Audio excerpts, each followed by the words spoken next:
Hello, welcome to They Came from Beyond the Grave. Hello, everybody. Again, welcome to They Came from Beyond the Grave, the haunting of Abbeyham Priory. This is a adventure brought to you by Vorpal Tales in preparation, that's not the word, as part of Onyx Path's Jumpstart week, which has gone farther than a week. It's a month, right? Is it a whole month? Might be a whole month. So today we're going to be playing the Jumpstart for the not fully released, so sneak peek, Haunting of Abbeyham Priory. So this is going to be a first look, I believe. Normally we are playing Skylands this week, but we get to bring this to you. So again, we are Vorpal Tales. You can find Vorpal Tales on lots of places on the internet. Of course, we are on Twitch right here, right now. Please consider giving us a follow or subscribe. Check out all of our social media. That's at Vorpal Tales, where you can get updates about the cast and what we're doing with our lives. A website, vorpaltales.com, where you can get links to our affiliates and see our up-to-date calendar. We have a Patreon. It's doing good, where if you feel so inclined, you can help us out. Join that, and we can make more, better, and Vorpal Tailier content. I am stealing this from Patty, so if you hear that, that is where I got that. Not only is Vorpal Tales a great role-playing group, we are writers as well, so go ahead and check us out at Drive-Thru RPG and DM's Guild for great additions to your tabletop games with a spice of Vorpalness. It's the extra spice. You gotta... And we have a They Came supplement, so like... We do. On Drive-Thru RPG, please go check out our supplement for They Came From Beneath the Sea. That is waterlogged... Horrors, yes. And there will be another one for They Came From Beneath the sea in 2 weeks. With a new secret name and all sorts of new, cool, awesome 50s style monsters. It's going to be great. Steve and I worked on it. It's pretty great. We both did. It is really cool. I would like to thank Onyx Path Publishing for making an incredible system and letting us join them for their Jumpstart week. We get to use all of this. It's amazing. Also to Astral Tabletop for being our virtual tabletop and platform for all of our games. It's a great place for our players to come together, roll dice. Additionally, to N8 Mid for the fantastic character sheets that he creates for all of our games. Nope, that's not for this one. Additionally, Vorpal Tales has some fantastic sponsors, and we would like to tell you all about them. First is Q Empire. It's a small company making original dice and products for your favorite RPGs and card games. Use code Vorpal Tales for 10% off. Right now, Onyx Path is currently working on their Kickstarter for another adventure that we're doing with them for Trinity Adventure, which I'm not. Wait. I'm sorry. What's the name of that? Trinity Adventure. Trinity Continuum Adventure. No, I think it has a different name. Wait, really? Or at least it's pronounced a little different. Oh, do you mean Trinity Continuum Adventure? That's the one. Could you do that again, please? I didn't hear you. We're not doing that. All right. So next is Hit Point Press, known for their various reference cards, but also for creating the Humblewood and Hecna campaign settings. So go ahead, check those out as well. Whale.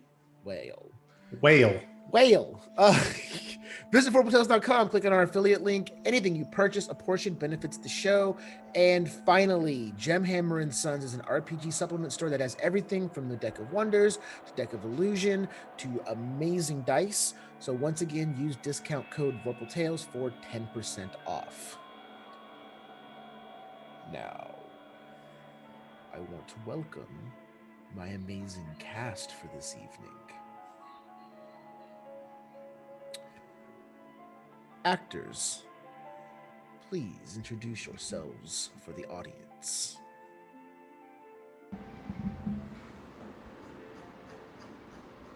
What? Why am I first? I don't like this. Because there is no Dwayne this evening. That makes me sad. He has gone missing. That's actually super ominous. He has gone missing. I didn't think you had anything to do with it before, but like now I'm super convinced that he's missing because of you. I thought it was going to be like the game reference where you were going to say someone ate him. So, hey everybody, I'm Ever. My pronouns are they, them. And you can find me all over the internet as Changeling Ever. Dwayne is not missing because of me. I would like to just, preface anything that anyone finds in the newspaper, that it wasn't me. But anyway, tonight I shall be playing Dean Becue Hearn. Right. Perfect. Hello, everyone. My name is Patrick. You can find me on the internet as PattyShakes_. And tonight I'll be playing Professor Roland Masterson, Oxford graduate, professor of a prestigious graduate school, and researcher of the paranormal. Ooh. Hi all, I am Devin. You can find me online at Sword of Sullied, and tonight I am playing Christopher Hearn, the last scion of the aristocratic family, playboy, and overall jack of all trades, I think. And I am J3 Billion, otherwise known as John, otherwise known as Rosemary Quinn for tonight. And I am super excited to be playing this one shot. So let's do it. And tonight you will be missing Gregory Beckett. He is another character that is available in this Jumpstart. So for anyone watching at home, there are 5 fully playable characters made for you and for your group. It's one of my graduate students. Oh my. I get a +2 to charisma. Do you? Just like in general? Yeah, absolutely. +2 on top of my +2 on top of my +2. Yes, Wow. as I Okay. have a cute little parrot tonight. Ah. Yes. Okay. Go So to sleep. let us go ahead and before we actually jump into the full haunting of the Priory, let's go ahead and actually just do a quick sort of breakdown for They Came From Beyond the Grave for everybody at home. So this is a game that was kickstarted a few months ago, had an amazing campaign. It's getting put together. Some of you maybe have the PDFs by now, but I'm not 100% sure on that. But it is in the vein of They Came From Beyond the Sea. So it is updated for a different time period and different style of movie. They Came From Beneath the Sea deals into the 50s kind of monster movie tropes and ideas, where this moves into that sort of mid 60s to the 70s Hammer style horror. Very 70s. It's awesome. So equal parts horror and humor, They Came From Beyond the Grave is a game of cinematic horror with over-the-top mood of camp escapism. Play is split between 2 time periods. We will keep that a mystery. When the game's movies inspirations were brought to terrible, unnatural life. Both of these periods are fistful of melodrama and high camp. So the general expectations for this is sinister setups, overblown performances, and shocking special effects. So for my actors, overblown performances will be coming from some of your NPCs, but please keep in mind that just like from Beneath the Sea, you are technically portraying the actors portraying your characters. Okay? So keep that in mind. You know you're in a movie, but you can't break that sort of framing device without using one of your rewrite dice. You're contractually obligated to, do the movie, but you have to use the rewrite dice to actually make changes and do stuff like that. And there's some really cool ones that we'll go over. So the basic rules is that the entire They Came From series up to now uses the Onyx Path Publishing Story Path system, which runs on dice pools. Players decide what task they want to accomplish, which can be anything from reading the ancient tome to punching the bad guy in the face. You choose an appropriate, and you choose the appropriate skill. You then choose your attribute that describes how you want to accomplish that. Right. So if you want to outrun the monster, you're going to do athletics. Might be achieved through a burst of adrenaline-ruled speed using might, or zigzagging using dex. If you can convince me that you're using the attribute appropriately, you can use it. So just be ready to kind of, make an argument for why you should be using your highest dice pool as opposed to your lowest one, which might make more sense. 8s and 9s on a D10. So you build up D10s, right? So your dice pool is going to be made up of your attribute plus your skill. There's your D10s. An 8 or a 9 counts as 1 success, and a 10 counts as 2 successes. So you're looking for 8s, 9s, and 10s. Anything else is a failure. You're going to have difficulties to beat. General difficulty is usually 1, but just like with any other story path system, you're going to have complications a lot of the times. Complications can be anything from it's foggy, so it's hard to see, to, I don't know, a demon is trying to rip your face off. These are complications.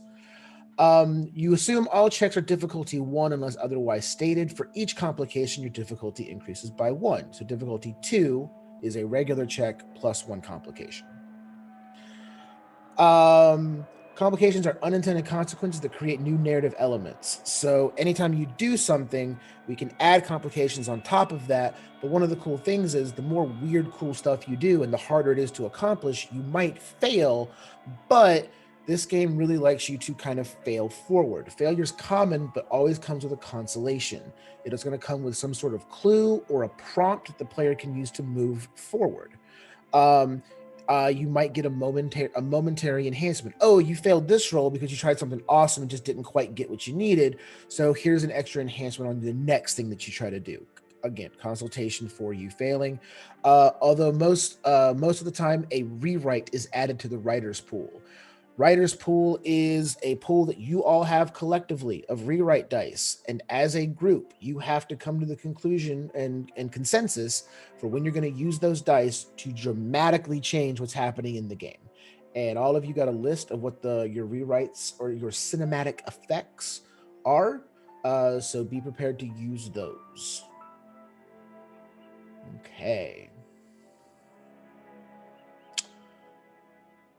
We talked a little bit beforehand. If your dice roll beats your complication, then you're going to be able to use those for things. You can do stuff like make it harder for someone else to do something, give yourself enhancements going forward, or add difficulty to the next person. So they have some examples here where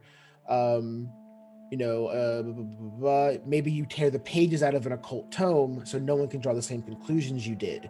What you're doing there is you're adding complications to the next person who reads that book. Enhanced stunts, the number of successes spent on the stunt creates an enhancement of the same level for your next action. And we can go over all of this as well when we keep going. Last thing that I do want to cover really quick is your cinematics and quips, okay? So, director vision guides the story, but the actor's choices make or break the movie. When protagonists fail or do something exceptionally clever, you're going to get a rewrite to add to your pool. This is, again, the shared resource. Go through those. Hand them over.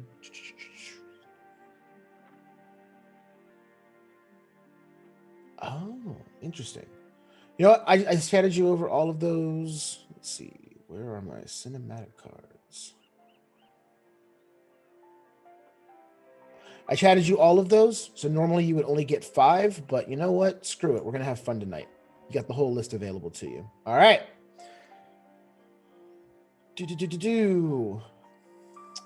Other than that, style and substance as you embark on a fearful travel. Let these words be etched into your troubled mind.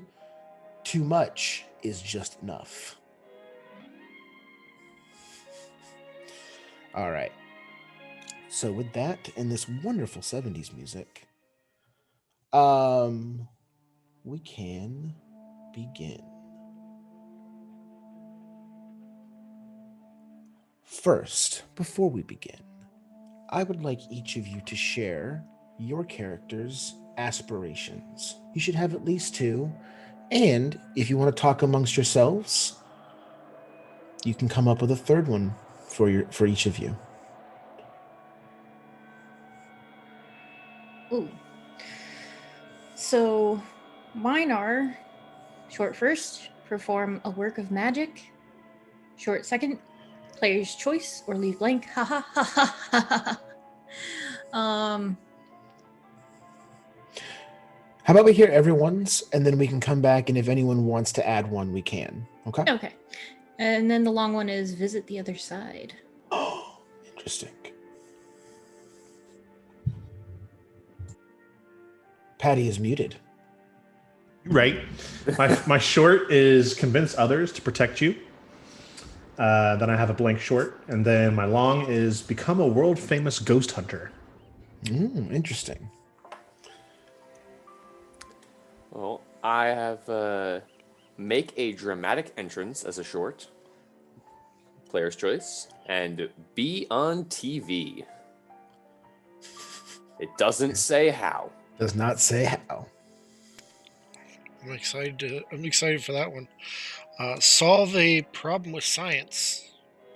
And make a meaning scientific discovery. Terrifying. So here's how we're going to handle aspirations. Your aspirations are things that if you accomplish, normally they help give you XP as you level up your character, but we're not going to be doing that for this jumpstart. Instead, if you accomplish an aspiration, you get a rewrite to the writer's pool, which is going to be dope for you because that's how you do the really cool stuff. Okay? So try to work your aspirations in. Quick setup. You are all a paranormal investigating crew. And you have decided that you are going to finally go investigate the haunting of Abbeyham Priory. It is one of the most haunted locations known.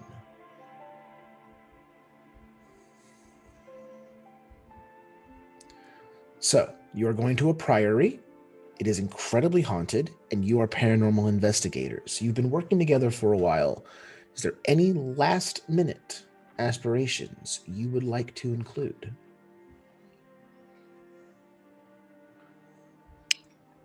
Find something. Just find something meaningful about the area around, like historical. Just a small tidbit, a small little, like a fun fact about the area that is not overly overt. Like you have to do a little bit of digging for it. Okay. So investigate and find a lesser known piece of information about the area. Yes. Okay. All right, no problem at all. That's one. I'm thinking get a tip from one of the ghosts that I talked to or something. Okay. Regarding one of the other members. I want to scare the crap out of them. All right. Find out something about one of the other members from a ghost. Okay.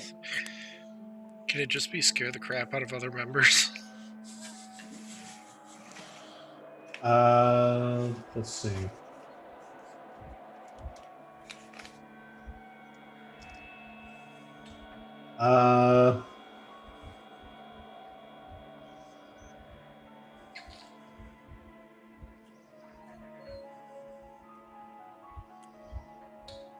Find one piece of physical evidence of paranormal existence. Okay. Physical evidence of paranormal existence. And since my character doesn't really believe because he hasn't actually had anything happen, but I do have to carry all the equipment, see something to prove it.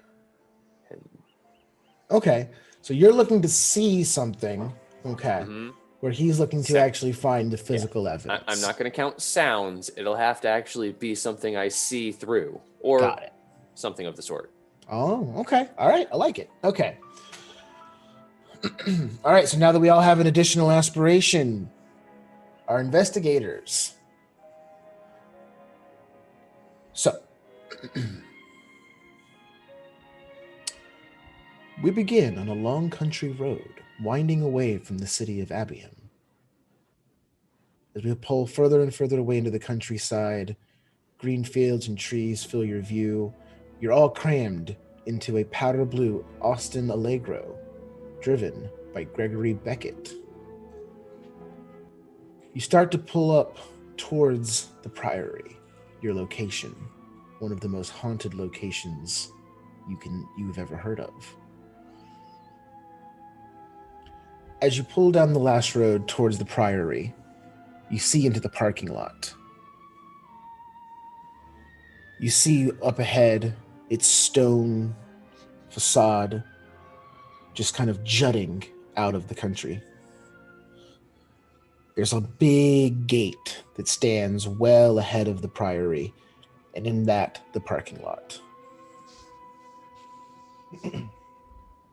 As you make your last approach, you do see a couple of people in the parking lot up ahead. So, how do you approach as you finish up your drive? Well, I had to look up what an Allegro was. Oh, That is a tiny car very tiny car. Yeah. for 4 people. There are Five five people. of you, because Gregory Yeah. is still technically here. So that is a tiny friggin' car. Yes. So I imagine I have my briefcase like against my chest like this, Okay. and I've over the old Who's sitting shotgun to Gregory? Because Gregory's driving. Oh, I want to. I'm gonna pull age and rank, and I'm gonna be sitting shotgun. All right, old man. Does everyone agree to let the older professor take the front seat? Yeah. I want to sit in the back with all these other people and just like feel their vibes. You know. So, are you in the middle? Yeah, totally. I'm totally in the middle, and I'm just soaking in all the vibes. So Dean's in the back, just sitting between you two, and you can just see him kind of swaying, just like. And Dean, what do you look like? Like a hippie. So there's just this hippie sitting between the two of you, swaying back and forth, talking about vibes, man. You have an afro? No. That I think- would make it hard on Gregory to drive. I no, long flowing curly locks, and that headband around the Hendrix forehead, headband? yeah, that.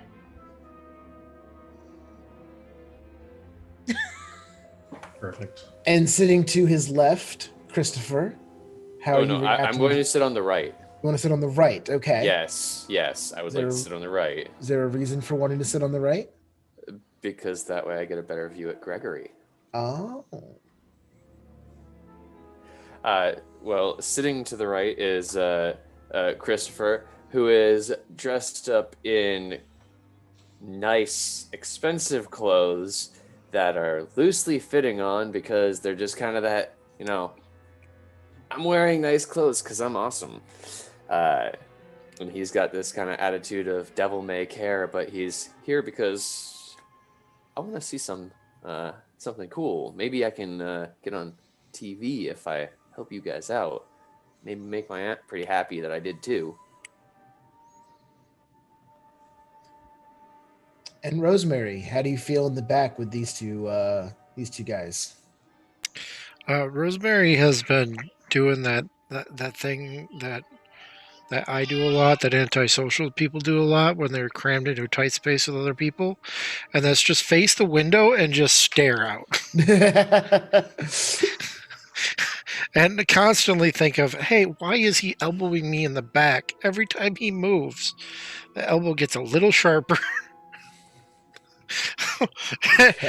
and Rosemary's just sitting there, just looking out, and just like, she's very straight-laced. She actually has like, I wouldn't say like a tuxedo on, but she definitely has a suit on, and she's a very buttoned down. She's like quite like almost secretly almost swaying a little bit with Dean, because she's kind of got that air of like, I'm here to enjoy this. It's going to be a fun trip. I just want out of this freaking car. Perfect.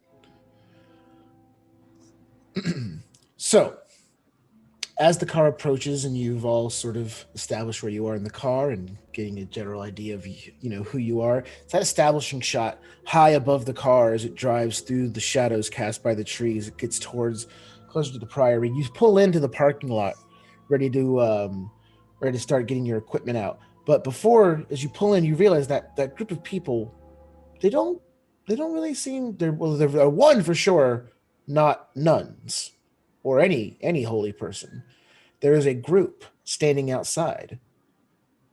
As you approach, a man in his early 60s wearing a waxed overcoat and tweed suit steps forward towards your car, holding a sign that says, "Trust to God. No good will come of this." And he has a group of people behind him. Oh, look at that. There's already a welcoming committee. That's so groovy, man. Be gone from here! You will leave! Hey! God hey. does not want you here! God. How Wouldn't do you God know- stop us then? Who are you to presume what God wants? So he's standing there with his sign yelling at your car. You've pulled up and he's trying to like stop you from actually parking. Run So him Gregory over. just kind of stops the car, puts it in park, and he's kind of like, what do I do about the old guy? Oh, this vote is to run him truly over. tiresome. I had assurances from the Priory that all people besides ourselves would be not allowed in the confines of the Priory. I paid good money for that. Rosemary, where are you? Ah, there you are, Rosemary. Yes. Rosemary, come open my door and get my bag. Yes, come on. I believe the French would say toot sweet. I will talk to the Mother Superior, and I will get this fixed. I'm not I just want to say... But you are, Rosemary. If you want a passing grade as my grad student, you for sure will come get my bag when I say to come get my bag. Do I really? And that is that.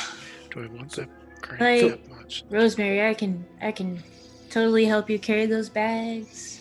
Like, no one should take a journey alone. Everyone And, should have somebody for a journey. The professor has opened his door and is just doing that thing where I'm still like clutching my briefcase to my chest. Okay. And I've like swung my legs out. I'm just waiting for Rosemary now. I'll go over and help. Okay. I shove the briefcase into her arms and then very creakily and oh god, why does this car have to be so low to the ground? Once more than one of you are out of the car, so it's going to be Rosemary and Professor Roland. Unless someone can beat my old ass out. Could I say something to Professor Roland really quick? Sure. You've got like 3 minutes for me to get out of the car. This car is like low to the ground, so we can ground ourselves to Mother Earth. It's a good thing you've proven your abilities before this escapade, or I never would have hired you for a line like that. And I will finally, you hear at least several joints pop and snap, and the professor finally gets his way out of the car. As you finally are able to stand, a tall, imposing older gentleman with very nice, neatly combed, kept hair, but a very unkept gray beard walks up, and he's the one with the waxed sort of coat and the placard sign, and he holds it in front of him and he walks up to you. "Be gone from here. God says leave. Your mumbo-jumbo pseudoscience has no place in this house of God. How dare you profane this priory with your nonsensical adventurings?"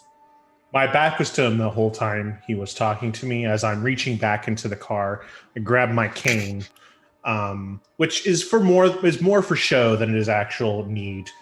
But I grab it nonetheless, and I just kind of, now see here. So when you turn, right, and not only are you looking up at him, he's standing really close to you. Not aggressively. He's not like trying to like pick a fight. He just doesn't know about personal space. He's just one of those people that stands too close to other people. Sure. I will take my cane and kind of, I had it in my hand. I'll just kind of up it so my hand is now on halfway. Now I see you don't really know about, you're one of those close talkers, are you not? And I'll kind of just like try to push him back a little bit with my cane.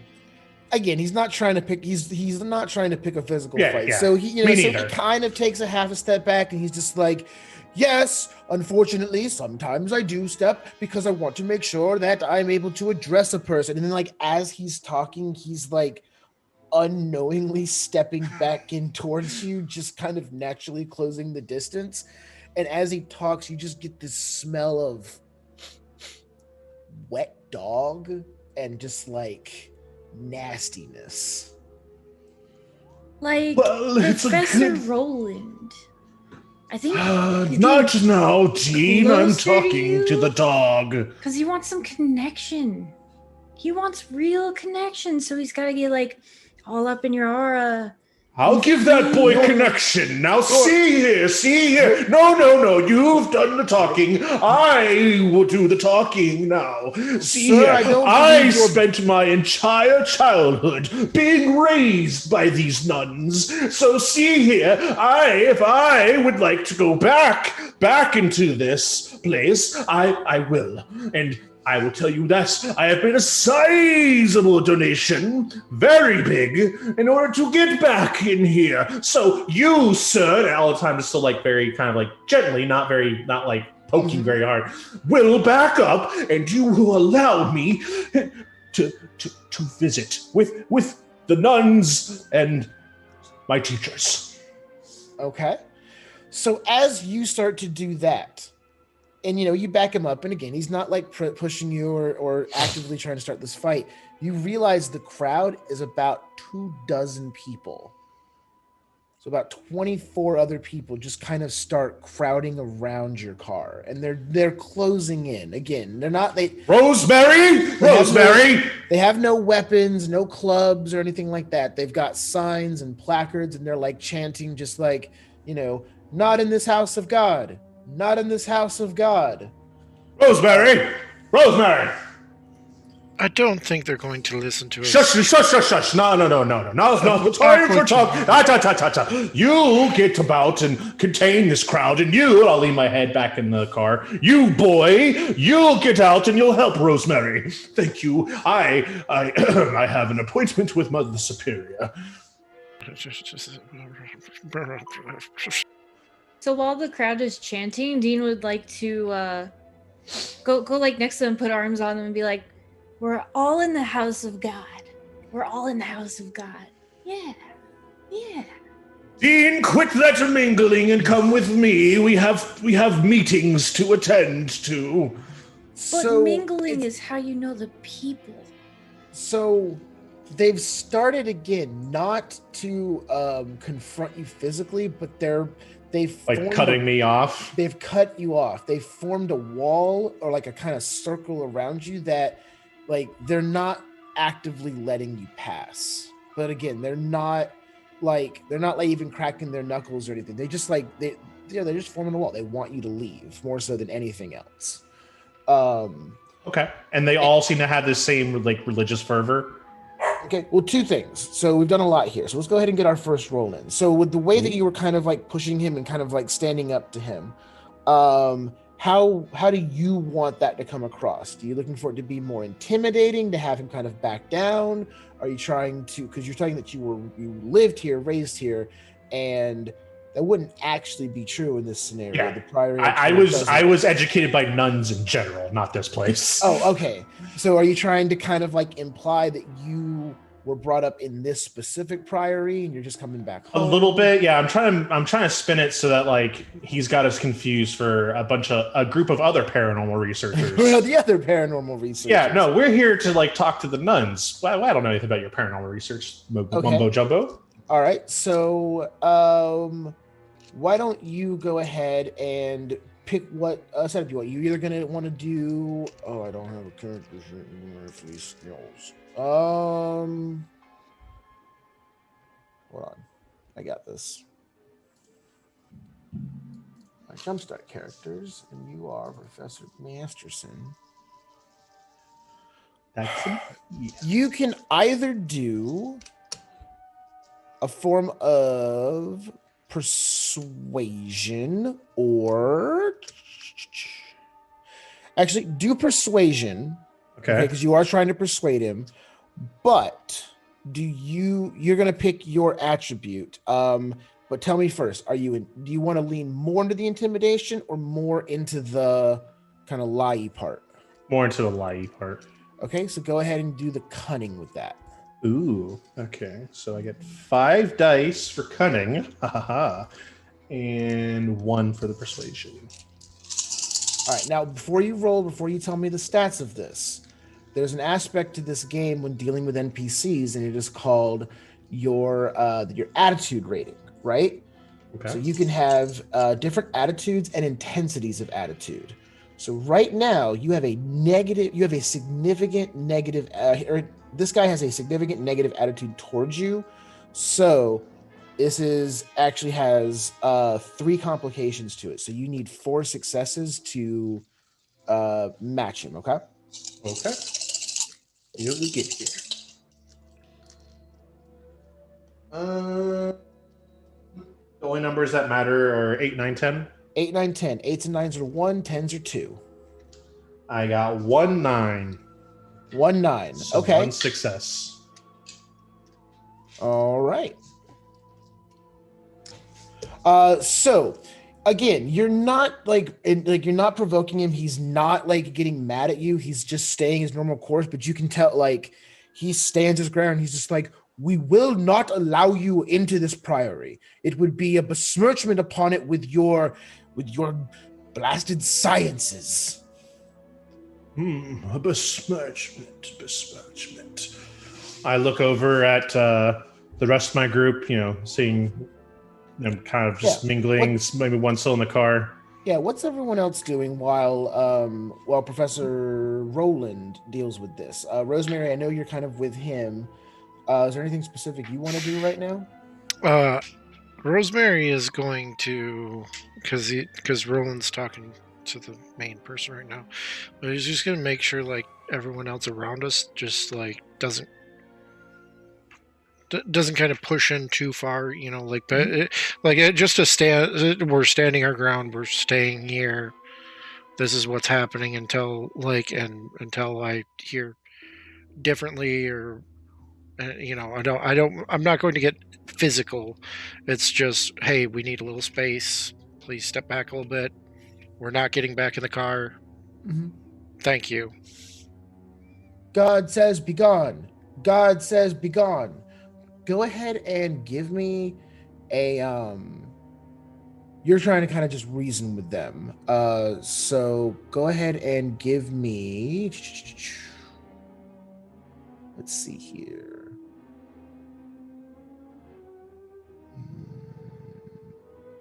Persuasion plus manipulation.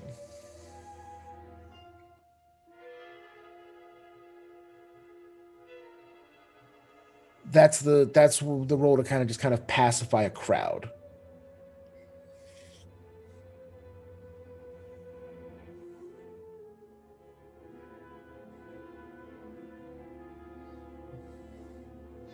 One success. So again, you're not angering them to the point where they're going to mob rush you or anything like that. But they're a mob, they're a crowd. It's just you're just not breaking through that specific sort of group. However, what you are able to see is that while you have this main guy in front of you, right, who is sort of standing ahead of everybody, you've got the majority of the crowd, which makes up another 24 people, and one out of those 24 is sort of standing off to the side, and she has a sign. And she's like, God says be gone. God says be gone. God says be gone. And she's not quite as into it as everybody else, and she's more just kind of checking out the crowd.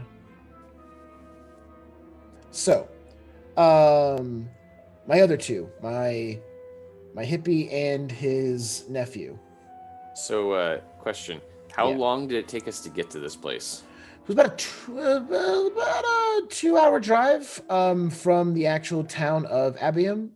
I'm sure I'm pronouncing that incorrectly for all the English people out there, but okay. Yeah. So it's about 2 hours. It's about 2 hours outside of town, which it's a very small, quaint little village in England. It's just really tiny. It's like that old classic tiny thing. And this thing stands in like this Gothic sort of like imposing structure in comparison to the town. Like this priory is big and it's Gothic stone like towers, like again, jut and reach up out of the countryside.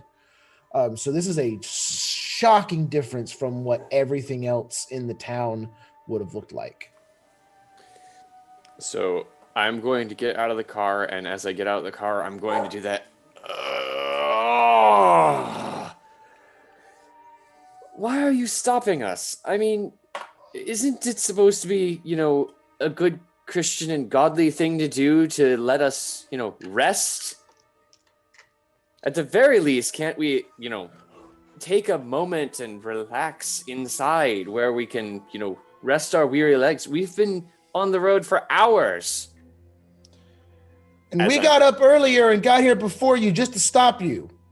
You're intentionally making us hurt so that you can have your way with a building. If God really wanted you to protect this building, then why did we arrive at all?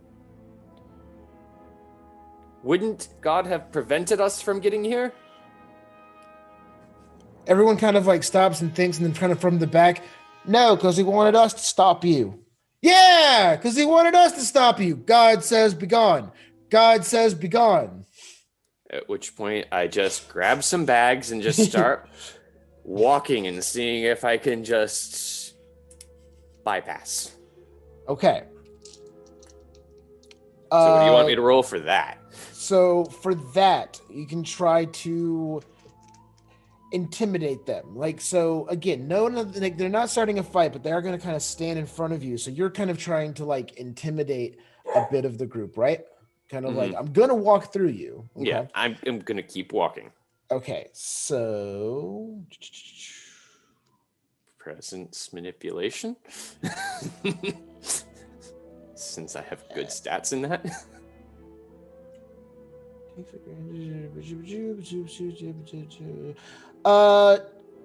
Actually, to do that, to actually look like you're going to be plowing through them, you're gonna have to use your might. Okay. Persuasion and might. Okay. Yeah. Let's see. And that is, it's 8 and up, you said? Yes. Dagnabbit, 1 success. 1 success. Okay. So for all of this, for the amount of like rolling successes, but not quite getting these numbers because there's a lot of difficulties, 3 rewrite dice so far for you. Okay. So someone gets to keep track of that. So you're building up your pool early on. This is a tough crowd to get through. And just to avoid you punching a bunch of locals, you go to kind of like plow through them, and just again, like 8 of them like kind of close on you, and they're just kind of like, we don't want anything to happen, so we need you to please pack your equipment back in the car and turn around, because, guys, God says be gone. God says be gone. God says go in. God says go in. And lastly, Dean, is there any way you want to try to break this? And you saw the same thing that Rosemary kind of noticed from before as well. I'm gonna go talk to that person. Earlier I was hanging out with the picketers and putting my arms around them and be like, what was it I had said? I forget what I said, but I was kind of changing the chant a little bit to be more, haha, we're all here together. Right. So I'm just gonna make my way down the line and like stand, between her and this other person. I'm gonna be like, hey, you don't look like this is a really groovy event for you. Like, come on, your friends and family are here, picketing. It's all good. Why the long face? Like, what's up? What's going on? Okay. So she goes, it's just like, we're here, and we just don't want you here. Like, this is a holy place, and you're bringing cameras and like trying to find ghosts. It just seems, I don't know, like weird is all. You don't think that seems weird? I mean, like, life is weird if you think about it. But you know what? I think bringing cameras and stuff is still groovy and all. We're not like wrecking the house of the Lord. We're just checking the house of the Lord. See what I did there? Yeah, we're all copacetic, and like we don't mean anything against God. We're like all about God. I love God. God is within all of us. And so like if you just reach deep down inside your heart, you'll feel that God really doesn't mind us here. This is still his house. We're just like grooving and moving inside his space, That's how God works. Okay. I don't know, but Sinjin said we don't want you here. So I don't know. Maybe go ahead, and you're just trying to talk to this girl, just kind of relate to her. You're being very nice to her. So let's make that a hold up. Hold up.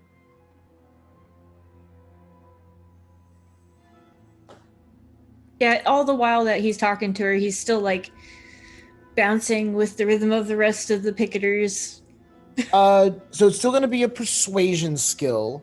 And with the way that you're kind of like, talking to her, depending on how you think that this comes across, so it's entirely up to you, cunning or manipulation.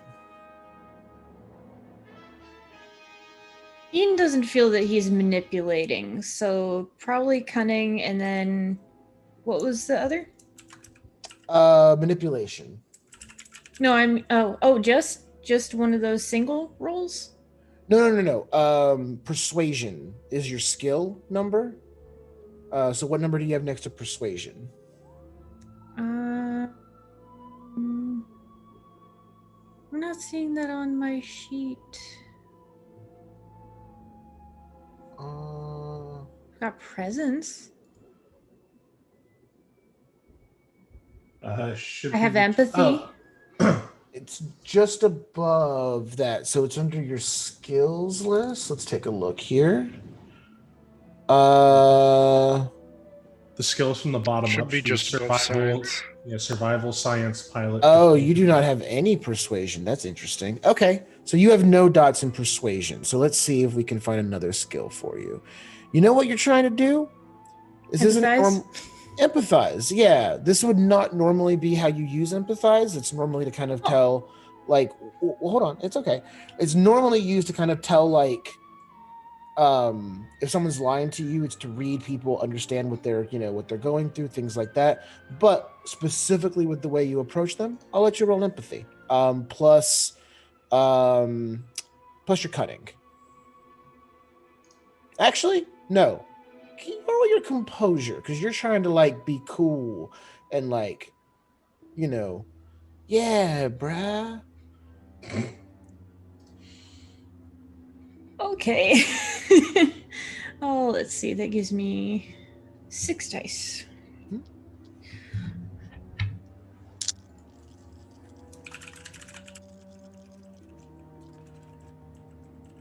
Oh, what was the difficulty?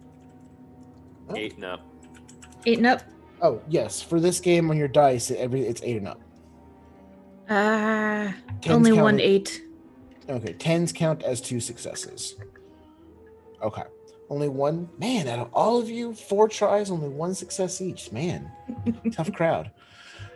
All right, so with that, she goes, like, I like you, and I wish we weren't, making your day any worse. I thank you for just talking to me, because, sometimes it's weird being in a big crowd. Like, I don't think I fit in all the time, but like,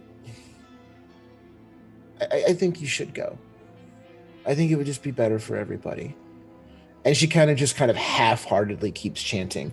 And at this point, you realize you're not going to break through them. You're just not going to get there. You had, your chances. You tried to address them. You did learn the main guy's name. It is Sinjin. The professor would like to turn to Christopher and Rosemary. Just be like, this is beneath an Oxford man like myself, but get the bags and prepare to move post-haste. And I'll kind of shuffle to the right and just kind of be like, listen here, all you Christian do-gooders. I'm going to try to get all... When you say that, when you say, listen here, all you Christian do-gooders, you just hear... And this old nun steps through, and all of the air from the crowd just evaporates.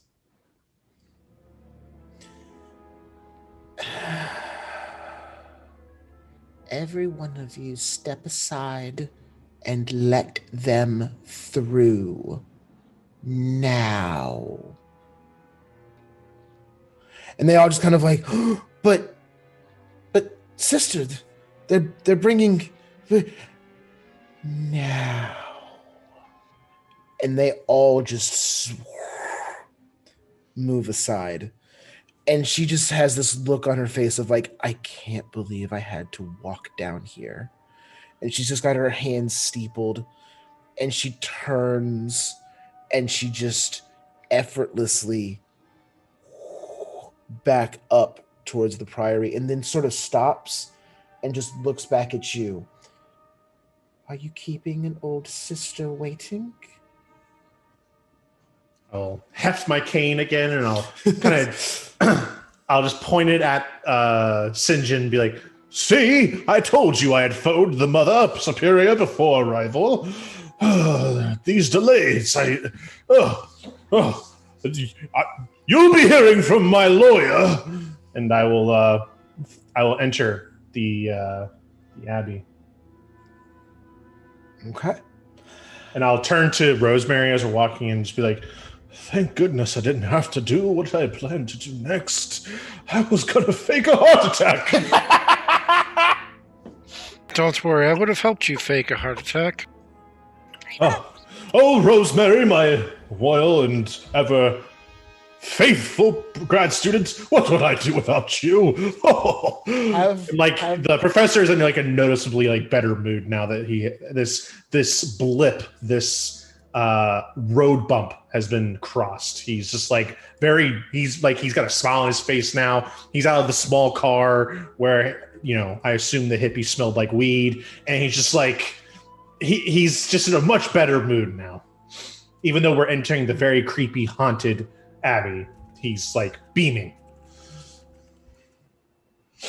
Christopher looks at the Mother Superior as she's going away and kind of says, wow, that was just like Grandma. No, you will be caught. Christopher, no, you...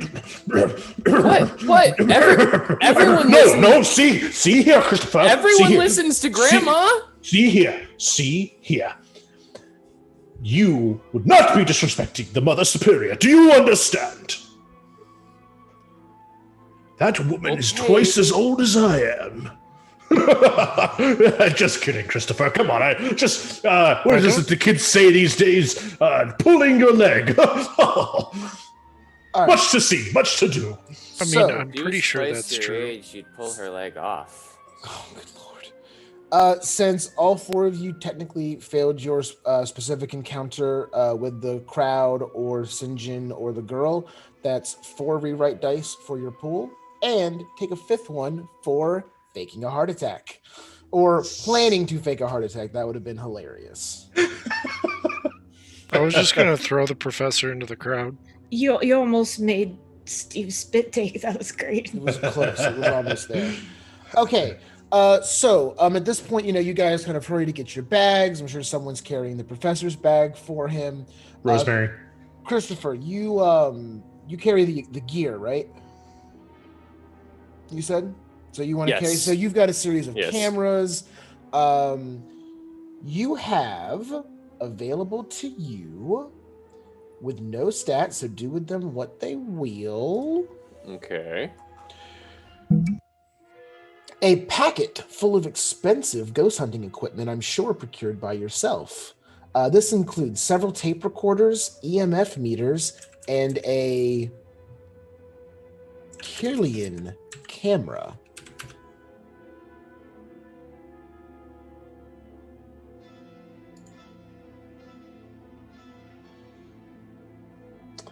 And for those who don't know what is it Kirlian? Oh, a Killian camera? Yes. It is There a you go. camera. Oh, a Curlian. A Curlian. Right. Kirlian. Curlian. Ki- Curlian? I don't know, guys. Anyway, it How's is it spelled? spelled Kirlian. It is a as I did look this up, I did not know. It is a camera that captures the light from an object's corona discharge using a photographic plate that is placed very close to the object. Placing the photographic plate very close enables the capturing of fine details in the patterns of the electrified air. Oh, it's like macro mode on a digital camera. And it is Curlian. Okay, there we go. I looked it up. Also, it One would of be my equipment, by the way. My donation from my generous and mysterious donors, I acquired the very expensive equipment. Okay. Yeah, I'm just here for the fun of it. I want to, maybe, be in a book for finding stuff, or just have fun because ghosts cool. I don't know how to use it, but it's my equipment. But it's all yours. So everyone can have a tape recorder, everyone can have an EMF meter, but only one person gets to carry the camera. I would like Rosemary to carry it. I'm gonna carry the camera. Okay, Rosemary has the camera. And yes, with the way that I described that in ghost hunting, this is the camera that you use to capture people's auras or spirit auras, things like that. Okay, because again, it captures specifically the light around an object. Okay, so you get all of your equipment, Christopher. And this is what I love about this game.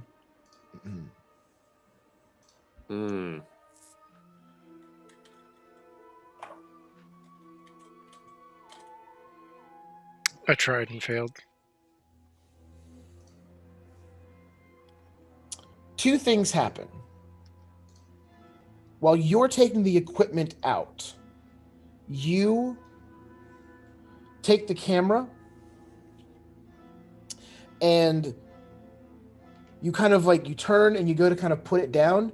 But when you turn, one of the protesters is just walking past you. And this is obviously by accident. This is like they don't even roll needed. It's obviously by accident. While you turn, they're just kind of they've got their placard under their arm, and they're probably trying to light a cigarette at the same time because it's the 70s. And they just walk right into you and knock it out of your hand. And the camera falls and you hear something crack. Do we all hear it? Yes. Christopher, what is it that I just heard?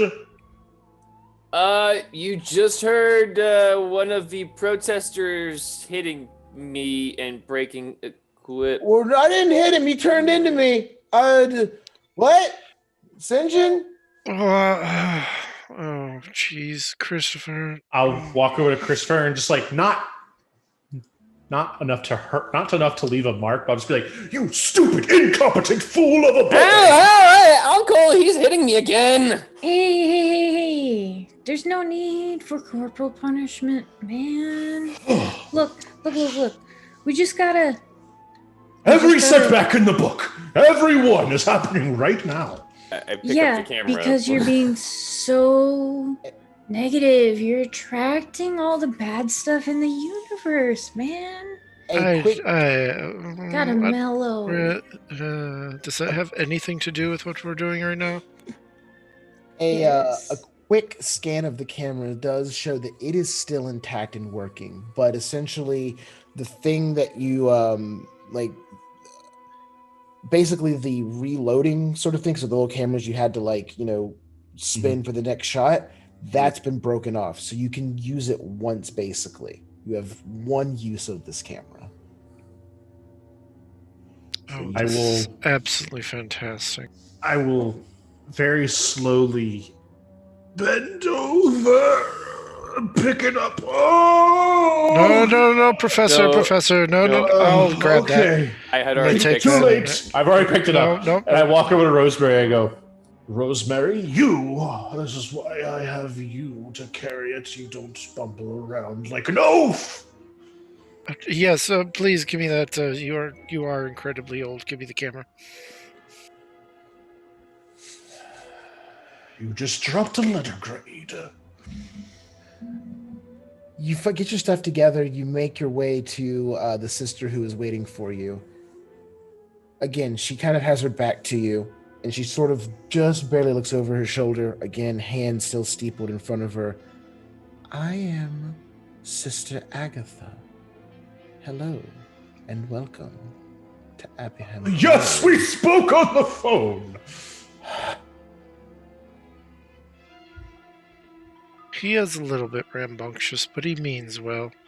Remember- I'll try and, Professor, if we could let her finish her conversation, talking. I'm sorry. Everyone, quiet, you, quiet.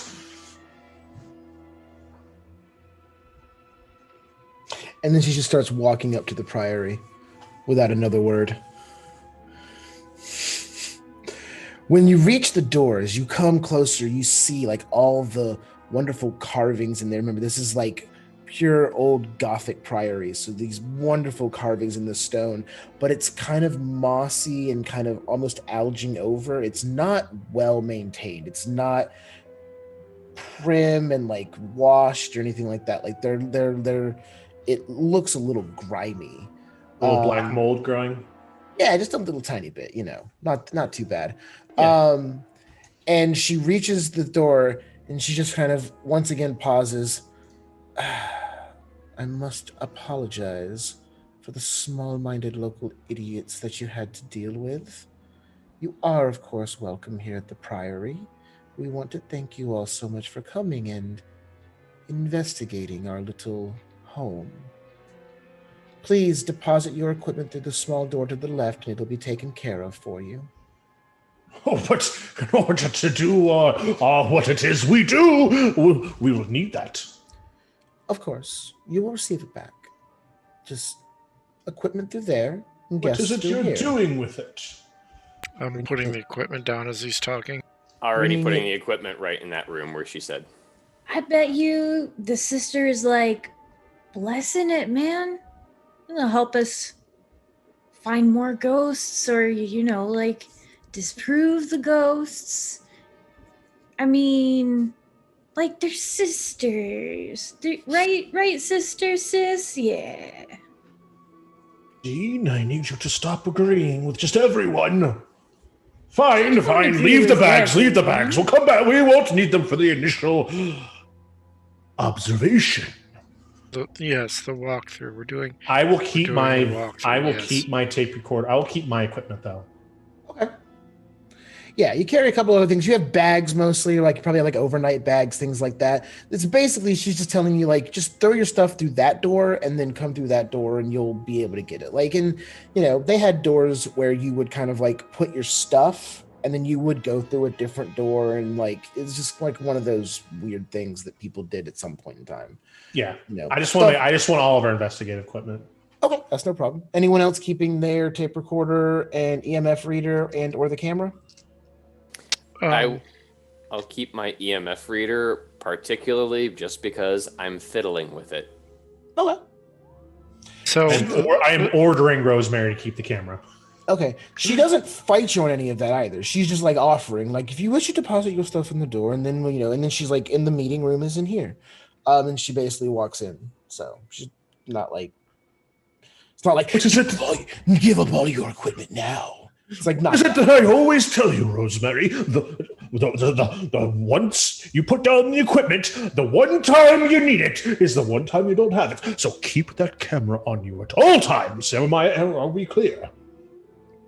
Yes, we're incredibly Fantastic! Pip, pip, carry on. Old one. You And don't with that- need to. Oh, sorry. No, go ahead.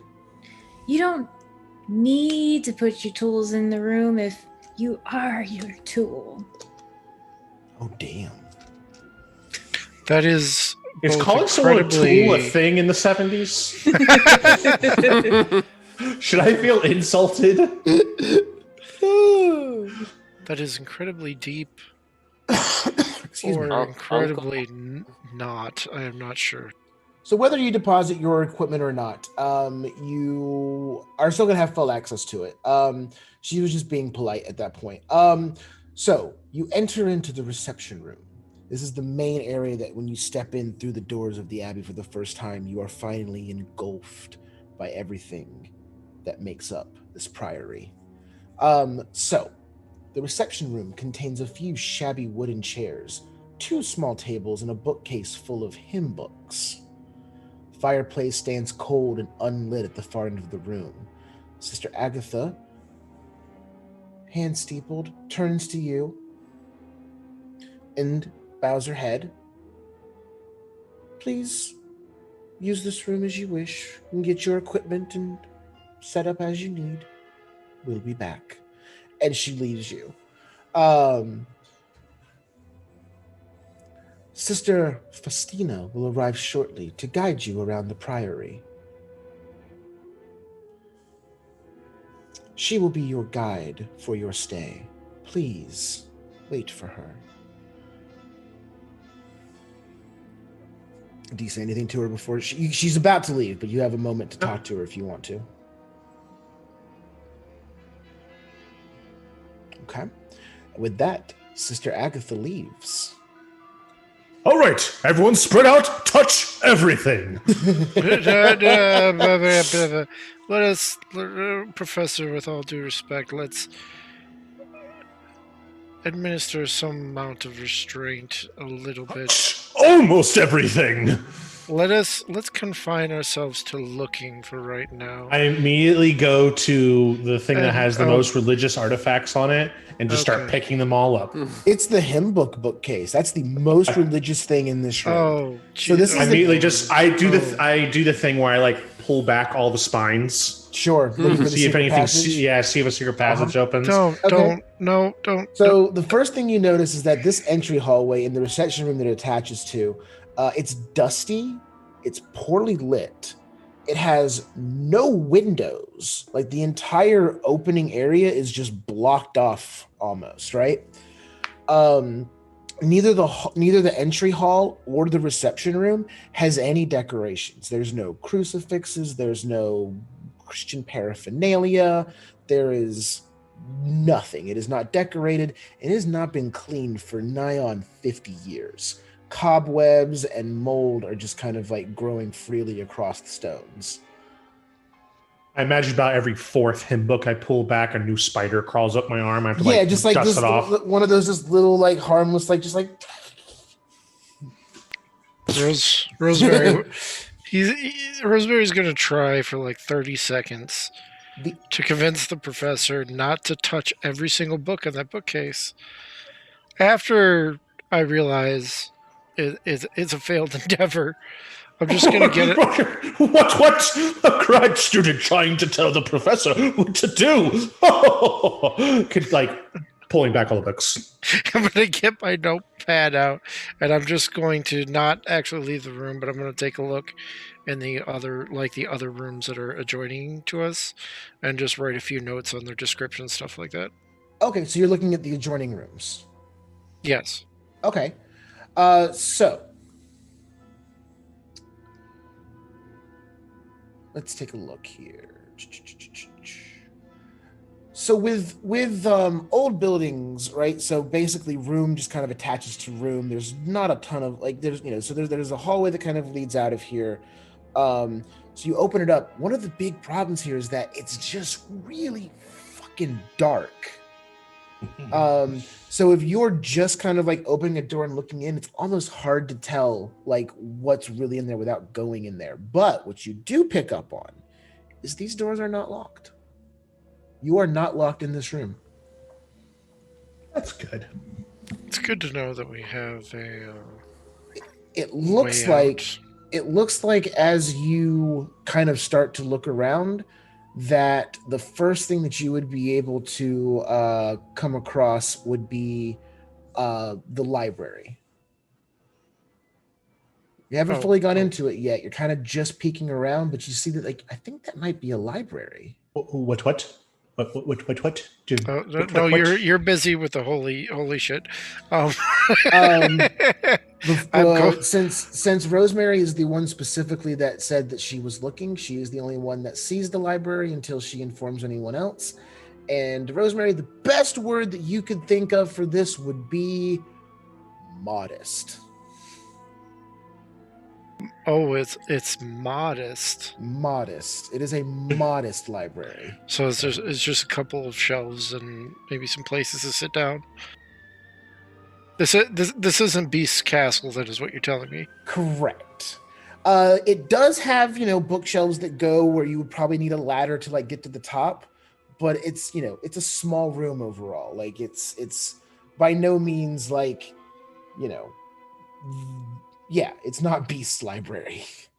I'm going to tell the others and be like, there's a library over here. I would like to take a look. Immediately stop touching the hymn books and just like rush over to that door. Okay. I almost wanted. So I turn around and I shut the door immediately. And I'm like, no, I'm in the library. Rosemary, you know that's my main goal. The only reason I made a considerable donation to this priory is to get into that damn library. Do not stand in my way. So I've already shut the door, and he's just screaming through the door at this point, and all I hear is. Wait, are you on? Like you're in the library? Oh, yeah, I'm in the library. Oh, now. and you close. Okay.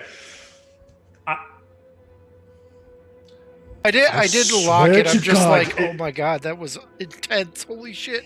So I'm gonna open the door then. Okay. So I just want to clarify, you're going into the library out of the waiting room without Sister Festina. Yeah, that's happening. You're leaving the first room without your nun guide. John is fully aware of how dumb that is. Rosemary is an incredibly curious person. I like it. So she would absolutely do that. What adventuring group worth their salt waits for their guide? That is true. Mm-hmm. All right. So Rosemary is already in the library. Professor Roland, having had the doors shut in his face, opens it and continues in, I'm sure, miffed. Dean and Christopher. As soon as I open it and I see it's lackluster like you described it, I'm just like, oh, Rosemary, this is the equivalent library of the gift shop. This is for the tourist eyes and visitors, to buy them over and say, look, we have a library. This is not the Priory's library. This is spitting on the name of libraries. And I will go back to the hymn book. Do not, and I'll just mutter, don't judge a book by its cover, and I'm going to just start looking at covers and books and going through, just seeing if I see anything. So, that's all going on with them. Yeah. Since I don't really thoroughly believe in the supernatural, I'm mostly here for my uncle. So I'm going to be looking at that Emf Reader, and I'm going to be going around and I don't know if this was a trope in movies at that point in time, but the whole candle. I'm going to just basically wander around the room, tapping on the wall, seeing if it sounds different, and every single object I'm just going to go like, deet, deet, and try and move just about anything that's hanging on the wall and see if there's anything behind it or anything. Or if it opens up. That's all I'm doing as I'm looking at the Emf Reader and wandering around this introductory room. Okay. when you say introductory room, I just want to clarify: are you still in the waiting room, or did you go into the library? Waiting room. I have not gone to the library. Okay. You go through. You're going through. You're kind of going back over the books that the professor went through. You're like taking a book off a shelf. Beep beep beep beep. Beep beep beep beep. And just one by one. Yes. And just nothing really jumps out. Like there's no supernatural readings. You tap a couple of things in this and it's like clank, clank. Yeah, that's stone. Like, okay. I'm like, yep, that's rock. This yep, is molded wood table. This is a building. And Dean, are you staying with your nephew or are you going into the library? Dean actually does not feel comfortable invading a room that his energy was not summoned into. Okay. All right. So Dean and Christopher stay in that room. All right. So me as well. I'm sorry. So just to clarify, like I looked at the library, was like, nah, it's not the actual library. You're not going in at all. Oh. Yeah. No. As soon as I saw like how small it was, nah, that's not that. That can't be the actual library. Like, because my character has built up the library as this magnificent, extravagant, giant thing in their mind. So, that's not it. All right. So, Rosemary's in the library. She's kind of just glancing around. She thinks the professor's going to come in behind her, and there's this breeze that kind of comes through. It's a nice breeze, right? And it just sweeps through, and then the door separating this room from the library slams shut, cutting the three of you off from Rosemary. Rosemary, as you are looking in the library before the door slams shut on you, what specifically are you looking for? Just kind of honestly, like, she's just curious. Like she wants, like, she saw a library full of books and information, and she wants to know what's on the shelves, and like if anything like piques, catches her eye as important or noteworthy. She just has a little notepad. She's gonna write it down. She's not, to be very clear, she knows she wasn't invited in this room, and so she's not going to touch anything. Okay, so you touch nothing. All right, so you touch nothing, you're in the room, and then you're kind of like walking and you're sort of like looking and you're keeping your hands to yourself and you're sort of like looking what's on the shelves, right? So most of these books are old. They are very old and bound in cloth. So they're to make sure that they stop from falling apart. Titles range from books of like religious services to theological discourse. There's a couple of folklore books, right? And there is a couple on like exorcisms and even one book on demonology. But it's right there. As you're looking a little bit more, it's just right there. It's just right there. It's right there. That actually does cross your mind. Like, it's not like they have a hidden book on demonology. They have a book on demonology on their shelves, like where anyone would be able to see it. So it like specifically, it does come across to you more so like if you came over to my house and saw my books on demonology on my bookshelf, and just you'd think like, hey, there's that guy's reading about demons. He's into demons. Okay. So, however, one thing does jump out to you. You're looking, you're just like, okay, all right, books on, folklore, exorcisms, demonology. Oh, philosophy, theology. Huh.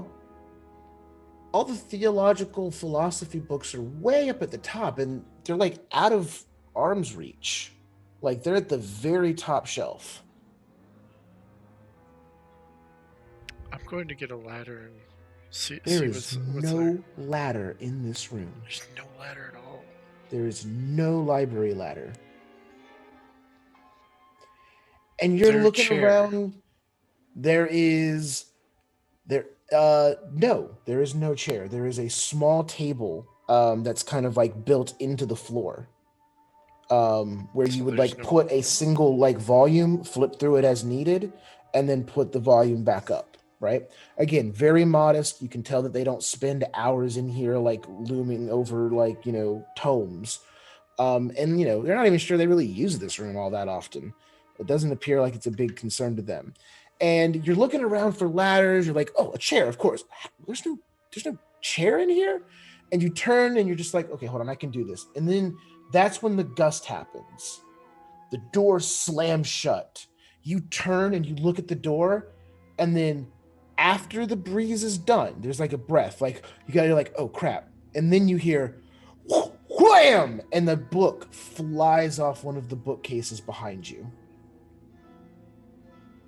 Take a look at the book. You go look at the book. The book.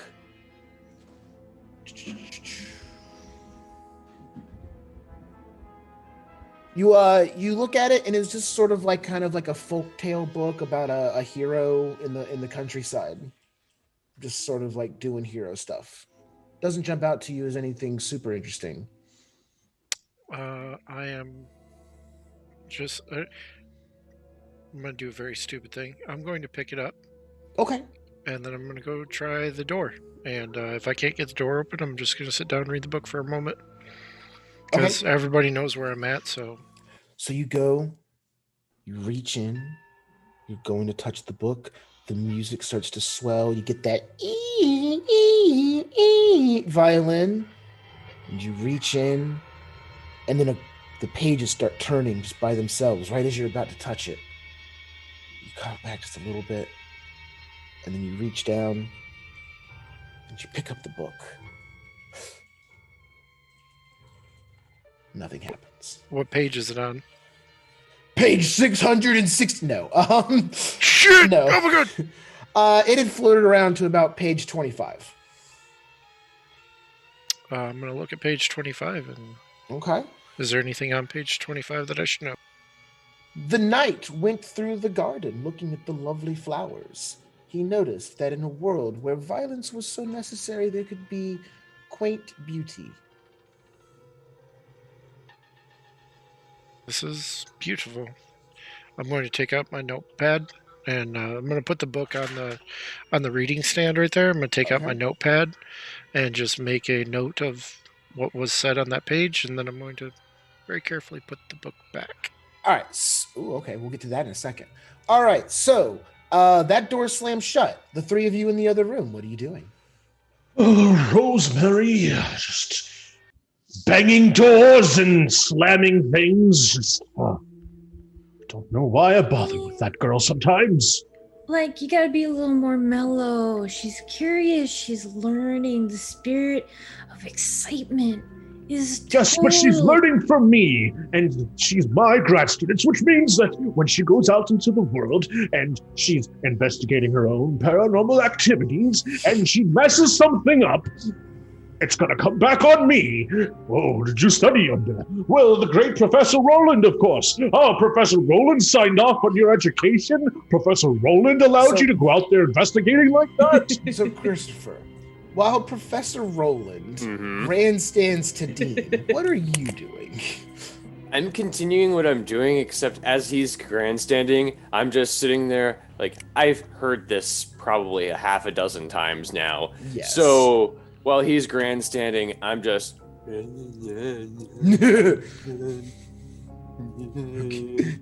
She learned how to slam doors from you.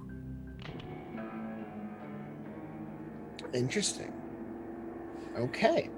So, am I to take it that you guys are kind of going to stay in here until Sister Faustina shows up? Yes. Continuing to touch everything, but yes. Of course. Yeah. If they start to seem to take quite a while, Dean might venture out just to make sure, out of the kindness of his heart, that they're okay.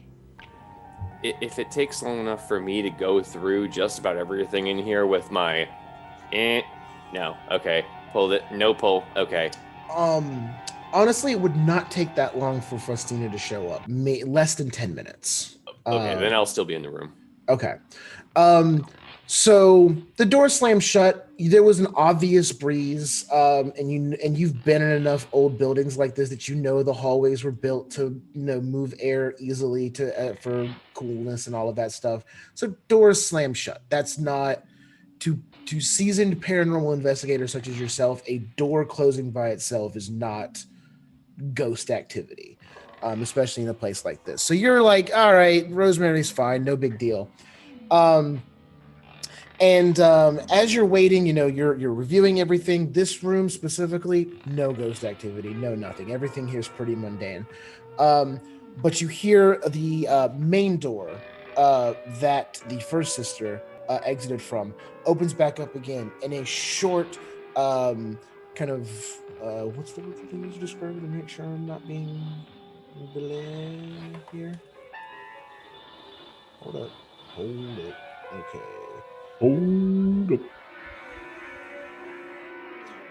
up. A stout middle-aged nun walks in, and she just goes, "Hi, everybody. It's a pleasure to have you here at the Priory. I'm Sister Faustina. How are you doing today?" Fantastic! That now we come in and help you with investigating the goings-ons here at the Priory. Oh, are you? That's exciting. Oh, I love this Priory so much. Oh, do you know the history of this place? Oh, yes, I believe it was found. And I just go into a diatribe of the history of the Priory. And Okay. I imagine she either corrects or adds things. I'm like, well, yes, of course. I'm just kind of out, basically top her. Anything she says, I Okay. add another fact to it. Okay, So yeah. Sister Faustina, is it? Yes. That is such a celestial name. Oh, thank you, child. That's so nice. And yeah, I know a little bit about the property. It used to have a pagan temple-y type thing, standing stone somewhere around here. And if I could find that, I'd really, really think that would be groovy to just vibe with those. What they mean by that is we think that could be a big source of the paranormal activities. Of course, Christ is king, and praise God about that. Oh, yes, of course. Praise him.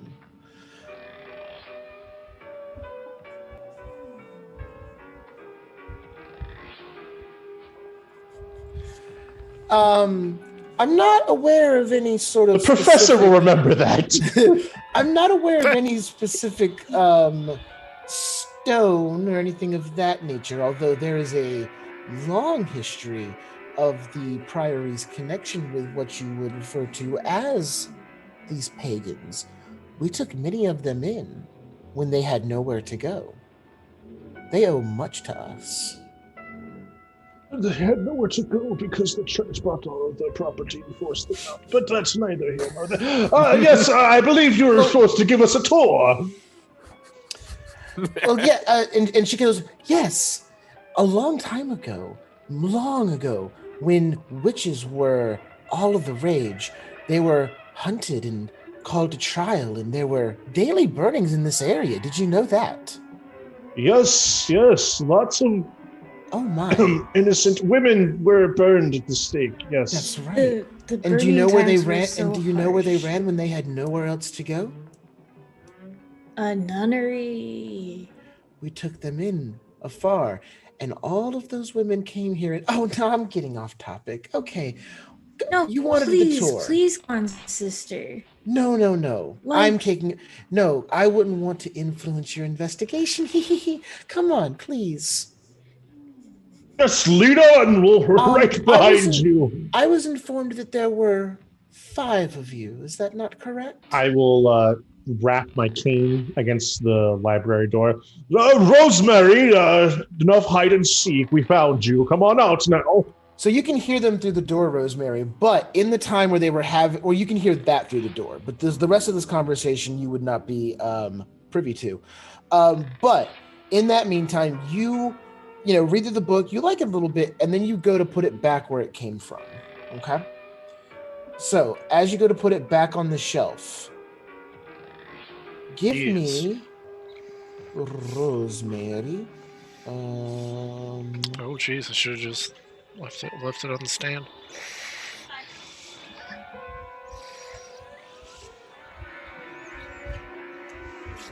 This is some unsettling as hell music going on right now, by the way. It's freaking great, isn't it? Can you give me a larceny plus cunning check?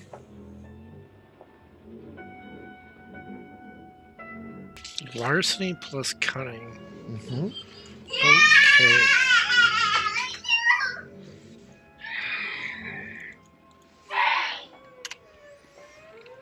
Oh, that's gonna be...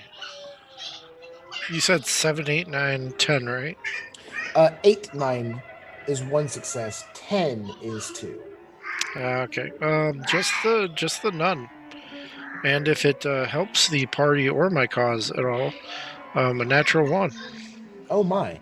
No, there are not that I'm not aware of there being any super botches in this game.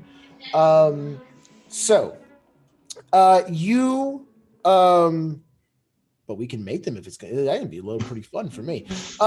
So I'm in this game, so I mean, my body's ready. Do it. You put the book back in the obvious place that it came from, and as you put it back on, you have to kind of do that thing with when you pack books really tight. You kind of have to wiggle it at first to kind of get it going, and kind of move the other book, and you slide that in, and it's man, that was tight difficult. Yeah, how did it come out? Yeah, and it flew several feet off the bookcase. But other than that, nothing jumps out to you. All right, I'm gonna open the door. Okay. Nothing jumps out to you. Got it. Hey. The door sticks ever so slightly, but you don't need any roll to push it. You just kind of put your shoulder into it, and then it's just, and then it sticks. And then, right as Rosemary, what are you? And then you just and Rosemary just comes barreling through the door. Yes, as I was saying, worst hide and seek player I've ever met. Oh, I see that you've seen the library. Oh, apologies, I didn't. We saw a room that has books. Yes, a library. There was seemed that there was a book that came off the shelf there. I apologize. I did put it back. But that's about it. I did peruse your selection. Fantastic selection, by the way. It was very interesting. Rosemary, now, you can shut up now. No. It's honesty is the best course here, I think. Everything's fine, dear. No worries at all. I'm glad that you were able to go in there, but I must advise, please do not step away from the tour again. I just don't advise it. It's an extremely old building and rather dangerous to the wrong company. That in itself perks Chris. So menacing. It is so menacing. And I'm like, she makes a mental note of that. Yeah, this nun is going to kill me.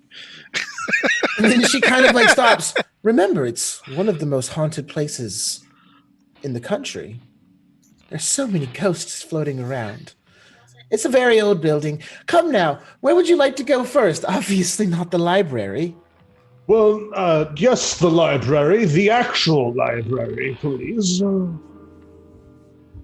What he means to say is he's an idiot. Let's move on. I will not have one of my grad students talking to me like that. Professor, Rosemary, go walk in the back. Take a walk. In a hushed tone, I'm going to go, Professor, that was obviously the library, and you're insulting her. It is not okay. That's it, Rosemary. Stick it to the man. Rosemary, that's not the actual library, obviously. Okay, you do you, Professor. I'm sorry, have I not researched this for 40 years? Twice as long as you've lived. I think that is owed me Twice some as long as damn I- respect. I am respecting you, excuse me, Professor. Yes, sir respect and her. She's sir, talking. sir and young lady. This is a house of God, and you should Yes, respect. of course. I will say 10 Hail Marys later, I promise. I'm sure those will be beneficial for you. Well, continue the tour. Hell yeah. So she leads you out of the main room, and she actually does step into the library first. She's like, "This is usually the first stop in the tour, but obviously you see, she kind of just points. We have several books here, several books there. A library. Carrying on. Just to himself, not the library. Not a the library, just a room with books in it. just So Chris is going to just kind of hang back and be the last person out of the room, and he's going to just do the same thing where he's going to do like the professor was doing with a couple of the books. Okay. And just hang back and wait for like another 5-10 seconds before finally actually moseying out of the room and following the tour. And before we leave, like, I'm just going to bring it up to the sisters. That book precisely right there. I'll point to the one that flew out at me. Is there any significance to that, or how you think you could? I don't believe I've read that one. I think it's a children's book. Yes, and I'll recite the page it turned to when. That's a fine passage, I guess. Oh, okay. I just it fell open, and I was wondering if you knew anything. I apologize. Moving on.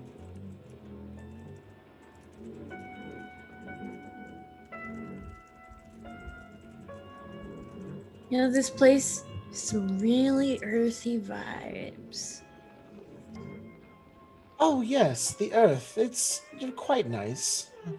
So we like to be able to do this, and it's quite a big place to take care of, and there is of course only the few of us who still live here. As you'll see here, there were at one point dormitories in which we housed many people. The aforementioned women who flee for their lives used to stay in these upcoming rooms. Why don't we take a look? And she opens it up, and she opens up into this door that it's sort of rectangular and long, and you see narrow windows that emit these weak shafts of the slowly raising moon.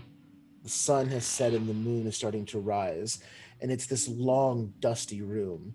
There are a few wooden beds, unmade, but this is the former dormitory. It is now home to countless scrawny, bony, black cats who scurry about throughout the entire room.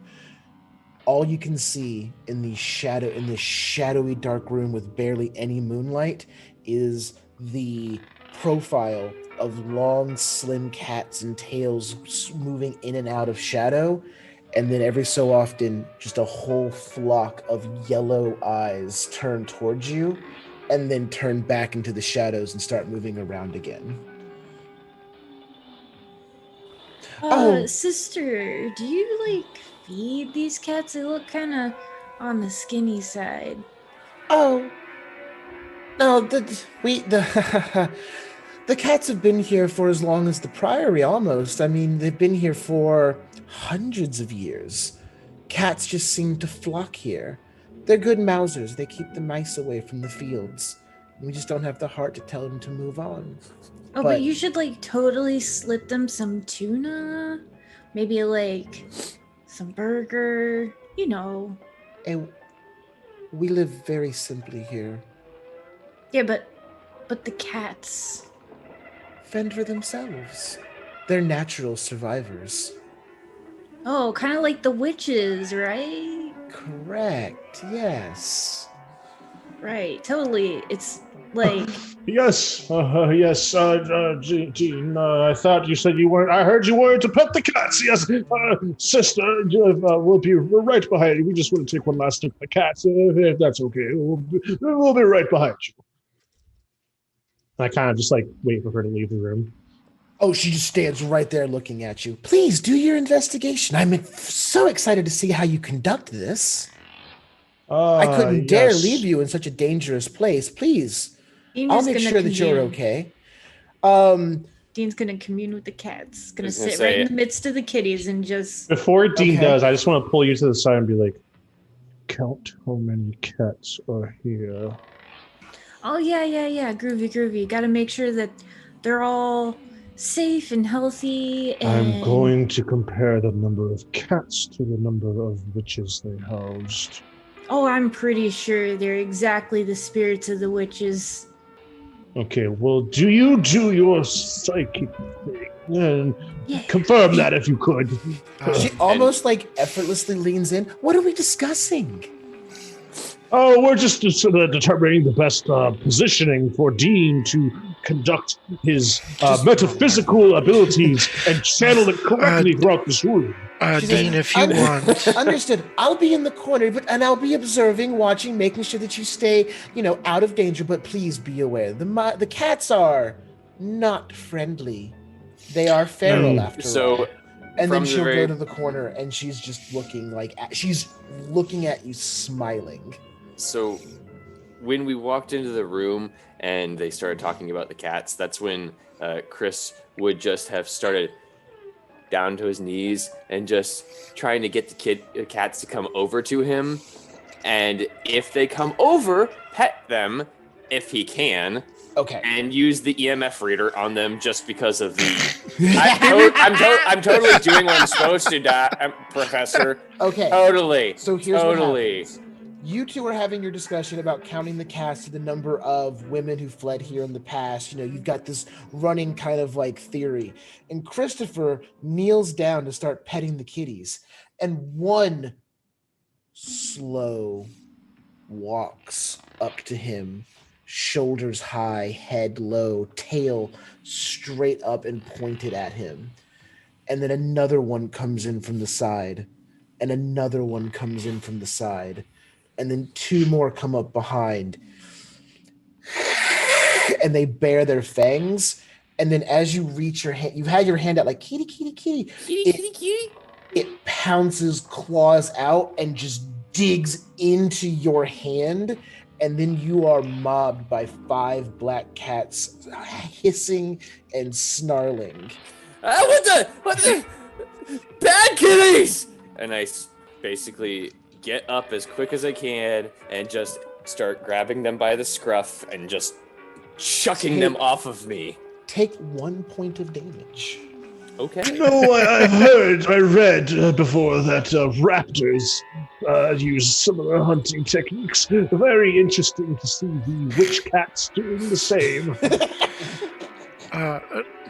So when Dean goes middle of the floor, if you don't mind, we would like to get this session on record as well, and I'm just going to put my voice recorder down. Okay, so you're getting the sound of the cats recorded? Yes, and the Dean's going to do what Dean does, and hopefully we find something on the recording. Dean's going to do a Dean thing. All right. So you doing the recording, hoping that you're getting that, okay? And Dean, you said you were going to do commune with Cat. It's not actually like a thing that's on my sheet. My character's just gonna like try and.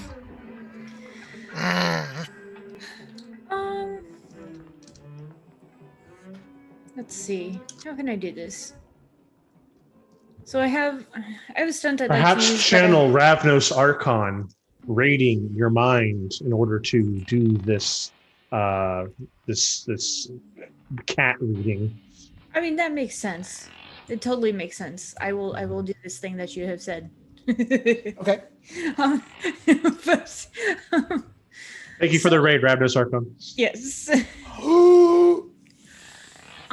If you'll let me, I would like to use enigmas and intellect to kind of do my psychic thing with these kitties.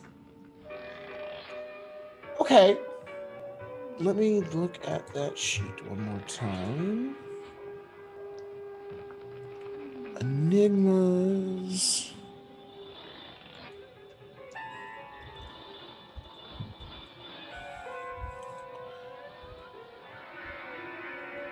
Because the main point for this is I'm hoping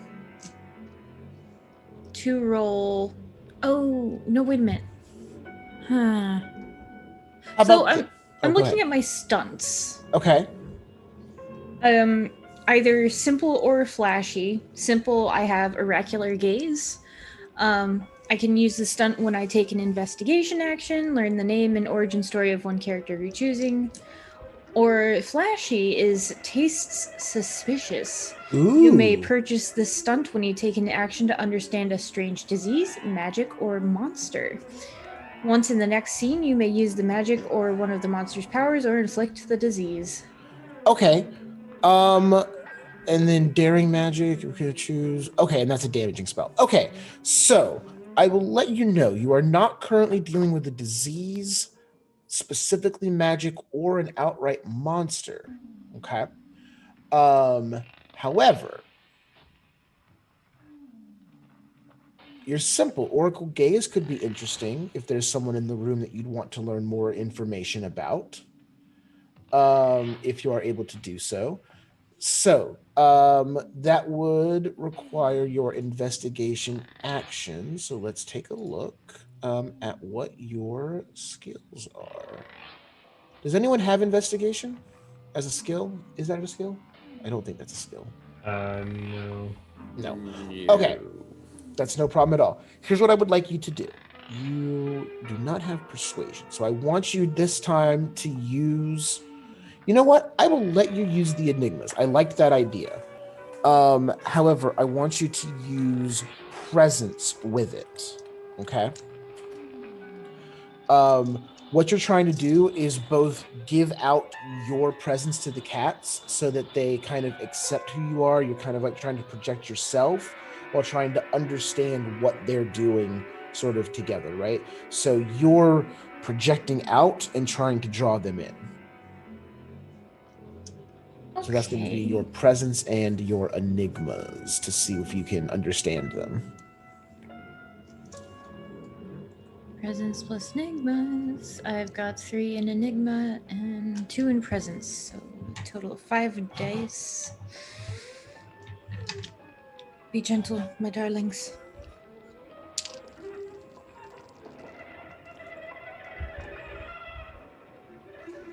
No successes. Oh.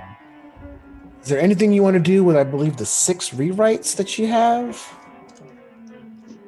Oh, well, I mean, if anyone... that's a shared thing, yeah? Yes. Yes. Yeah, if you guys don't mind. I'd like to attempt to do the thing again. I would let you... I don't know if this is an official rule or not, but you guys have not been treated well by the dice. So, go ahead and you can roll again just by using one of your rewrite dice, okay? Okay. Thank you. You little monsters, behave this time. 1 success. Okay.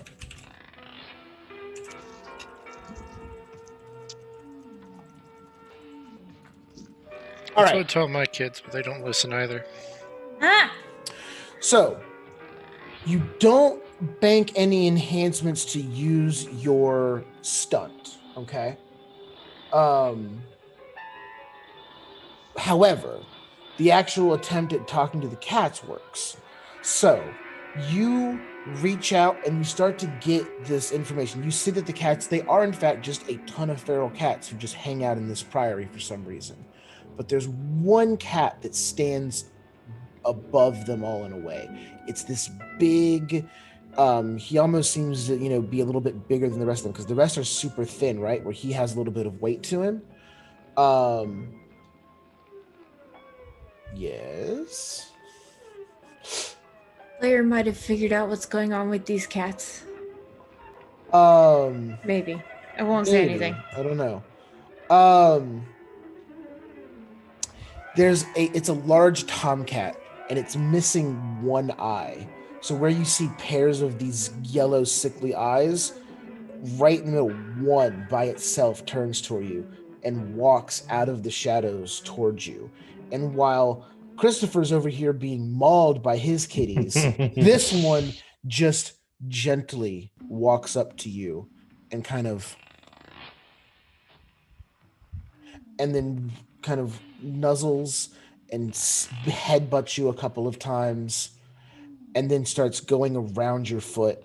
And then it kind of paws the back of your leg, kind of pushing you further into the room. Not claw, paw. You're such a groovy little kitty. I'll do this thing. I'll go in there. Yeah. So it pushes you a little bit. It kind of runs around your feet. When it kind of pushes you to the left, kind of pushes you to the right. It headbutts you there. It headbutts you there.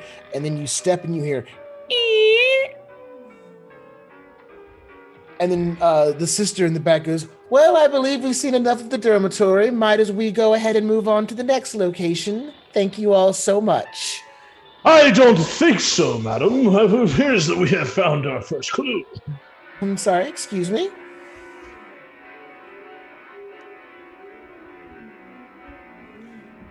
Oh, in the floor. Dean, if you would do the honors, as seeing as your cat friend here has worked out. Yeah, totally. And also, little kitty friend, if you want to just stick by my side this whole time, you could totally come home with me and I'll feed you tuna. Yes, we can dissect him and investigate what makes him so special. Obviously, the cats are not to be messed with. They're obviously hurting your friends. We keep the cats around for the most. Oh, him? Yeah, he's fine. I believe it's time that we move on. Do you have peroxide? There is an infirmary. We'll be able to get there shortly. You'll be fine. I'm elbowing Dean, Dean, Can the floorboard. Can we just go right now? Because it's a decent. Actually, yes, you're all correct. We should go to the infirmary immediately for your friend. Come now, thank you. And she does the nun thing, and she just kind of points her hand out of the room. Carry on. Move swiftly.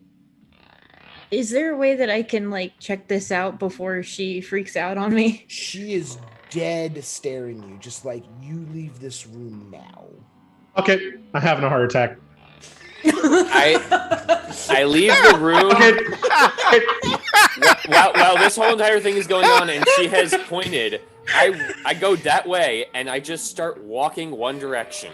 Okay, that's fine. You can wander off by yourself. I have not wasted 40 fucking years of my life to get stopped by some nun. I drop on the floor. Oh, Professor! Oh, we must go to the infirmary. Okay. I start grabbing at her habit and her dress. She does not move. You fall on the floor. She has her hand out like this, and she just kind of cocks her head, right? And then, looks directly at Dean. You should probably help him. As the cats just pounce him because they're feral, scratchy, bitey cats that I've explained multiple times. So, Professor Roland, you are immediately assaulted by about 20 hungry feral Well- cats. Perfect. I know I can't stop them, but any ones I can manage to grab off of me, I'm gonna throw them at the nun. Be like, on top of this heart attack, I'm being eaten by a mini lions. Oh no! See, you just So, And it's like, it's one of those shitty horror movies. Excuse me. So it cuts between the same three actions. yes. Me throwing the same cat 20 Yep. times, and then crossing to the nun. Okay, so yes, I was literally going to do that same bit. So yes, it is the same recycled shots over and over again. It's just him going and gently moving a cat off of him, off frame. Obviously not throwing the cat. Obviously handing it to a handler or whatever. And then it cuts to the nun who is still just doing this as a fake cat flies past her and bounces off the wall. And then you just hear the sound effect, meow. I think it's more like meow. Because Doppler effect. No, the old sound effects would definitely have just been steady. Meow.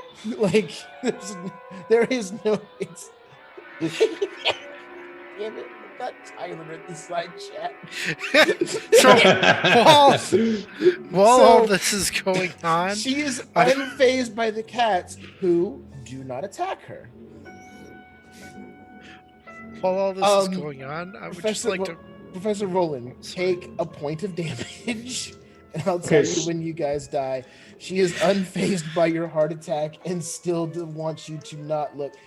As you kind of brush off the cat, you brush off the cats, you have some claw marks, you're not dying or anything like that. You have 1 point of damage, and she just goes, "Yes, there is an opening in this room, but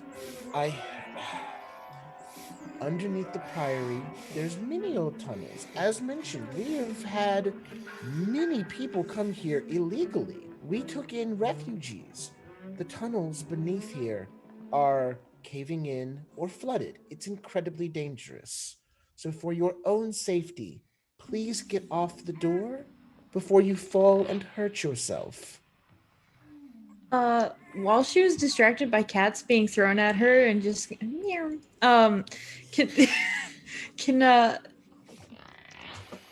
Dean have maybe puts the tomcat in a backpack that he suddenly has because a blooper happened in the film where the cast forgot to get him a backpack?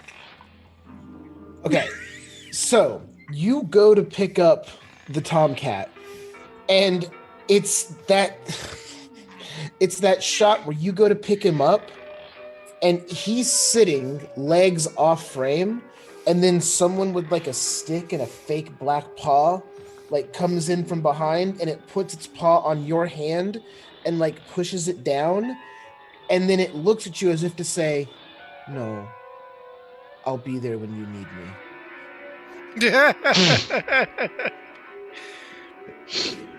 Out of character, you have made your first ally.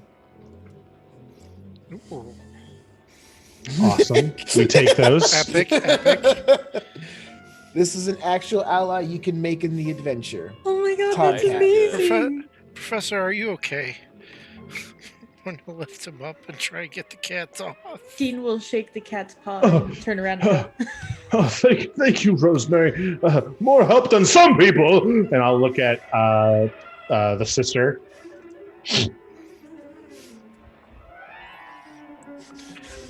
Let's go. Fine. And I'll just. Oh. All right. As you are leaving, she asks, "Where would you like to go to next?" And she's about to list you a couple of rooms. However, we're going to cut very quickly to Christopher, who has left on his own to wander amongst the Priory. I'm totally gonna find that infirmary on my own. Okay. Are you Uh-huh. actually looking for the infirmary? If I happen to find it, cool. If I don't, then I find something else that'll catch my interest, then I'll stop there. Yeah, absolutely. So here's what we're gonna do. I want you to give me a roll. Just we're gonna say for the sake of the rule that you are actually trying to find an infirmary to kind of peroxide your hand, disinfect, do a bandage. So Okay. what do you think that you would want to use to kind of like explore this, like not explore like ooh, but like okay, where I'm looking for an infirmary, like how, like what would be a good role for you? A good roll, as in you're talking like actual stats roll? Yeah, put together a role for me. Oh.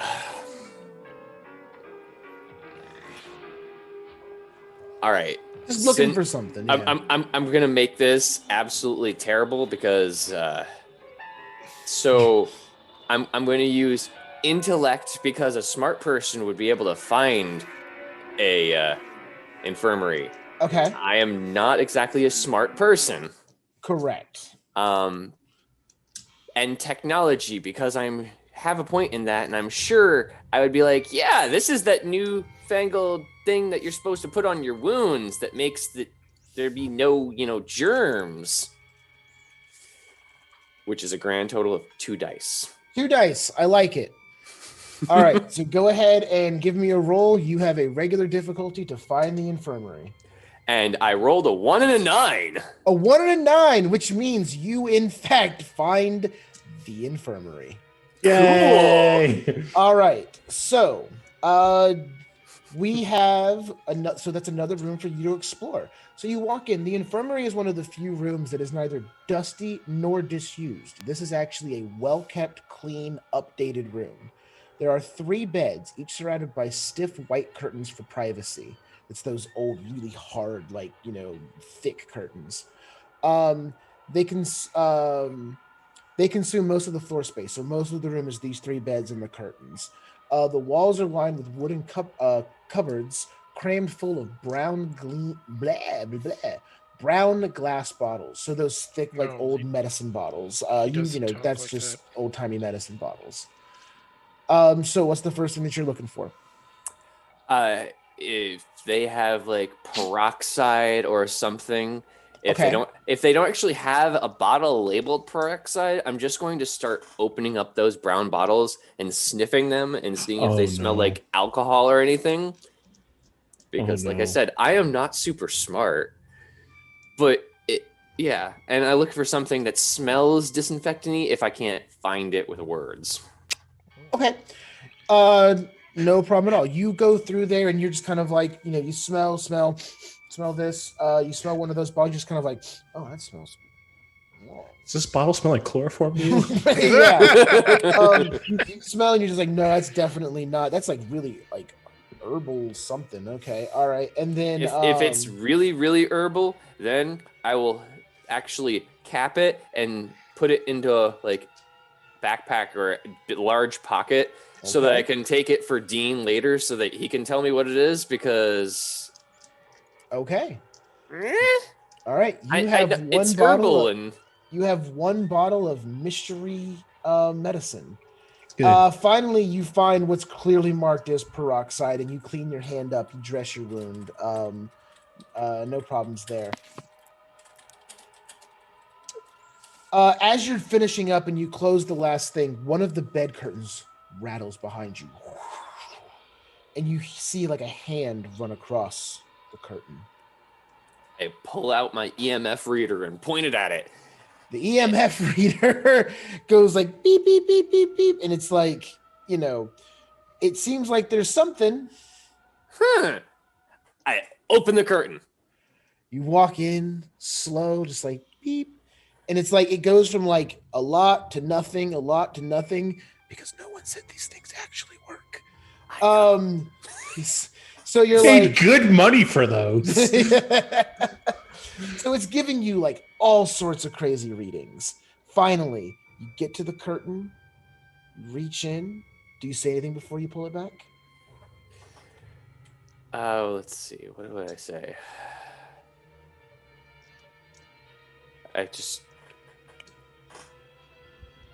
Anybody in there? I'm coming in. You throw it back. There's no one there. but a yellow document sits atop the sheet. The pristine, folded, tucked sheets right on top, completely misplaced, ancient old paper. I point Emf Reader at it for a second, and regardless of what it does, I then gingerly pick it up and look at it and read it. You gingerly pick it up, look at it, read it. It says, you start to look at it and it says, it's dated October 12th, 1886. We are continuing our investigation into the Priory. Strange things are afoot. Our journey here was most unusual. We seem to be attacked on all sides by many nefarious creatures, but we've gotten safe haven within the Priory. The nuns seem welcoming enough, even offering to give us a tour around the estate.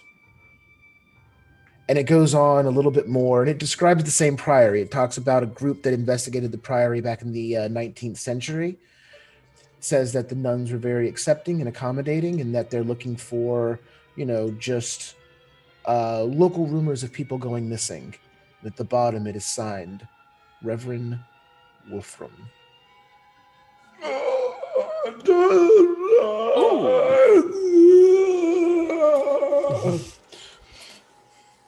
Give me 1 second.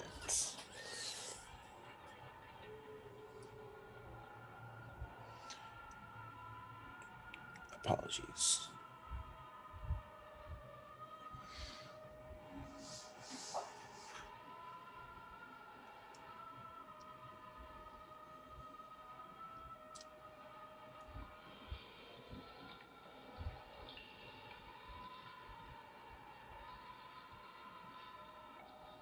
Meanwhile, Professor Roland and the sister are busy glaring at each other the whole time.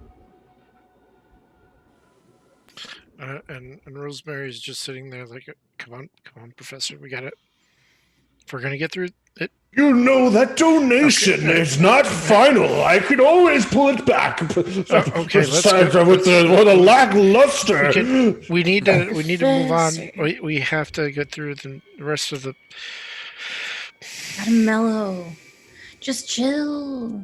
Feel the vibes of the one cat that didn't attack you. Dean, you've been telling me to feel the vibes for 5 years now.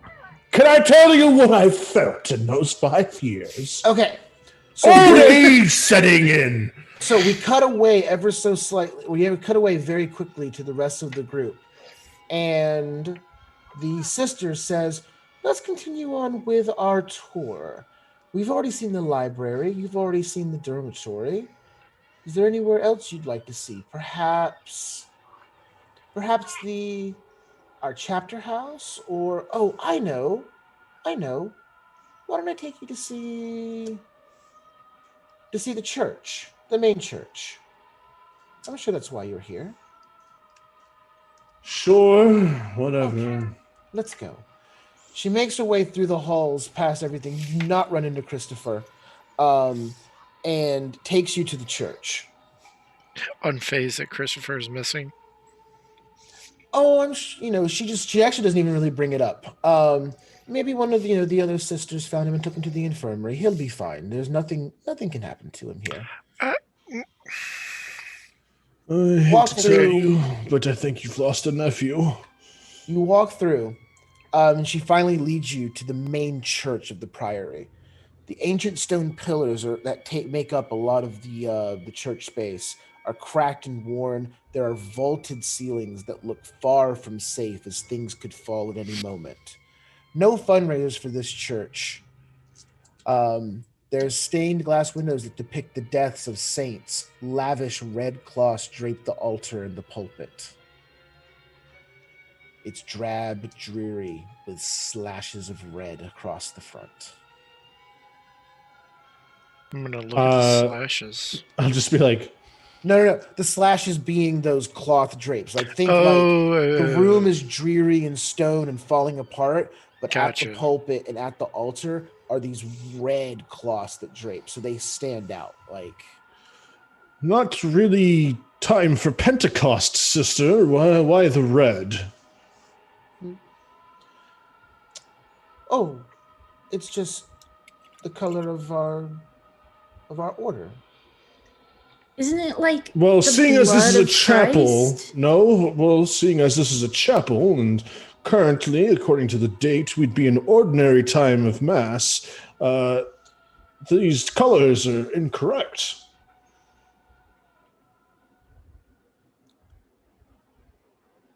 She gives you one that I don't have personally. She gives you a flimsy excuse as to why they would have these. It's like, no, these represent the blood spilled by the saint of Saint blah blah blah when This he is for battled Saint the Valentine for his, yeah.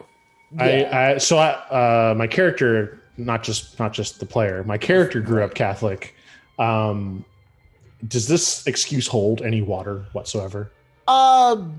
Yes and no. It's one of those ones where you're like, well, I guess if you were doing this, it makes enough sense that it doesn't jump out to you as being a completely sacrilege. Like they're not going to have something this present on the tour like just make completely no sense to you. Sure. It's not the norm, but it's not by any means like to your player's knowledge as a person raised Catholic. It would be different from probably what your church would do, but one that, because they are, they're a special sect, this is their priory, so they maybe run things a little bit to their own sort of like specific readings of things. One moment. Let me double check something. While they're talking, Dean is going and touching all the fabric.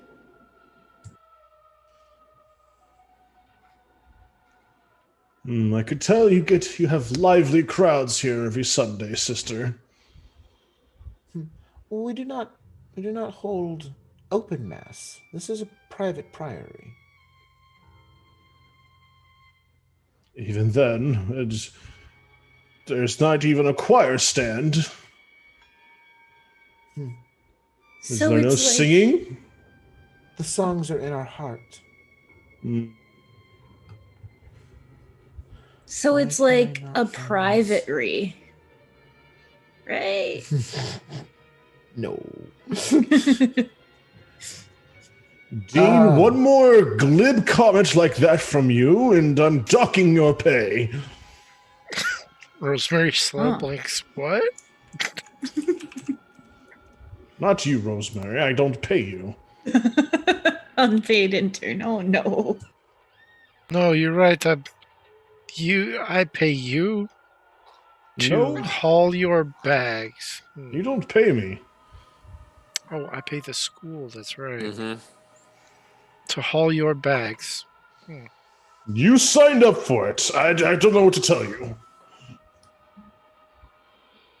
That kind of Good times to be had. That kind of hard work Oh. teaches you like so much. So she gives you the thing. She goes, "It's a special practice by the Sisters of the Vital Communion." Okay, if you say so. Which is their order's name, Sisters of the Vital Communion. All right, that took me a second to find. All right, so we are in the church. We are finishing up the church. Okay. First thing that jumps out to you as you start to investigate it, there are disturbing carvings in the choir stalls and pews. You kind of see these are carved into the pews. Oh, like into the pews themselves? Uh-huh. The stalls and the pews have carvings all through them. And what is the quality of these? Is this like a wood carver quality, like artistic, or are these like very crude, like someone took like a butcher's knife and was just like pentagram? It varies, kind of all over. Some start off very kind of crude, like elementary, and then others become a little bit more clean. What do they depict? You look You're running your fingers. Some are worn by age. You're kind of like trying to trace your fingers across them. What are those? And she's just like, oh, these have been here for a long time. Many people have come through. And then you do I thought you said this was a private church. Currently, the Priory is incredibly old. Sure. And we would dare not replace any of the things that we do not have to. Sure. And then you run your finger up to a tip, and then down with a curve, and then a matching inverted one next to it. A curve up to a tip, and then back down again. 2 crescent moons. Horns. And then just beneath that, triangle, triangle, triangle. And then another set just beneath it. Triangle up, triangle up, triangle up. Triangles, triangles. An elf. And then beneath that, diagonal slash, diagonal slash, diagonal slash.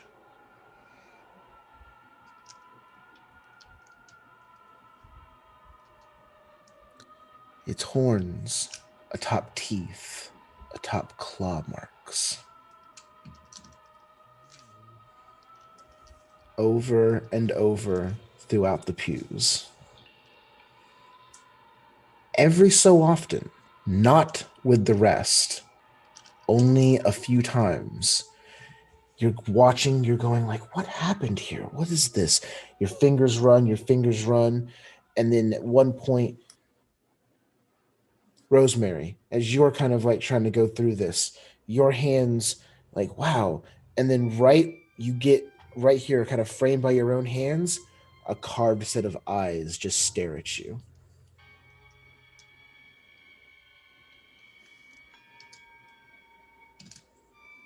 Ba-ba, ba-ba, Does he have the EMF reader? Have your EMF readers. Nothing goes off. Everything's fine here. I'll make a mental note and write everything down in my trusty notebook. Okay. The floor / ground here, what is it made of? Stone. This whole priory is stone. Okay.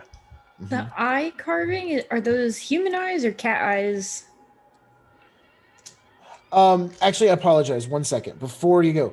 The whole thing is stone, but there is very open, like not hidden, right? Maybe like has a carpet over it, but it's kind of like folded back, so it's not like super hidden. There's a trapdoor behind the altar.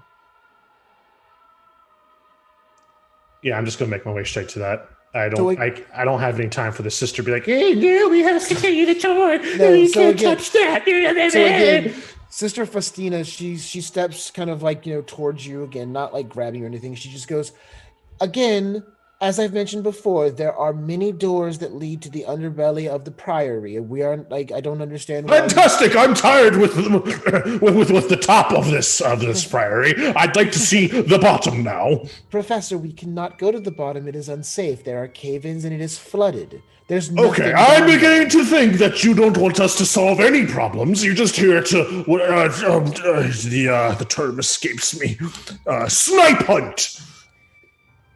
Everyone give me culture plus intelligence. Now that he's standing by the altar. Oh, the 3 of you. Christopher, you're not here, so I see nothing. Dean, Rosemary, Dean, and the professor. Culture and intellect? Culture and intelligence, yes.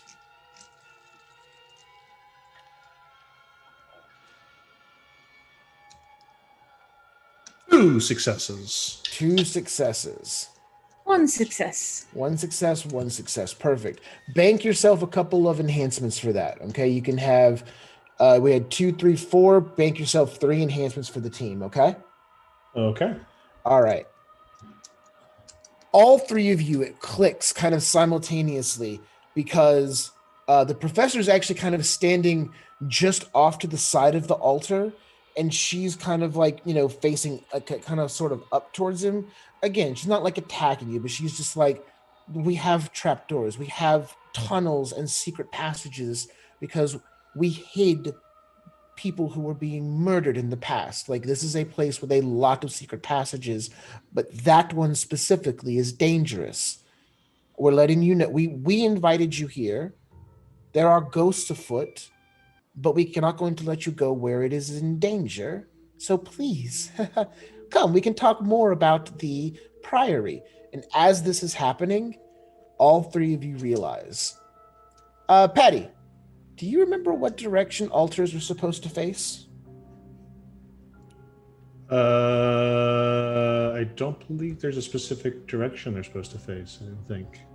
So in English churches, the altar should always face east.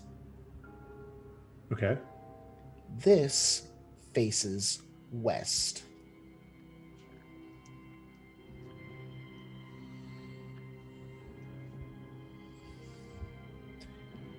Specifically, Dean and Rosemary, since you're more up towards the altar, you can see that those red curtains, right, had kind of drawn your eyes. But the flagstones, there's some sort of discolorization in them. It's very different from anything else. It stands out to you when you actually get your eyes on it. Is that blood? Huh. I always believed that human sacrifice had died out. That was one of my You actually quips. say that? Yes. That was one of my quips as well. Okay.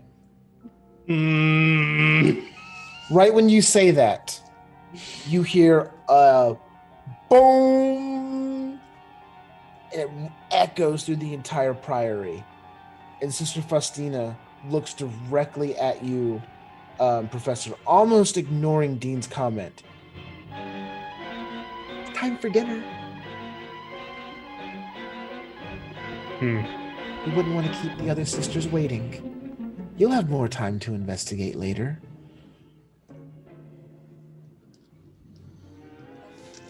I get right up in her face. Don't worry, sister. All your secrets will soon be mine. Oh! And I walk away. Everyone think. That was one of my quips. That was a quip, yes. That was good. No, because you didn't like mine, so I don't like yours either. What? Just kidding. No, it's okay. All right. No, that was beautiful. With that excellent quip, the scene ends. And the next thing that you hear is the crack of a whip. The pounding of hooves on the ground. And then we cut out to a carriage being pulled through a familiar countryside down a familiar road. The camera above, the establishing shot showing the carriage traveling down the road away from Abbeyham towards the Priory. 1886. And when we come back, we will see our characters play out what happened in this Priory oh so many years ago.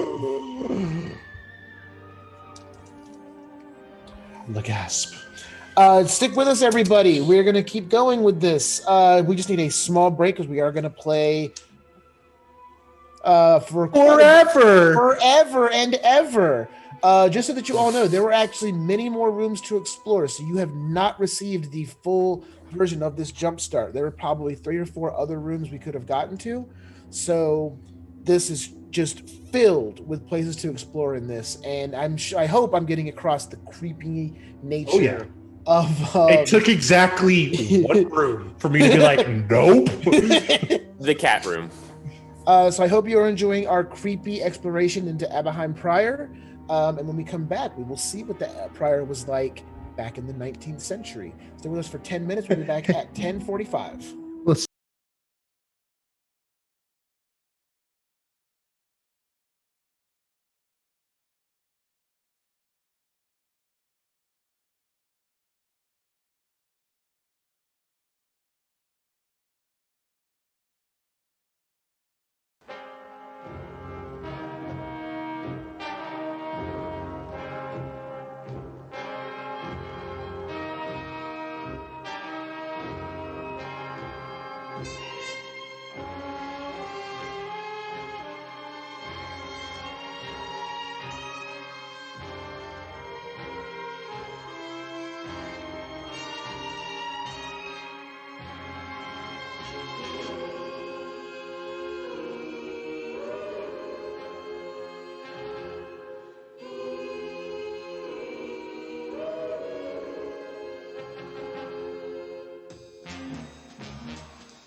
And we are back.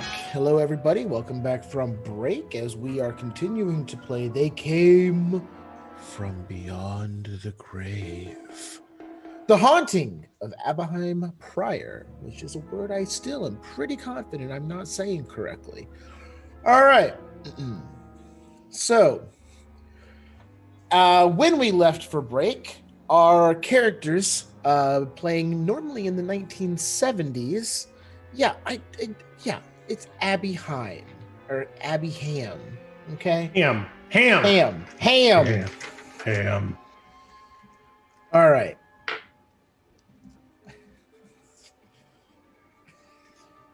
It's the barrage of side messages. Okay. All right.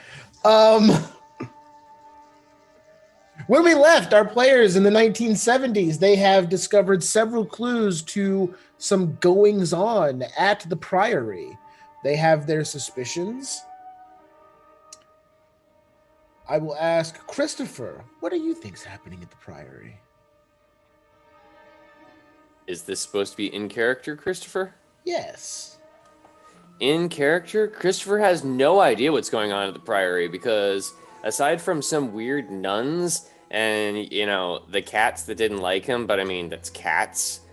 And then the mysterious paper about the previous people. I mean, he hasn't really seen anything that says anything except weird nuns.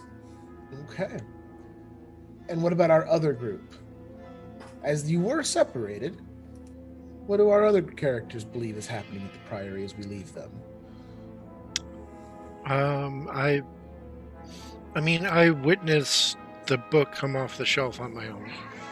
The book flew off the shelf when your back was turned. You heard Yeah. it, and that's what drew your attention to it.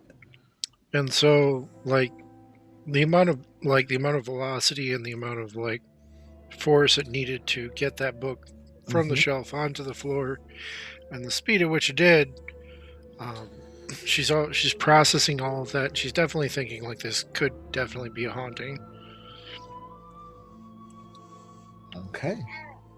So, Dean is... Oh, man. Since Stain's not here, I should have renamed him Dwayne. That would have been funny. Too late You now. have rewrite dice. Nope, too late now. Anyway. If you rewrite dice, you can change your character from Dean to Dwayne. I don't know. I don't want to do that. Anyway. That'd be weird, because that... Anyway. So anyway. Especially when this character's about to die. Oh, shit. You wouldn't kill Dwayne, would you? Yes, he would. 100%. How many times? I'm pretty sure we have a bounty on him anyway. How many times do we get to kill him in this game? Anyway, so my character thinks that the nurses are the witches siphoning the life from the poor kitties. Oh my, that's horrible. I mean, I have brain thoughts all over the place. All right. Also that they're demons. Also that they're Not the demons. cats, the nuns. They're demon witches that are stealing the life force from the kitties. Okay. In It's my also opinion. more and more demonic, yeah. I like the fucked upness. Okay. Then, with that, now that we have caught the audience up to where we think we are, let's get back to it. The night has foul weather. Rain pours down them. The fog sets thickly amongst the road. The next staging in should have just been a few miles away from the village of Abbeyham, but you never reached it. You should have reached it hours ago. You've been running down these roads backwards over and over again, delayed greatly by the weather. One wrong turn there, one wrong turn here, unsure of where you are. The stagecoach, again, the whip cracks. The driver continues to try to move through the rain. The rest of you sit inside the stagecoach. So, players, introduce us a second time to your characters, only this time from the 19th century, where we'll be keeping the same names and builds.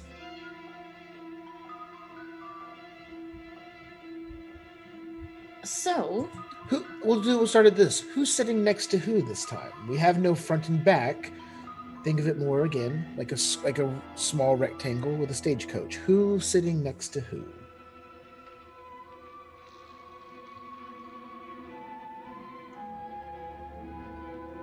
I don't know who the other people are. Yeah. So we have no idea who the other people's characters now are. So I don't know who I'd be sitting next to. As in, our players do not know the other characters' names. No, so imagine that you were the same group dynamic, but in the 19th century. not quite for myself and for Hugo. But Okay. we're keeping the same names, so it's Christopher, actually. Our character backstory is actually that... So, long story short, viewers, I changed my character's gender from female to male. So, it was originally my character in the past was married to Sword of Solid's character in the past.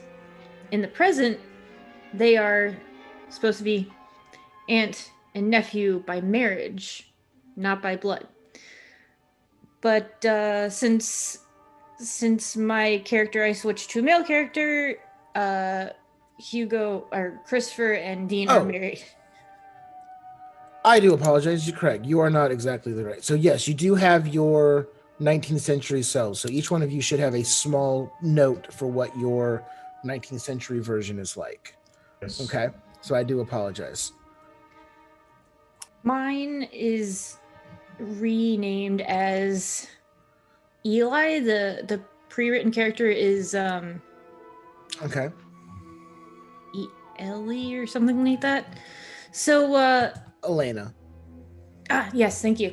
So we're just gonna go with all those writers who were secretly bi or gay, but historians like to straight wash the history. They're roommates. Yes, they're dear roommates who hold hands on their walks. Okay. So Eli, yes. So Eli. Okay.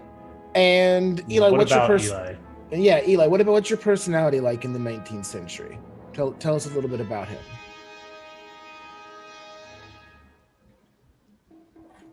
You are muted.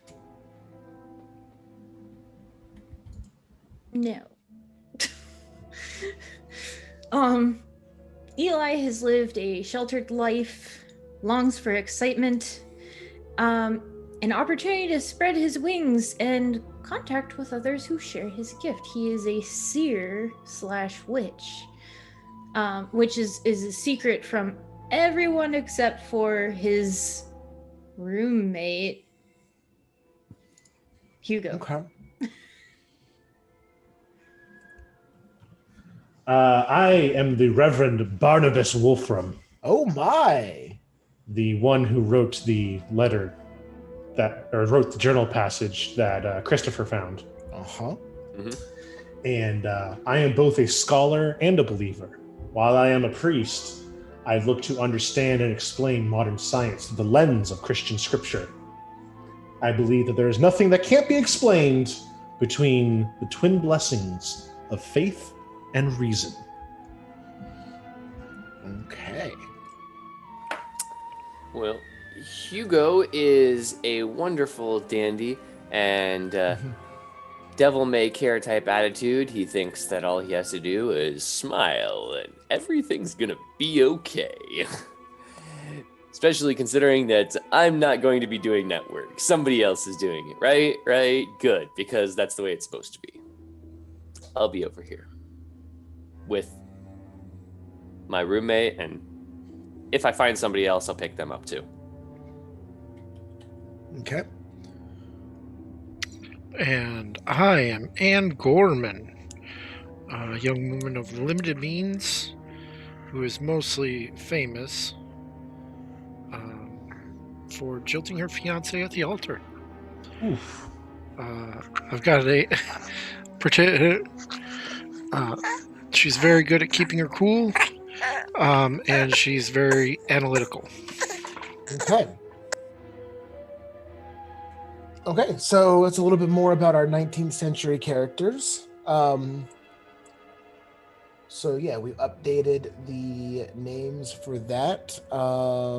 And let's see, I will rename.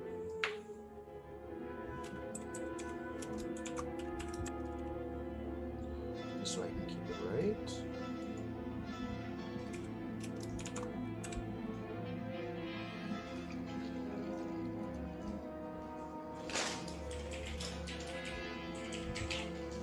Yeah, if you can throw your new character's name up. Okay, Hugo, I got you, Wolfram, Anne, and Eli. Perfect. Okay.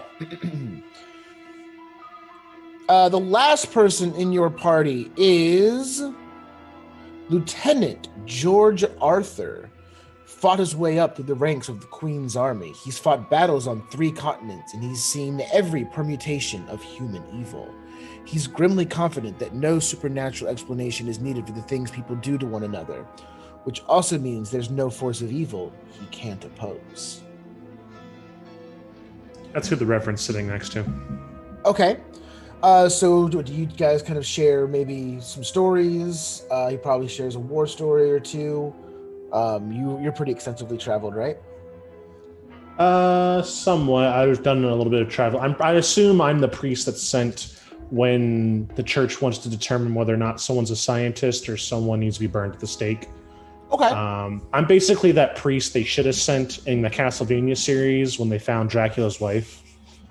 I probably could have prevented the whole the whole thing purge situation. I'd have been like, no, guys, it's all good. Okay. Doctor, not a witch. I mean, like it was, it's perfectly understandable, right? Like you have to do that, right? Yes, As I said, I believe science is real. It just is framed through faith, and so my explanation for Dracula's wife would have been like, oh, God blessed her with the knowledge of understanding the uses for plants and animal skins, and therefore her work is actually holy. Then it would have been done right there. Such a simple equation. By the way, I love that. I love that series. It's fucking fantastic, and I'm super excited for the 4th season coming up. Apparently, it's been spoiled. A little bit's been spoiled, and not going to say anything. But Nope. It's going to be awesome. It's going to be epic. Nope. I'm ready. I'm there for that. So Eli is sitting there listening to all the excitement of these stories of like the war stories and the Reverend's adventures, etc. And Gregory specifically, George specifically is just like, and yes, of course, that was the day that I knew, of course, there's absolutely no such thing as supernatural presence. Absolutely no one has any sort of otherworldly powers. This is true. And then he just kind of looks it over at you, Eli. What were you saying? Oh, Eli was literally just listening with rapt attention to everyone's stories. He was just, because he's very sheltered, so he loves hearing about all these adventures. So not knowing anything, like not knowing about you specifically, I again, he has the line where it's like, absolutely no one has any sort of otherworldly or supernatural powers. And then he kind of looks at you, he's like, oh, were you speaking, Eli? Oh. There I took you are literally. Sorry. No.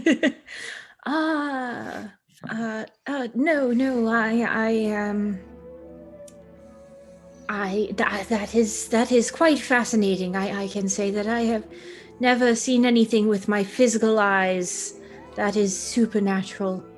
I mean, we don't necessarily know Mm. that. There are many things even those of learning do not understand.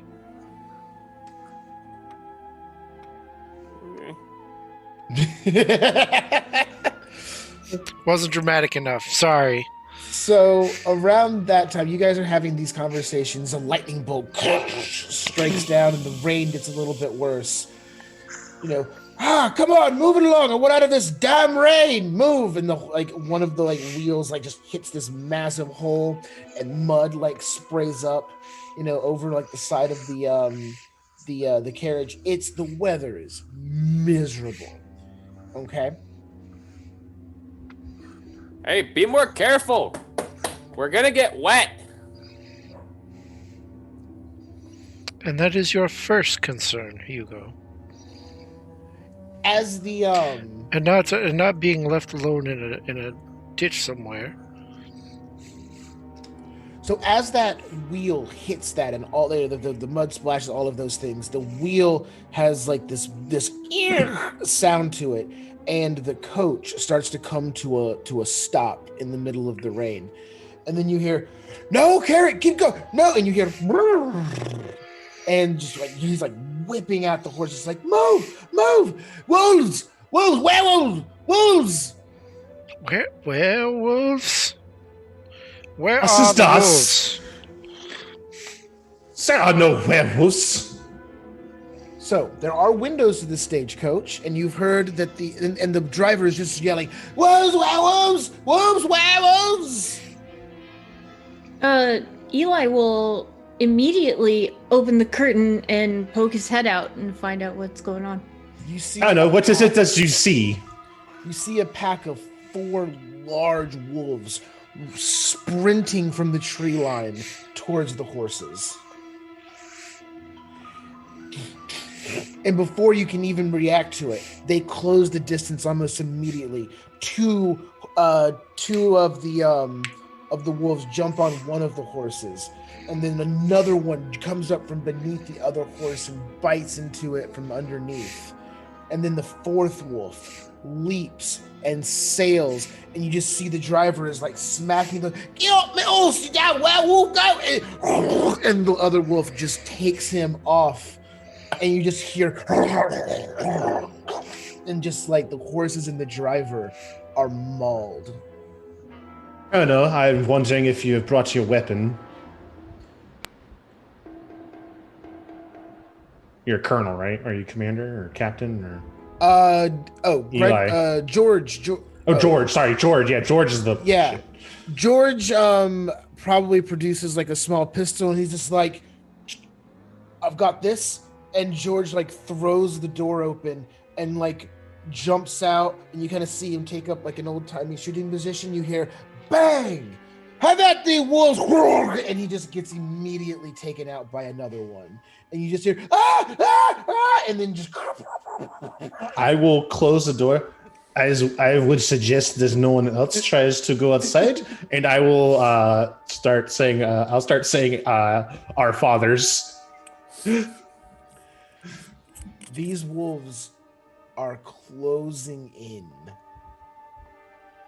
They jump up. They're clawing the door. Ooh. Yes. Taste suspicious. I want to purchase the stunt when I take an action to understand a strange disease, magic, or monster. Okay. Okay. One? Oh, no, wait. I want to go for the daring level one. Okay. Magic. Wield the full power of old magic. Okay, which is the attacky one. Okay, so You wield the full power of old magic. Choose one effect, deal damage equal to the rating of the skill. So you're going to have to attack it, okay? So with these stunts, what happens is you have to basically roll like you would for anything else, right? And what that's going to be is for this, you're rolling some sort of damage type effect. So you're going to have to deal damage to it somehow. And then if you get for a daring stunt, if you get 3 enhancements, that means 3 above what you needed to do the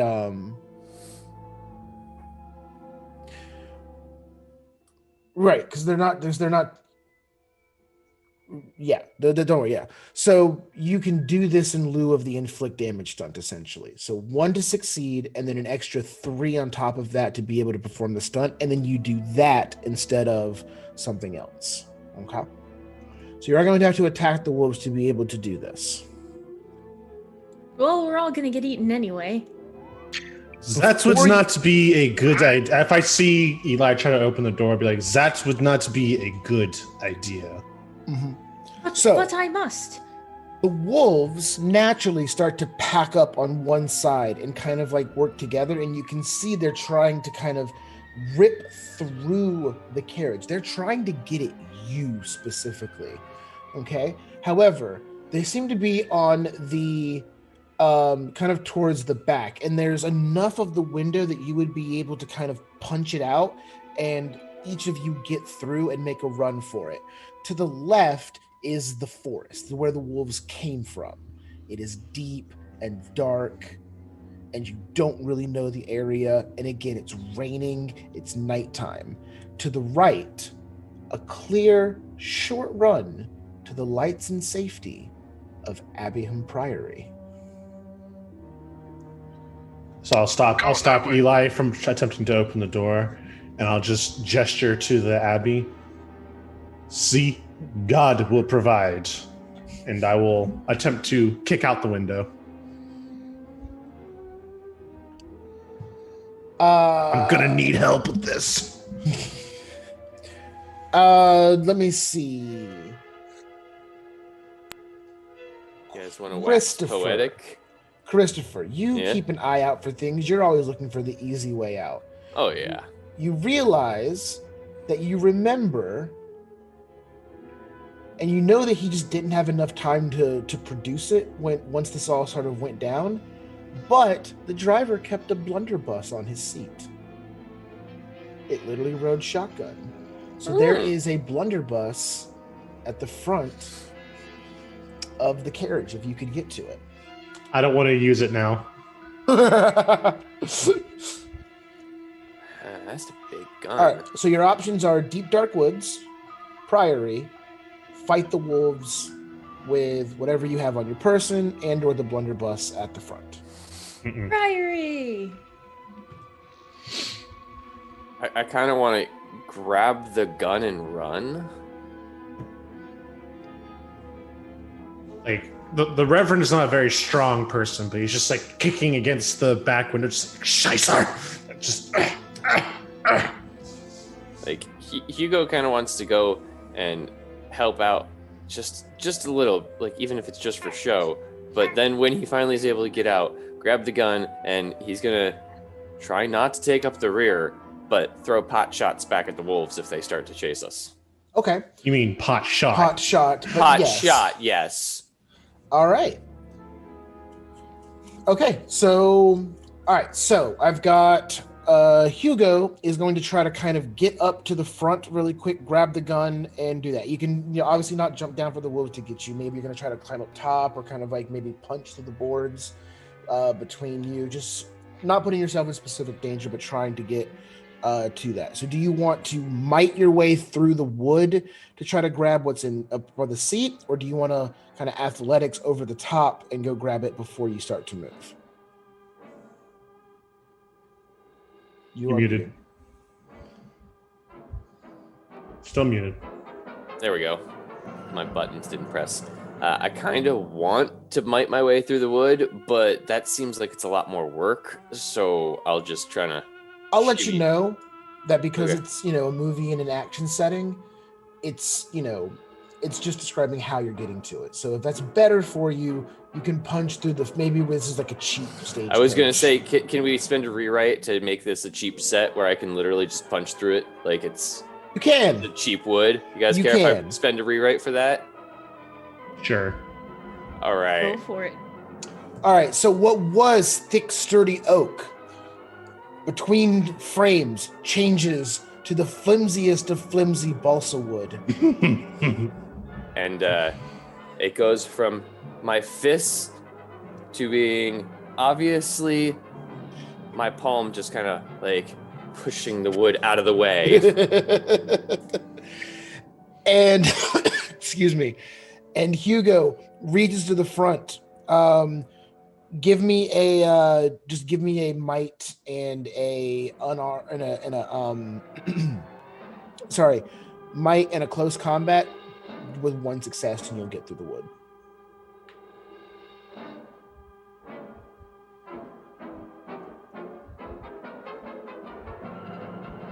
I got no successes. Got no successes. Okay, I failed to break cheap set. that's okay. No, because here's what happens. Because you use the rewrite pool, right? Because you change it to a cheap set, you are still able to punch through it. Always going to be able to do that.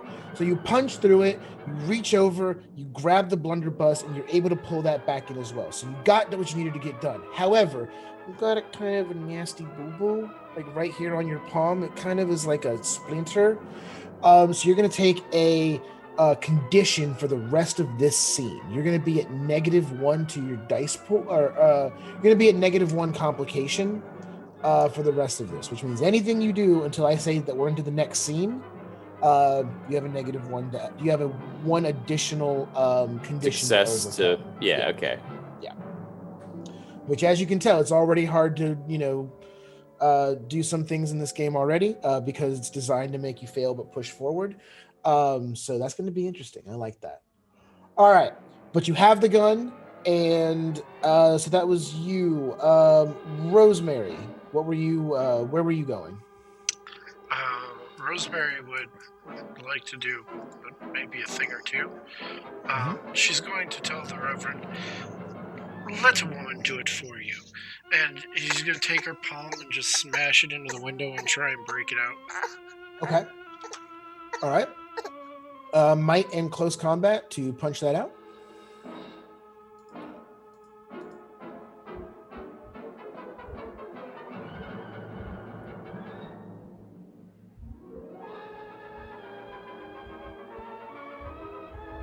That's a no. That's a hard no.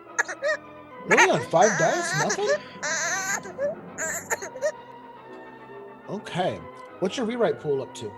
You used just 1 on that one, right? Yeah, I think we have like 6 or something like that. Yeah. I think you guys are closing on 10. I don't know. We have a lot. I was going to say, put yourself up at 10 for the number of times that you've kind of gotten screwed on dice tonight. Okay. Remember, your pool is capped at 12. Okay? So, I'm giving you these rewrites. I'd say go ahead and use them if you feel that you want to. We're getting into the 3-hour mark, so. I would like to if it can speed things along here, make it expedient. Okay. So what would you like to do with that? I would like to, and I'm not sure exactly how it works, but I would like to make it so that, like, the way the balsa wood was, is the camera shifts shot from like this heavy, sturdy pane to like this pane of glass, which looks great, but is really just like held in with the cloths behind it, and it just kind of like falls out. Okay. It just literally like falls out of it, and it's like, oh, that was. I'm for it. Yeah, absolutely. I did it.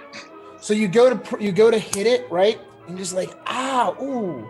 And then like a stagehand on the other side who was supposed to pull it like free does so like 2 seconds late and pulls like the balsa wood like piece out.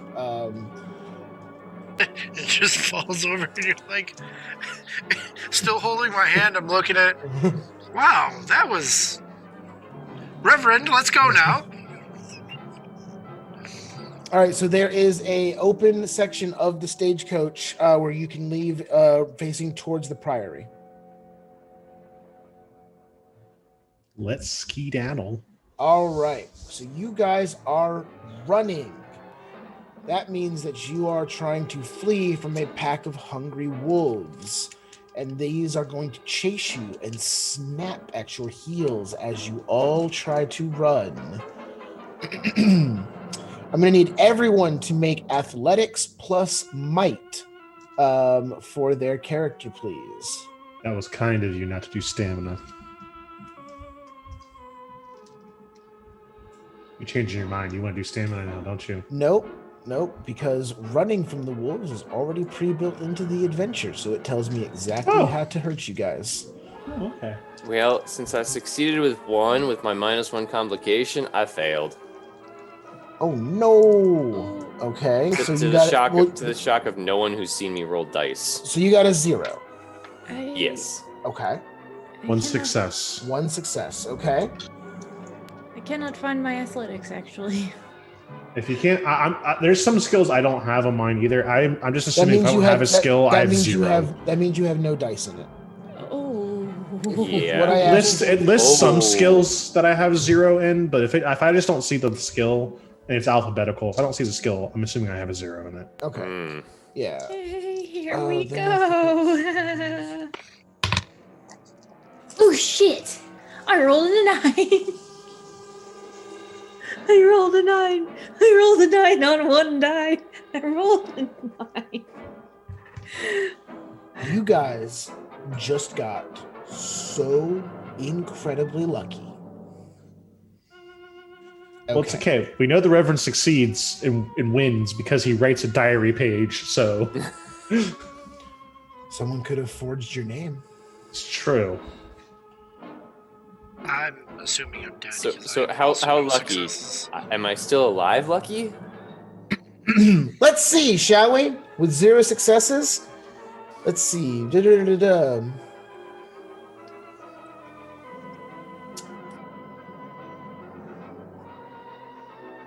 Well, technically 1 success. You just couldn't buy off the complication. True. Okay, so as you run, you all continue to run, and again, the rain is coming down. It's dark. The only you can see is the light of the Priory off in the distance, and the wolves are snapping at you. Right, teeth bared, fangs, just like, and then they snap, and one bites at your heel, and then runs forward and actually claws you down the back. But not too deep, Hugo. It's weird. You would think that when it pounced you, it would go all the way through, but it seems you slipped out of its way just enough. It had you. But it didn't quite do enough to get a nice big one in there. Take 1 damage. What about me? So, in the classic piece of wisdom, you don't got to be the fastest. You just don't got to be the slowest.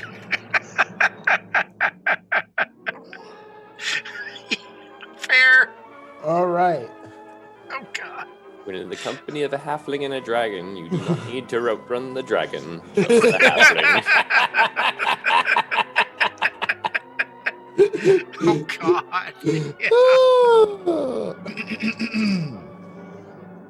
Excuse me. Okay, it's going to take 1 more run as you continue to go up the hill that leads up to the Priory. The wolves are pouncing once again. 1 more athletics plus might. Oh boy.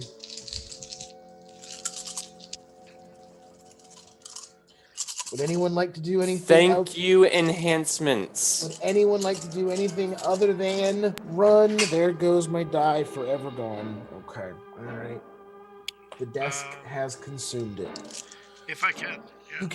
You can punch and or kick a wolf. You can shoot a wolf. You can drop kick a wolf. I would like to investigate a wolf. Is that something I can do? You want to investigate a wolf? Well, I mean, it is trying to eat your face hole. Yeah, that's true. Yeah, if you take the second to investigate, that's the second it takes them to eat you. Let me just put it this way. If you are trying to run from it, right, you are having to do the athletics and might. If you're not doing that and you don't hit it, it's going to hit you. I'm running. Okay. Is anyone not running? No, I am running. I got 1 success on my run. Okay, 1 success. Eli, are you running as well? I was, and I rolled a 7 on my 1 die that I have for running. Okay. Rosemary 2. and Hugo. I got 2 successes, so 1. 10s 2 are 2, successes. All right. Also, Zaftig gave us all Enhancements. enhancements. So, So 2 successes for me then. Remember, though, you do need at least 1 success to use an enhancement. crap. Okay, then I failed. Okay. That's okay. So, Eli, once again, these wolves continue to close. Your foot gets stuck in the mud, and you're like, for just a minute, you're like, I can't. And it's that as you kind of like pull your foot out from ankle deep mud, just enough time for the wolves to swarm your legs and snap at you. Take 2 points of damage. Just so that everyone knows, every character can take up to 10 injuries. Okay? This is spread over 4 levels of severity. Just a flesh wound. That'll leave a scar. What were the other ones? They don't have the... I can't remember the rest, but it's all the way up to like death monologue, basically, where you get like a full... Like, you're dead, but you get like a minute to just kind of like monologue before you're out. Okay, so just keep damage. We're just going to do a base 10. Once you take 10 damage, your character is deceased. Most likely, some of you will legitimately die by the end of this night. Okay. All right, but with that, the wolves continue to chase you to the Priory. You're running. As you get closer and closer to the Priory, it rises and gets bigger and bigger out from the countryside. Again, it shines, bright light, leading you like moths to the light. The hellhound snapping at your feet snarl. Finally, one of the sisters looks and sees and swings the door open and ushers you inside. Quickly, come, get inside the Priory. Don't need to tell me twice. Yeah, I'm in. And Hugo will run into the Priory, and once he gets into the doorway, he will swing around with the blunderbuss and try to get his 1 shot off. Okay. Do I have stats for the blunderbuss? Let's take a look. Really, you should just see if I actually shoot anything at all, because it's me, so... That's a good point. Why don't you go ahead and do that? Aim plus dex? Yeah. Probably. Okay. Exactly. Yeah, to shoot is aim plus dex. And that is... oh! That's 2 successes! 2 successes. I got a 10! Whoa! All right. I'm confused. All right, so with that, at the last second, you turn and boosh, blast off the 1 shot that you had in this blunderbuss at one of the wolves. It goes in and it clips it to the side. You can see it rips through some of the fur and into the wolf itself, and it kind of like stops and just like, right? It's like, and then like kind of stops and kind of like just looks at you. It's still got this look in its eyes, and it's just like, as it kind of like bleeds just a little bit down its side. As you run through the door, last moment before the wolves pounce you, you realize this was not the last moment before the wolves pounce you. The wolves stopped chasing about 20 feet from the Priory door, stopping and forming back up into a small semicircle. The sister looks at the wolves look back. They turn and leave. The poor puppy. And That's then right, you stupid ankle biters. That's what you get for biting me. And then the sister turns, slams the priory door. Not slams, closes. Not slams. The priory door and looks to you. The wolves are a real problem around these parts. I'm glad that we were able to bring you in safely, travelers. Welcome to Abbeyham Priory. Why, thank you. Did the power of Christ compel them, or? With that,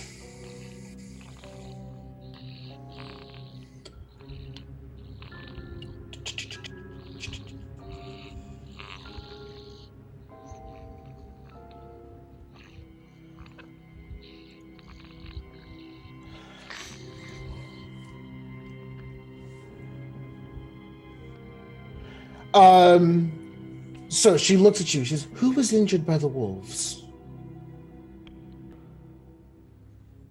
You are I just muted, turn sir. around so you can see my back has that gash.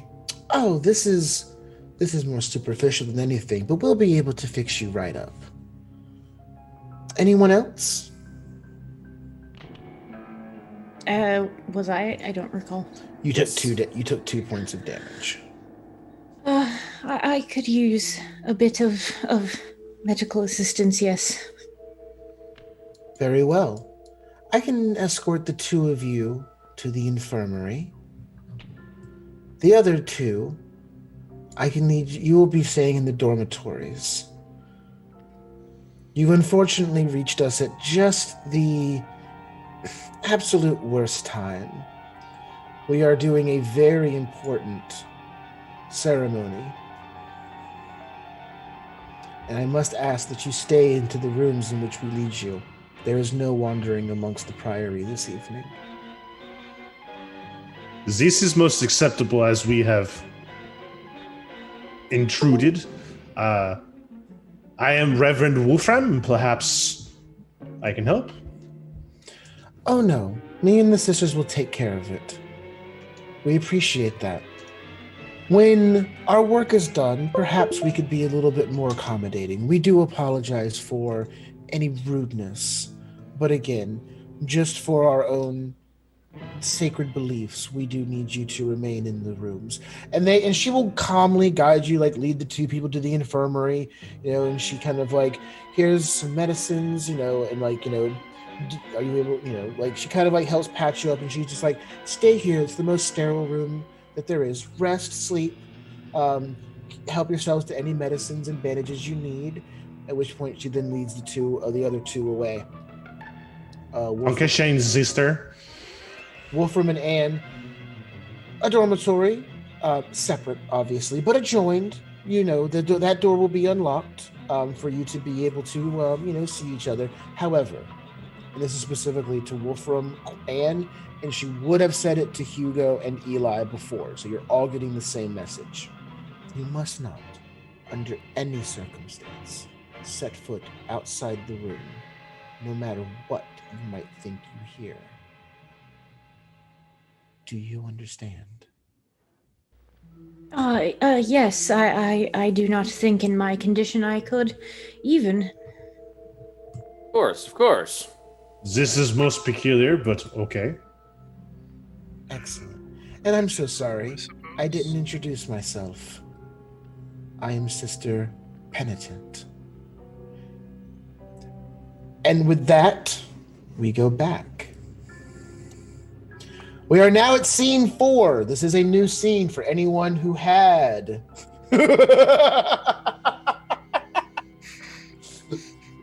Mr. Mary Penitent! You are suspicious. With that, the scene cuts back to the 1970s. You have all entered a dining room. The table is long but simple.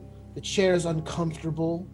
The shadows stretch deep. Again, this entire priory seems unlit, almost as if shrouded in a darkness. Cobwebs stretch out from beyond the shadows, just enough to form it out and then back into the stone. Candlelight is all that, even in this, even at this time, candlelight is all that lights up this room. The mantle, the table, just flickering flame stretched across everything. There's some laughter that riddles down the hallways. Clanging of pots and pans and plates. Does that get unnerving to anyone else but me? You have all been seated here, including Christopher, who is now back with the group. One of the nuns came and found you in the infirmary. She said, "Please, your friends are waiting for you for dinner." And she led you here. Okay. At this point, you are introduced to all of the nuns who reside in the priory. There is Sister Agatha, Sister Faustina. You have met both of them. Sister Bernard. She is quiet, but has a sinister presence to her. She scowls at you as she looks. And you're all seated on one side, and four of the nuns sit on the other side, with Sister Agatha sitting at the head of the table. Agatha almost presides over everything, ordering everyone here and there. And again, you all are sat while the four of them lay out the table and bring out the food, which is just a pot of some sort of soup. You say four of them. We have Agatha, Faustina, Bernard, and... So the four sisters who are sitting across from you, there's Sister Faustina, Sister Bernard, again, the quiet, sinister one, Sister Mary Fortitude, and finally, Sister Mary Patience. Sister Mary Patience is the priory's only novice. She is new to the priory, and she is the one who actually serves the food. You can tell that the other nuns actually sort of ignore her when she tries to speak up, and they just talk over her, and they just tell her, like, "Please move on." And she just moves, and she comes in, and she ladles out some of the soup for you. It's a simple oxtail soup served with unremarkable bread. It is exactly what I expect nuns eat. Mm-hmm. It is the blandest thing Chris has eaten. It is. Ever. However, when I read that in the description, I really wanted oxtails. Like, I really want to go back to one of those Jamaican places we would eat at, Patty, back at the old job. Yeah. Darn the plague. There's a good place down here that closed down because of the plague. Aw, boo. Sorry, I got myself hungry for oxtails. Okay, so... Oxtails and goat. Oh, so curry goat. I want it. All right, so... Again, Faustina, who you've met, loud. She loves to talk. She's chatting, blah, blah, blah. She tells stories about the area. She keeps talking over and over again about how they used to let witches in. She loves telling that story. And she talks about how, oh, did you know back in the 13th century, even that brute, Henry VIII, couldn't shut us down. This priory will survive anything. And she's just like, survive anything. And again, we got to bring in all of those women, and they were accused of witchcraft, and some of them even came in. And Agatha just hums, and Faustina's just like, and just kind of like takes a little bit of the soup. Dean is going to attempt to make friends with this chatty nun. With the chatty nun? Okay. The one that's the same one that has been showing you around, just so that you know. Oh shit, never mind. Fuck that Faustina is the tour guide. She's she gets serious when she needs to, but remember, she was smiley and chatty and kept talking to you. Who is the novice? Yeah, I want to befriend the novice. Sister Mary Patience. Again, so at this point, the meal is being served to you. And once it's all being served, Mary Patient sits. So here's what I would like to say. Who would like to sit opposite Sister Faustina? Sure, I will. Okay. Rosemary, you are opposite Faustina. Who would like to sit opposite Sister Bernard, who is quiet and sinister? I'll do it. Okay. So, Roland, as you sit across from her, she looks into her bowl and she puts the spoon down and she just picks up a piece of the oxtail and starts ripping it from the little flecks of bone that would still be in it. So she's ripping the meat out and then she looks right up at you and stares you dead in the eyes while she...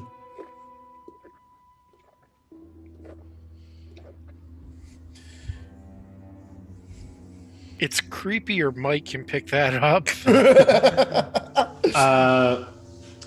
The professor is very specifically not partaking of the food. Okay. Or the drink, if there was any drink served. You are served either, not both, either water or tea. Yeah, I do not drink either. Okay. Are you not partaking in the soup or the bread, or one or the other? Any of it. I do not eat or drink anything at this table. She just kind of swallows. Are you not able to live the simple life, Professor? Well, you see, in my advanced age, it's not many things that agree with the old gastrointestinal, you know. So I prefer to play it safe than sorry. I don't suppose there is a modern version of the toilet here, and I would most certainly be needing, at the very bare minimum, a bidet to deal with whatever would be coming out of me if I were to eat this food. She reaches into her bowl, picks up another piece of oxtail, puts it in her mouth, and just slurps off a piece of the meat, and just stares at you while she chews and plops it back down into the broth. I reach my hands in my soup as well and pull out an oxtail, and I just hold it across the table to her. Well, perhaps you would like mine as well. She finishes, she swallows. We only take what we need. Thank you. And you look quite ravenous. We also eat what is provided to us. Just, I have not been provided for eating. I'll just look down the table at Rosemary and just be like,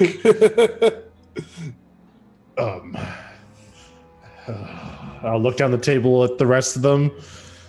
Okay. Oh, dear. Let's keep it going. So Rosemary is with Faustina. Roland is with Bernard. Who would like to sit across from Sister Mary Fortitude? She, let me get the description of Sister Mary Fortitude. Sounds terrifying. Sounds fortuitous. I mean, it is in her name, but she's very tall and noticeably voluptuous, despite wearing her nun clothes, and she's very pretty. Sup, girl? So you could say that she's got a good habit. I will. That's definitely this character's spot then. Okay. And she just goes, "Hi, it's nice to see you. Are you enjoying the Priory so far? Have you found a ghost yet?" No, I haven't found any ghosts. All I found was, I show my arm, cats. That's mean, Tyler. Cat. Yes. Oh, the cats. Yes, the cats are quite... It took me a little while to get used to the cats as well when I first got here. I always like to pet the kitties. I really do. But those, they're so mean. I don't like them very much. Oh, I do, in fact. Sorry. Oh, you do? You like to pet the kitty as well? I'm saying it in the, obvious innuendo sense, but You can tell she picks up on it. She's like, "Oh, you like to pet the kitty? petting kitties is one of my favorite pastimes. Oh my! Well, aren't you just so playful?" Well, let me just say this: you might not want to pet any here because obviously you'll get hurt. All of them? Well, you haven't had much luck so far, have you? Mary Fortuitous, let's go! Oh snap! Damn! What? He's still Oh, going to yeah. stare, but he's going to be much more concerned because that's just ominous for ominous. She cracks a few more jokes with you. She's got a pretty good sense of humor. Like, she takes it all in stride. Like, even with you looking at her, she's just like, you should blink sometime. Don't worry, it actually helps you see better. I've been blinking in my mind. Oh, that's good. At least something's going on in there. I don't get it. No, you don't. And then she just sips the soup. If I could hear that, Oh Rosemary. yeah, no, this is for everyone to hear. Rosemary is taking a bite of soup and then just. Professor, shouldn't you be yelling at her for something?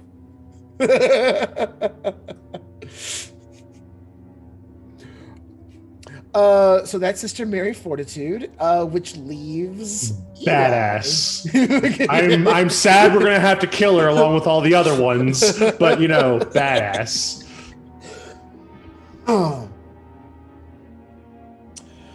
She actually, when you say professor, shouldn't you yell at her? She just goes, "Oh, no professor ever yelled at me when I was in university. I got perfect marks." Hmm. You should What's- try it sometime. What's your It's quite degree, entertaining. Christopher? Mine's in history. I have not completed my degree yet. Just keep at it, son. I'm only in my 3rd year. Oh, very well. Physics of the paranormal. And Now, if last, we're British, that would sitting be very across awkward. from Dean, the young Sister Mary Patience comes and sits down. She scrapes the last remaining bits of soup. Again, only just enough to feed who they knew would be in the priory. No extra made, none wasted, no seconds. By the way, She pours the last little bit of the pot that she cooked and she served out for herself. And she just kind of picks and kind of just, sips and just kind of smiles. Hi. hey, groovy sister, how you doing? Oh, groovy. I'm good. Are you liking the priory so far? Yeah, it's real nifty. It's got this like evil vibe and all that. Like, it's pretty cool though, because it's like also earthy. Okay. Yeah. Do you want my soup? I'm actually a vegetarian. I'll eat my bread. But Oh, no thank you. We're not allowed to have more than what we are provided. it's okay, I'll sneak it to you later. Oh, thank you. Oh, Yeah, no problem. That'll be very nice. Okay.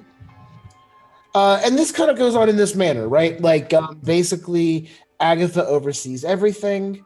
And we'll stop sisters when they get a little bit too out of hand. Faustina just talks and talks and talks and talks.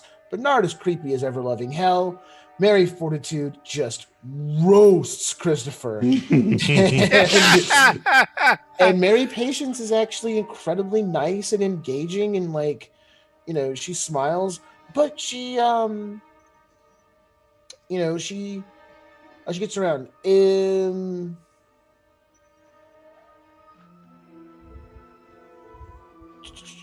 Sorry.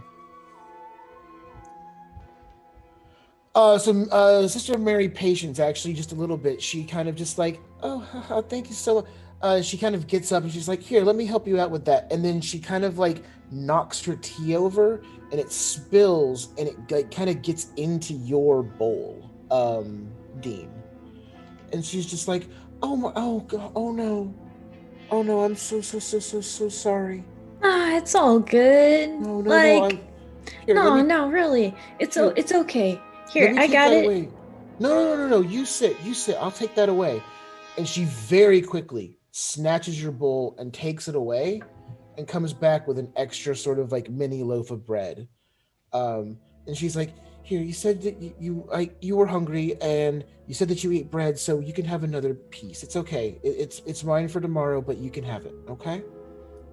Aw, you're such a sweet sister. And it's a shame that the other sisters aren't as like groovy as you. Like, you're real sweet, and you're real Thank you. nice, and you seem like you haven't seen the horrors of the world yet.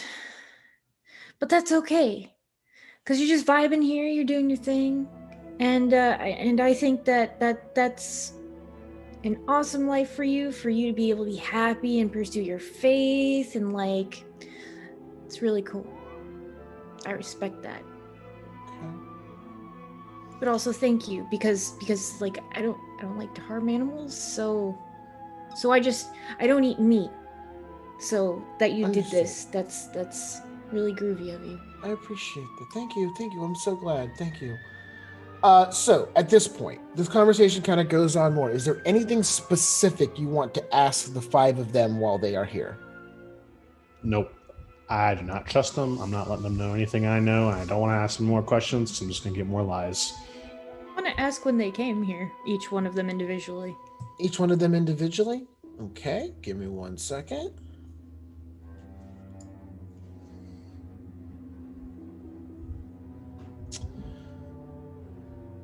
So Sister Agatha,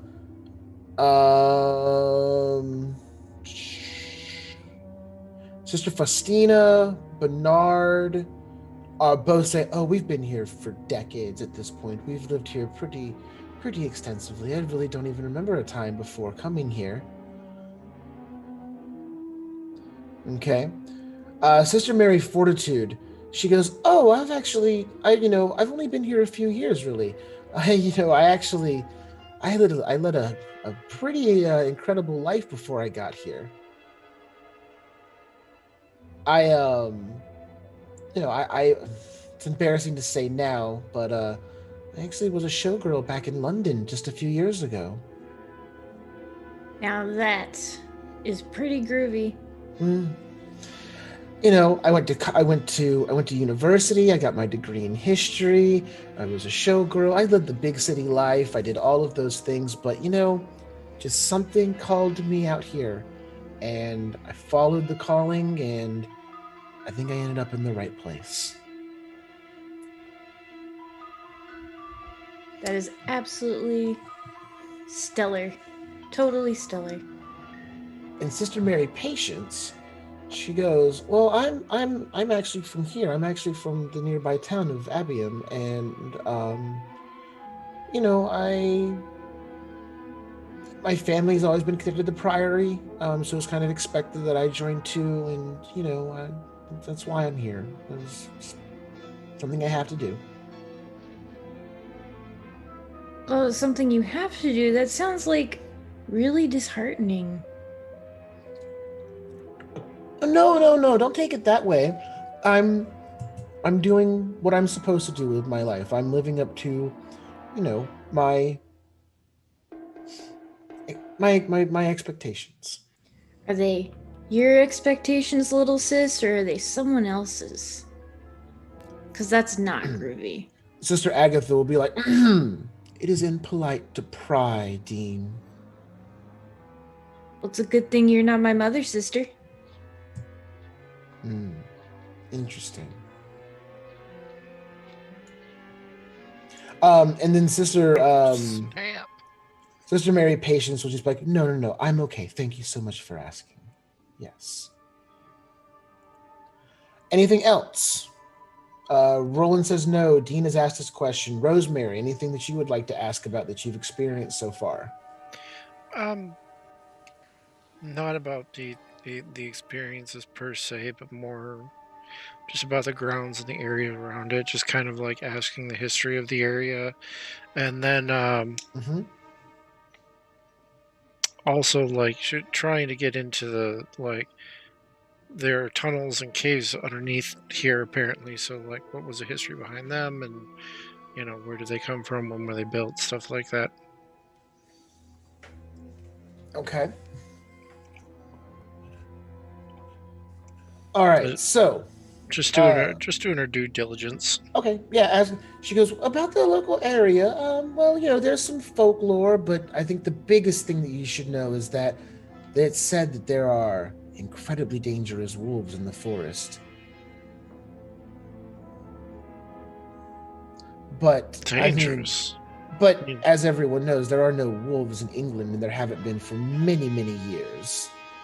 Yes, and from what I understand of wolves, usually they just are more scared of us than we are of them. If there were even wolves in this area, but there are obviously not. Local superstitions, things like that, they say that there are infernal servants of the witches, but, that's been a story since the Middle Ages. The witches did nothing. I think animals should have the right to be free. So, like, if there are witches in charge, they should totally let the wolves do, what they were born to do, wolf out. So the witches, well, they spent their time here. What was the rumors about them? And just that they were witches. It was at a time where any woman who stood up for herself was considered a witch. And we offered protection to them. It's a very forward-thinking place. I do appreciate that. Yes. And then more about how long has the chapel been here? Oh, for centuries now. This entire priory has been here for centuries. And the like the kind of the I'm gonna look at the scars or the God, the banners that were behind. They look like they were splashed with blood. And be like, have you ever thought of replacing those? It does seem almost a gruesome sight. We wish to not replace too many things. We'd like to keep the priory as accurate to itself as possible. Has any of the surely we must you said yourself, like, this place seems to be falling down around yourself. Have you looked into getting anyone to rebuild it, to preserve it? To rebuild it? Oh, heavens, no. We'd not rebuild this. It stands the way that it is. We know our way around. I was just I guess a little concerned because some of it just seems to be falling apart. Oh. And this place is very has some very interesting history to it, and it would be nice to preserve it for the next generation. Oh, it'll be here for the next generation. This priory's going nowhere. It will be kept here just the way that it's supposed to be. Sinister. And is that all? I thank you all so much for your attempt at dinner conversation. Yes. Shall we all be moving on then? It appears you wanted to ask nothing of the ghosts that occupy this place. You are ghost hunters, correct? Oh yeah. Sorry. Sorry, the food's just so recovering. Good. That's why I must be drooling. From that sick bird.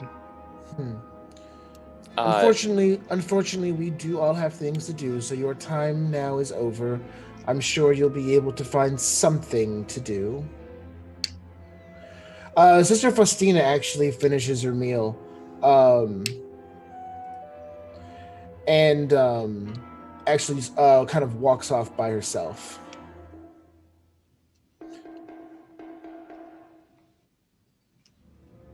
Faustina is our tour guide? Was the tour guide, yes. Is that... I'm confused. Is that her giving us permission to look around? No, all the other nuns are still there. She goes, oh no, Faustina's just taking care of something. No need to worry. Okay. Where are the... I assume we are going to be... how much time do we have here? All you are here for is the night. Oh, and with that, we cut back to scene 5. Return to the 19th century. The Sisters of the Vital Communion are working.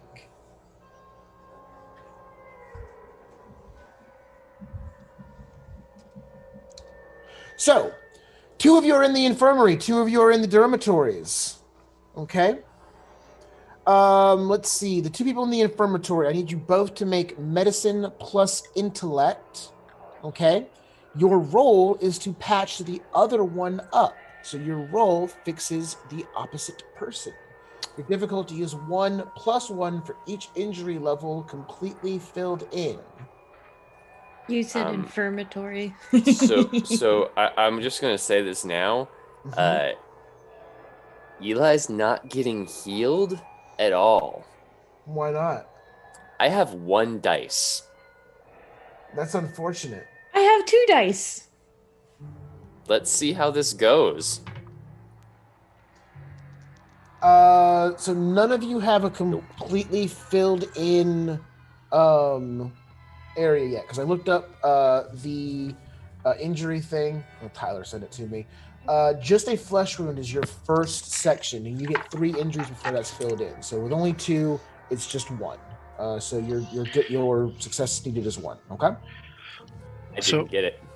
Didn't get it. So Eli, you get no healing. But what are you able to get for the other person?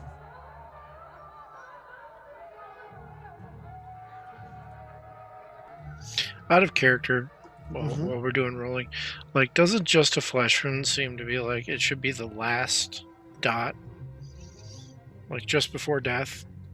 I see what you mean there. I mean, what? it's just a flesh wound. The Monty Python Monty Python bit, guy was yeah. all on. 'Tis but a flesh wound. It's just a flesh I'll wound. bite your bloody ankles off.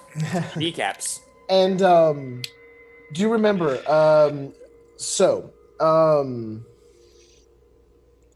All right, we'll call it a draw. What this game does is that when you get injured, you're actually able to do stuff better if you're not taking additional conditions, right? So it wants to reward you for putting yourself in danger and taking injury. So you're going to get an extra die stacking as you gain injuries. So both of you have Eli, you have 2 dots in that'll leave a scar. You're hurt, but not too badly. This forces you to focus on your strengths. Dice pools falling within your archetype gain 2 dice. So anything that has that AR next to it, you were asking before what those things next to it means. Anything with AR, you get to add 2 to. So for you, it's going to be your empathy, enigmas, humanities, and larceny. Okay. Which I'm using none of those for this roll. Correct. And I did already roll. Okay, what'd you get? I got a 3 and a 10. So that's 2 successes. So, Christopher, you are able to clear out, not Christopher, Hugo, you're able to clear out your 1 damage. So you are now back to being fully healed. Yay. All right. That's the infirmary.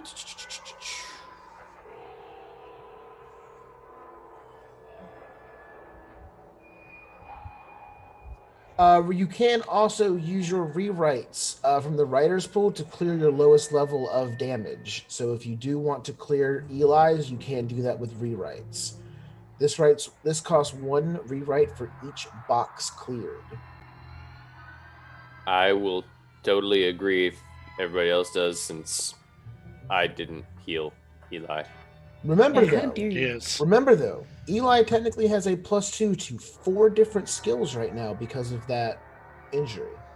I say just leave it. I mean, the night is quite short anyway. Okay. Okay. More drama. All right. Okay.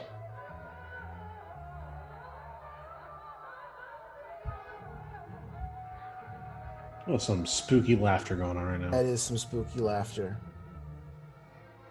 Oh, jeez.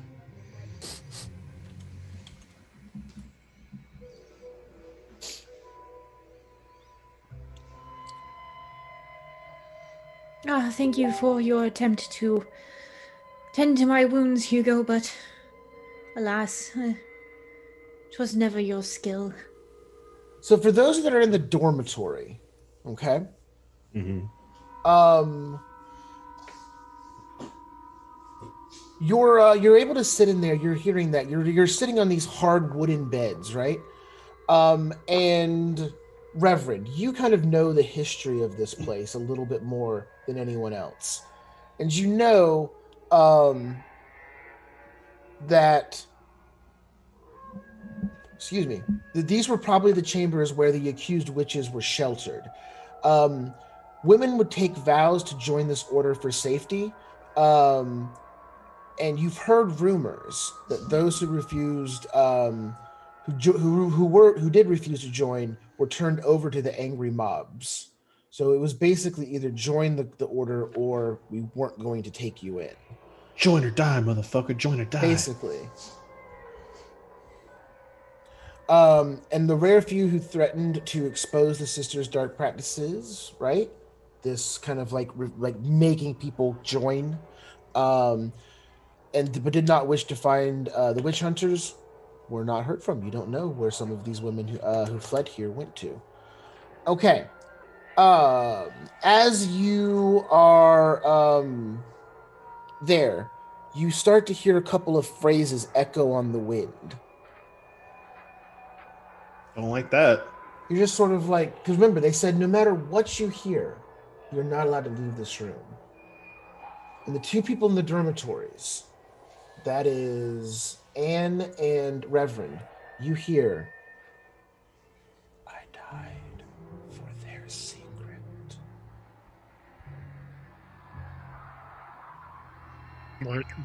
What secret? There's no response. Our Father, who art in heaven.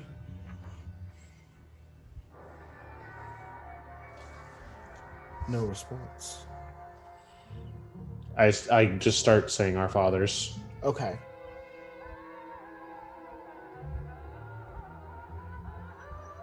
Damn it, Steve. So this is the moment. This is the part I could never remember. There's a lot here. I'm sorry, guys. I read this like 3 times, and I just cannot keep this in my head. I thought we were pausing to because that was tension, but I thought it was pausing for that perfect timing for that creepy laugh. Yeah, I was just like, hey, Steve, or I was like, yeah, I'm gonna go open the door. Maybe, I don't know. I really want to be rewarded for making bad decisions, Steve. Can I do that? You can be rewarded for making bad decisions. I'm gonna open the door, Steve. You're gonna open the door? Oh my, let's see what happens. Give me just a small second here, okay?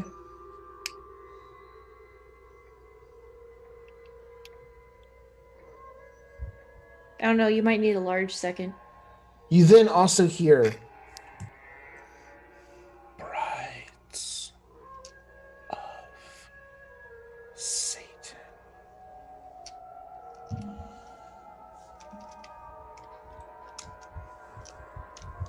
Right. Hail Mary, full of grace. I just continue saying like rote prayers until I can't hear the phrases anymore. Okay. You start to hear those over and over and over again. Okay.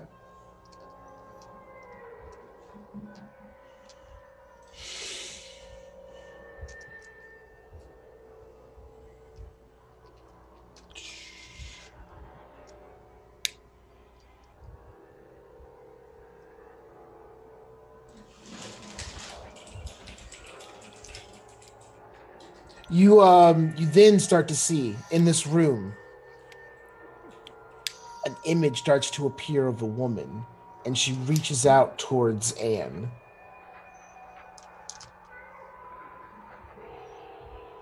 I died for their secret. And then a wind comes in and blows her away. And then you hear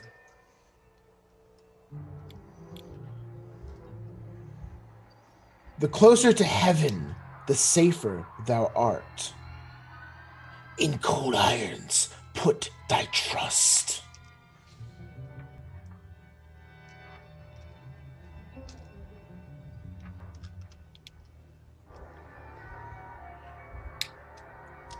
Gonna start like backing up against the wall.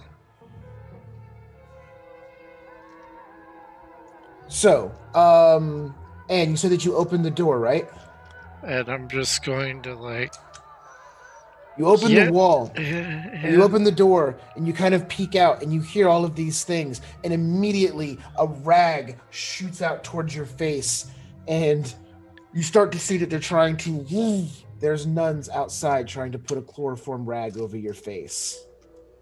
Oh, I'm gonna be a bitch. Okay. Oh hell no.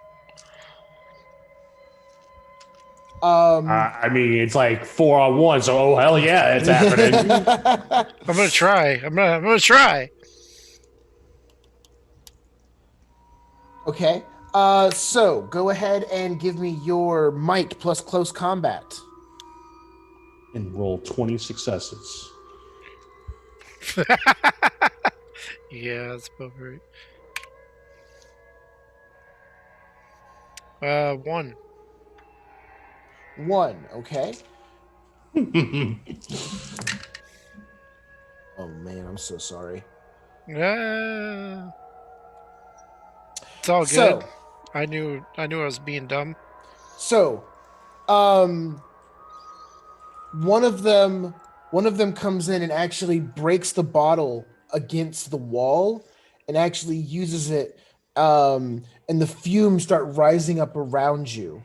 To them, they seem almost unaffected by the fact that there's open chloroform, but she comes in and just starts stabbing you with the broken bottle.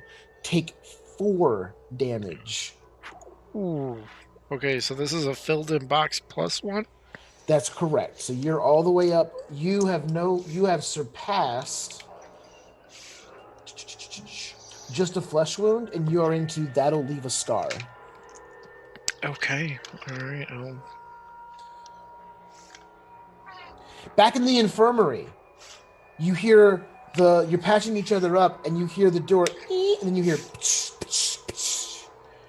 and then you look and you see 3 bottles have been smashed against the ground, and chloroform starts to fill the entire room. You gasp for air. Give me. How are you wanting to resist that? That's probably going to be your stamina. Okay. Plus, I will give you either might or survival. I'll go with might. I have no survival. Survival. Mm-hmm. Okay. Yeah. Same here. Just 1-8. Let's see. That's that. That's okay. Let's see. And oh yeah, nothing. 6 dice, 0 successes. 0 successes. Okay. Take 2 damage. They did not roll super well either. As the chloroform starts to fill in. What did you get, Eli? I got 1 success. 1 success. So 1 damage for you. Okay. So it's from here. Roland, you hear several things happening. You heard the things. You can hear that Anne is starting to scream from the outside. You hear smashes of bottles, but then you start to smell incense creeping up through the room, and you hear this muttering in this awful distorted version of Latin you can't quite make out. and then you start to hear things rushing down the halls. Something's happening. Something's going on.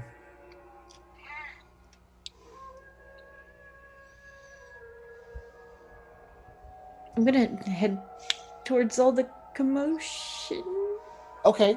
We'll get back to you in 1 second. This is the Reverend's Oops, my normal. bad. No problem. Oh. I thought you were talking to Cecil as well. Oh, I'm bad. Maybe I said Eli. I apologize. Or Eli. That's I'm Cecil. sorry about that. I thought you said Reverend. Okay. Regardless, it is the Reverend. Right. So the Reverend, you hear all of this happening. You can smell the incense. You hear this distorted version of Latin. There's something going on. You're in the dormitories, so there's these wooden frames, wooden beds, just anything that would be in a dormitory you can think of. Other than that, though, but something's coming your way. And you can hear some of your friends, something's going on. Yeah, I'm going to attempt to use my bed as a barricade against the door. Okay, so you're barricading the door. Got it. Oh, yeah. As you start to drag this bed, you hear, and this thing starts building up. And this chant starts building up from underneath, more and more.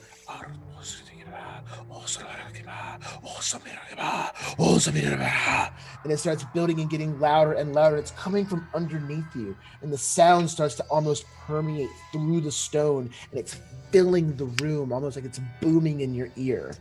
I stand on top of the bed, pull out my crucifix and holy water, and just start going through I start reciting the passage. Yea, though I walk through the valley of the shadow of death, the Lord shall protect me as my shepherd, for he is the good shepherd, blah, blah, and just keep going. Okay. All right. So you have barricaded yourself in there. But unfortunately, you don't see one of the nuns slip in behind you from a secret passage leading into this room that you have barricaded yourself in. Okay, let's go ahead and do an initiative so we can keep a little bit of an order here. For initiative, we want to... You are going to roll the lowest of the following two things. Let's see, that's scene 2. I want to go to scene 3 because that's what they had, the initiative. The lowest of your athletics plus cunning or empathy plus dexterity.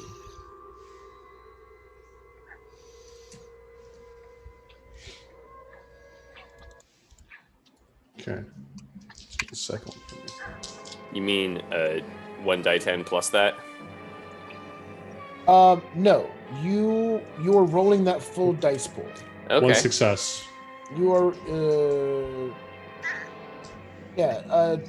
actually players roll the lower of their characters, roll for participation in the scene. Whoever has the most successes gets focus first. Once they act, focus moves to the next highest initiative and so on. So you are actually going off of successes. For me. What? Okay, so Eli has 2. Okay. Hugo has 1. Had 1.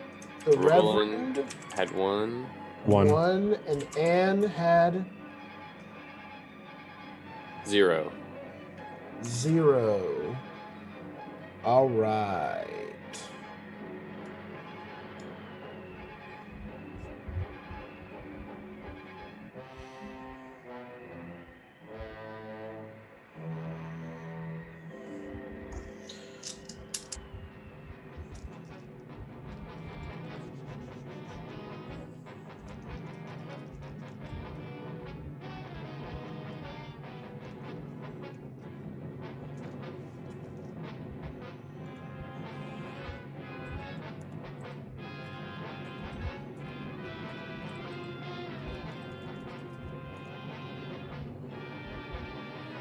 Okay, let's take a look here. How bad are you guys screwed? So very. Is that a question you want me to answer? Because I'll say not. I'm not. I'll just use an 8-ball answer and say signs point to yes.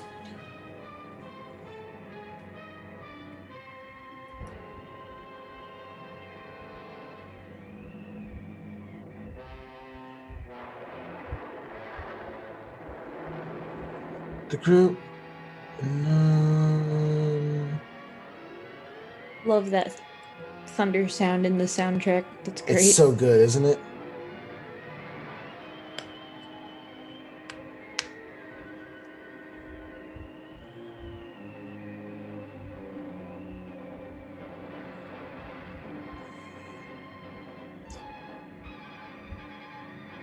Okay, so each of you, as you start to get brought in by nuns, so just think of it this way: and Reverend, you are technically together. You're not specifically like seeing each other currently, but remember, they put you in the dormitories. They did not lock those doors. You were effectively together in the scene. So just remember that you can help each other, and vice versa.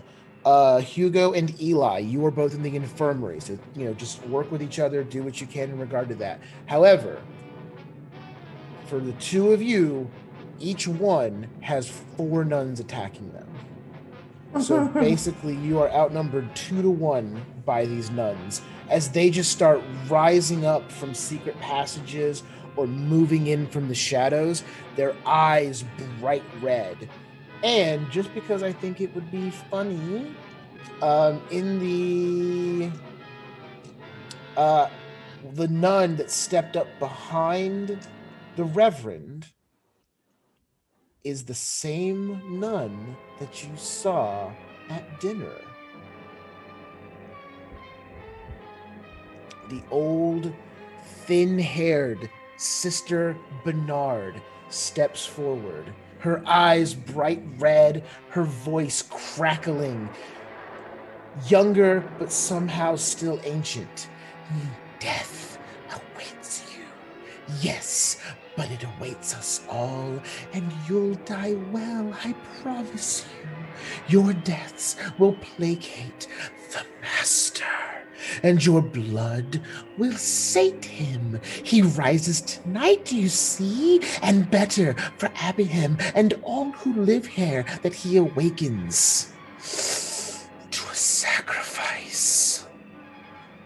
Right, little sod, when he's peckish. And with that, Eli, you get to go first. There are 4 killer nuns setting in. Eli curls up in a corner and cries. No, I'm just kidding. You are in an infirmary, so you have tools at your disposal. If you can think of something cool, it might be available to you. Oh, hell yeah, you can find a scalpel. Yeah. I will find said scalpel and I will... Okay. Give yourself an extra 1 die on your might and close combat. Find said scalpel and apply it to patient as necessary. If I have 0 in close combat, does that mean I now have 1? Yes. Yes.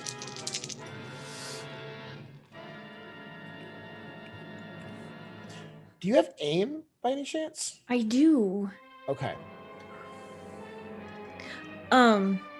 Could I throw it instead?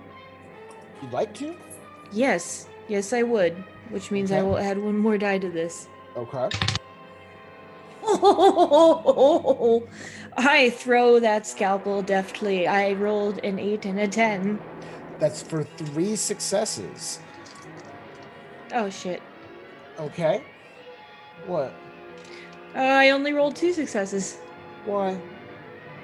Because 8 and a 10. 10 Oh, that's right. 10. Yep. Oh. All right. So she is going to use stamina to try to block this. No successes. Okay. Would anyone...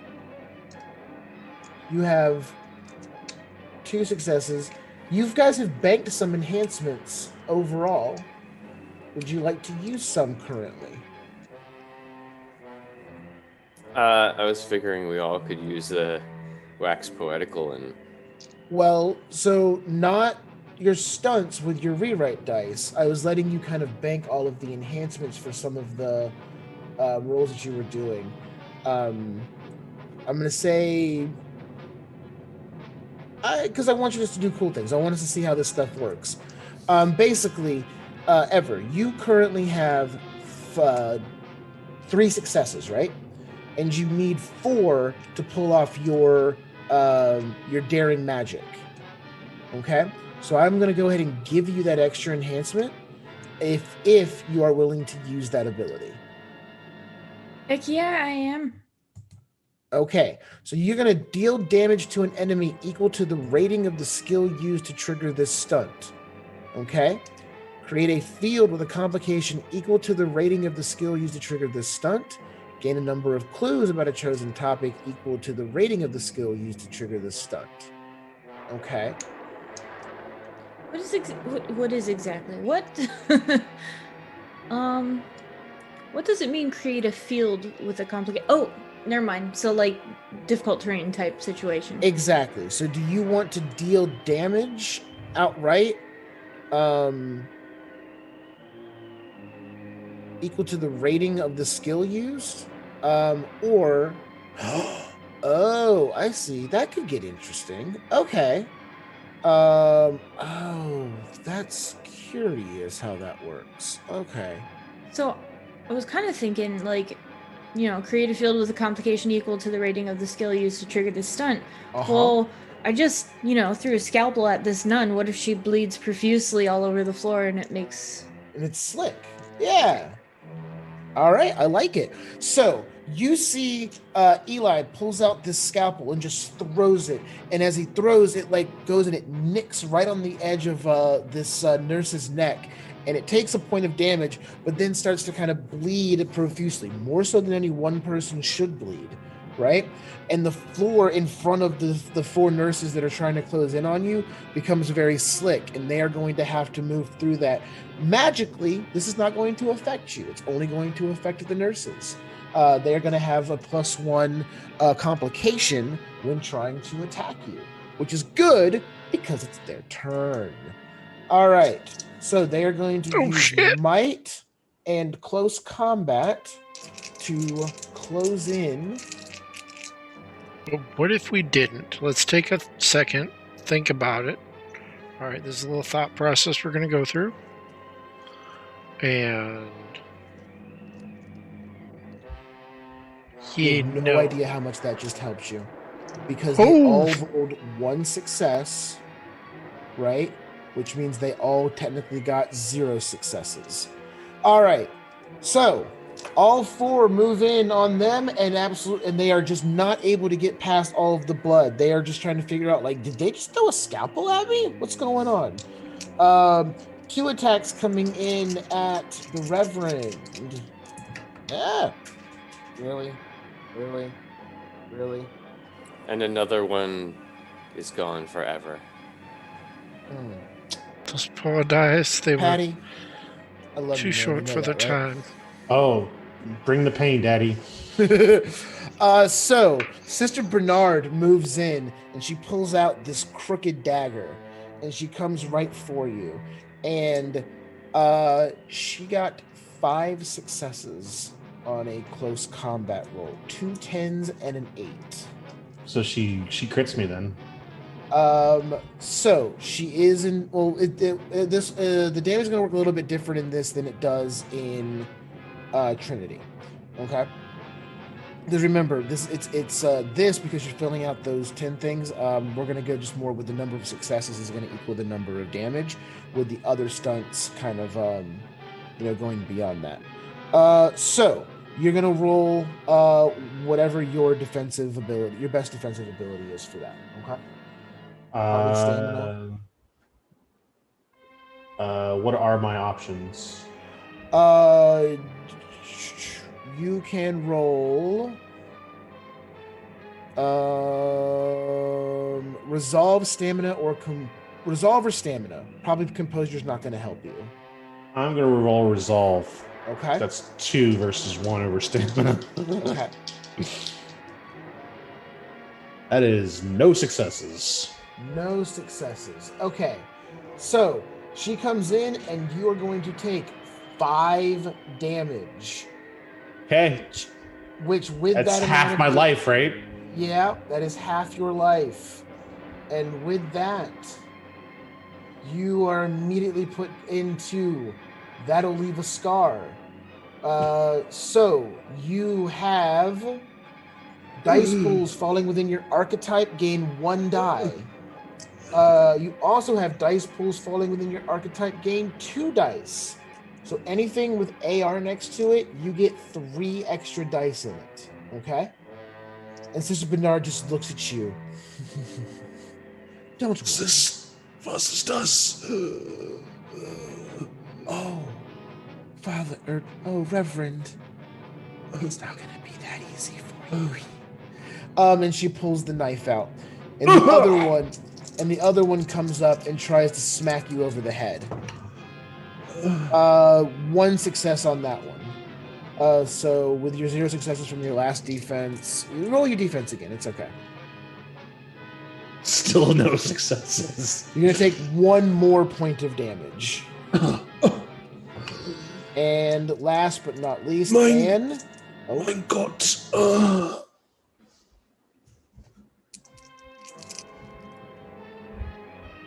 Okay. 1 success against you, Anne. So go ahead and roll your defense.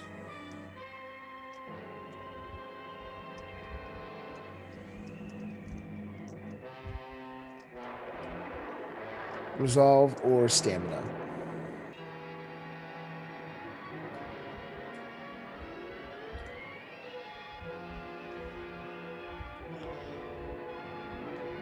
I got nothing. Got nothing. So go ahead and take 1 point of damage for that, okay? Okay, that should be 2 tick marks on the second box. All right. Oh, we've scored. Next is Hugo. All right, so we are currently in the infirmary, so I have a question. Are there any bottles of, like, pure alcohol? Yes.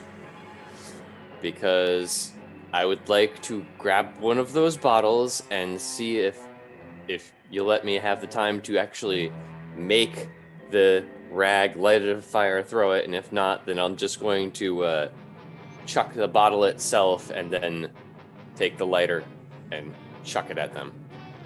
Okay, so you're gonna set these nuns on fire. Oh yeah, I'm gonna All burn. right, I like it. I like it. Burning down the house. Aim and dex to successfully throw this alcohol and set them on fire. All right.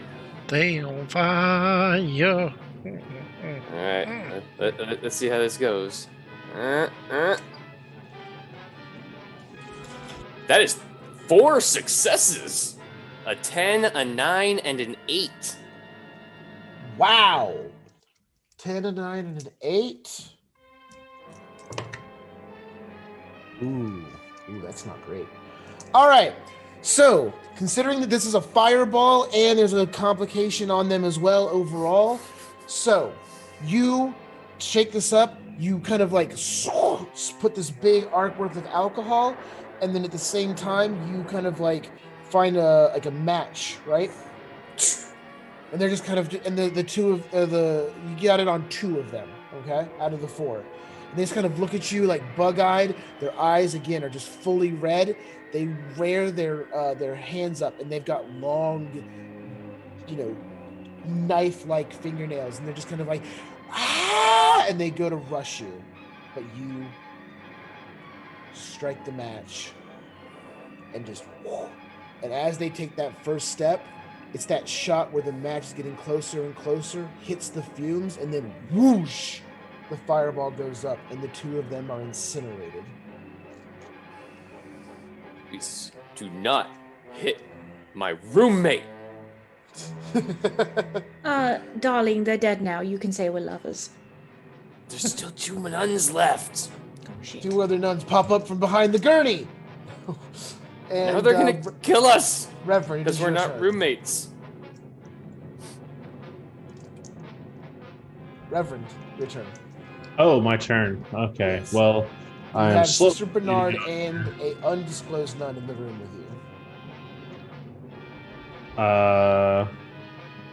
Well.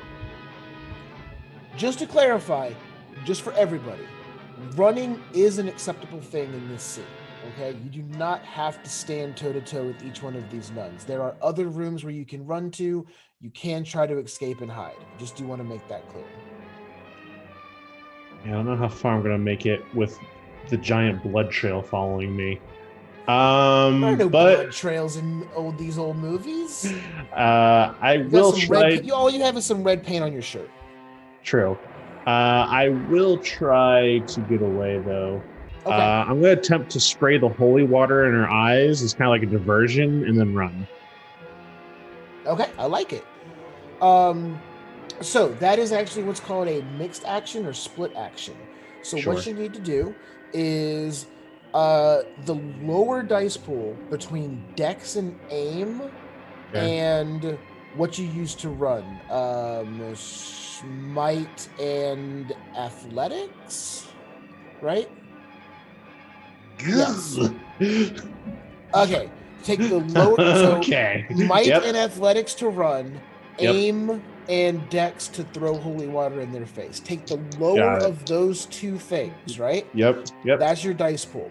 You need one success for both actions officially. So basically, you're trying to roll with your lowest die to get 2 successes to do both things. Did you get any successes? Nope. Would you like to do anything else with the 10 or so rewrites? Or anything at all? Nah. Reverend accepts his fate. Oh, good lord. Okay. Oof. All right. Reverend accepts his fate. You are still able to... You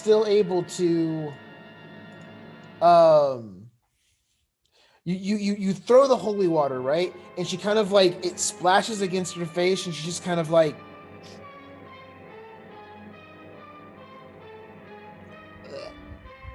I heard them laughing. Yeah, me too. It's amazing. Yeah, we heard them from here. Oh, good lord.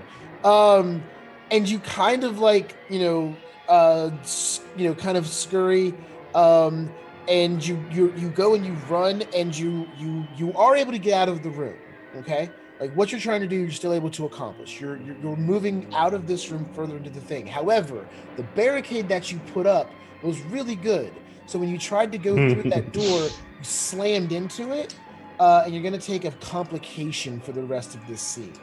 So you'll be at an extra success needed to accomplish what you want to. But you are out of the room running from the killer nuns. Okay? Alrighty. Okay. Anne, your turn.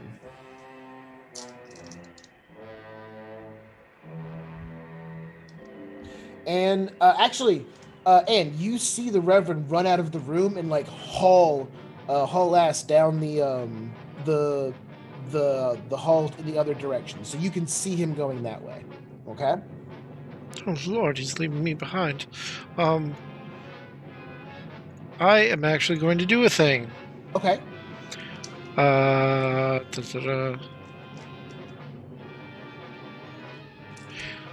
would like to use rewrite. Perfect. I'm going to use small set. And so I am going to go, oh dear, there's no one coming to help us. Which is another one of my quips, but moving on. Okay. And yes, I have to say my quips to make them funny. Shut up. I'm just going to lean against the door, or lean against what is the wall, because I'm currently been like stabbed in the side, so I'm like leaning back, and then I just kind of like fall through the open door, and I'm just going to take off running. Okay, so or fall through, like the wall kind of like slips open, like it's a hidden door, and just fall through it. Okay. So you're backing up, you're like fighting, you kind of hit and you hit this hidden door and it cracks and you're just like, oh, and you like fall through the setting and into like a different area. Okay.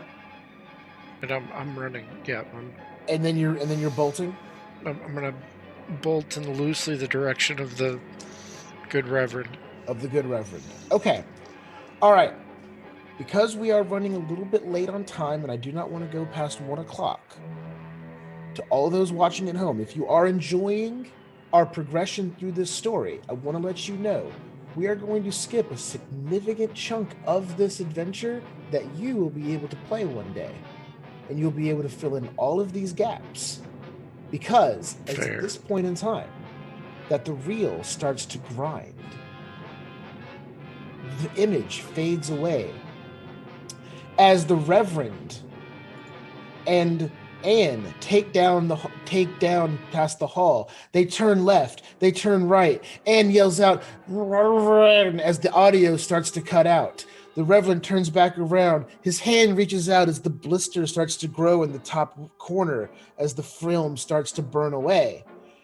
And then you see more nuns closing in on what will be a tremendous action sequence. Will one of our heroes die? We don't know. How could they possibly get out? This is a great scene, and then the rest of that reel is missing. Damn you. The projectionist runs quickly to swap out the reels. And we cut to about 30 minutes later in the movie. Fair. Like, when, for modern people who probably have never watched a movie actually projected on reel, imagine you just slept through about 35 minutes of something and you wake up and you're trying to piece it together. Like, okay, hold on, that character. Okay, hold on. Okay, I can see how they got. Okay, all right. No, I've seen this. I know. I know. All right. Approximate knowledge of the events that occurred. We are back in the 1970s. We are back with our primary versions of our characters: Christopher, Professor Roland, Rosemary, and Dean. You are all back together, and you see the ghost of what one of you calls out. Look, it's the ghost of Lizzie Carter. Throwing around books, otherwise directing you and getting you to additional information. You, as characters, are now aware that the nuns are, in fact, incredibly evil and have been preparing a ritual to summon some sort of great monstrosity, something that has to be sated, something that they offer sacrifices to in hopes of keeping it from destroying the priory or even the surrounding town. Okay? You have to stop the ritual. You have to go to the bottom of the priory, into the beneath area where they stopped you from going all those times. What? What? Sorry. Stop being loud. The professor wants his money back. I demand a refund. No. No.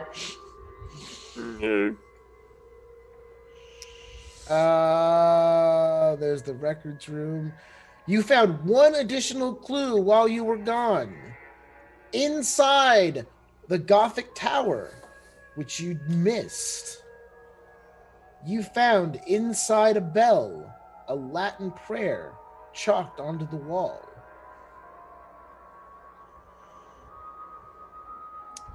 With this, you feel this was not something actually written by any of the nuns. This is written in chalk in secret in a hidden room. It appears maybe someone from the past left this as a warning. For those who read Latin, it is in fact a prayer calling for protection in times of great suffering. Can I do a thing? Because this is kind of my character's thing. Sure. My character's supposed to be like the super cool inventor and stuff like that. So I am just I'm just gonna take out like a pocket knife.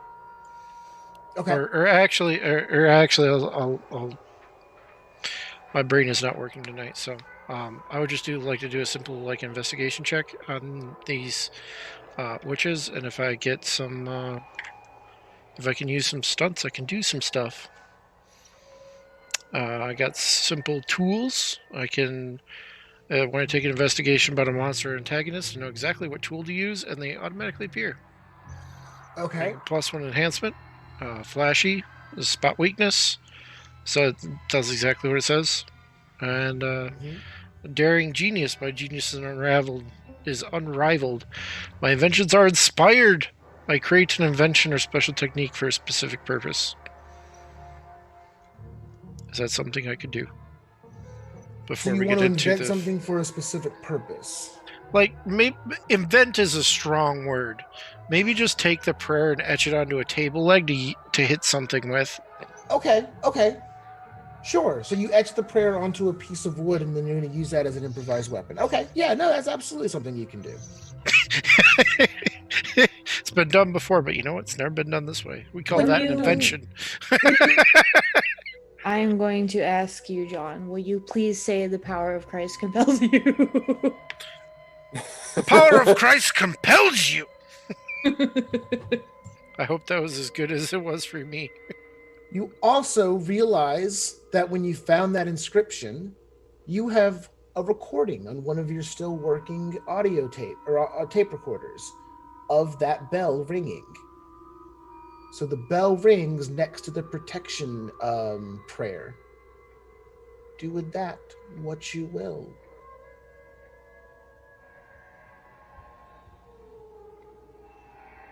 Okay.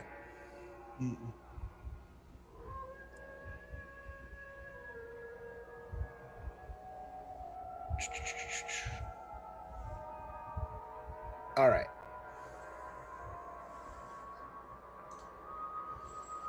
You are there. Is there any last preparations you'd like to make before you storm the bottom of the priory to stop the evil nuns from their ritual?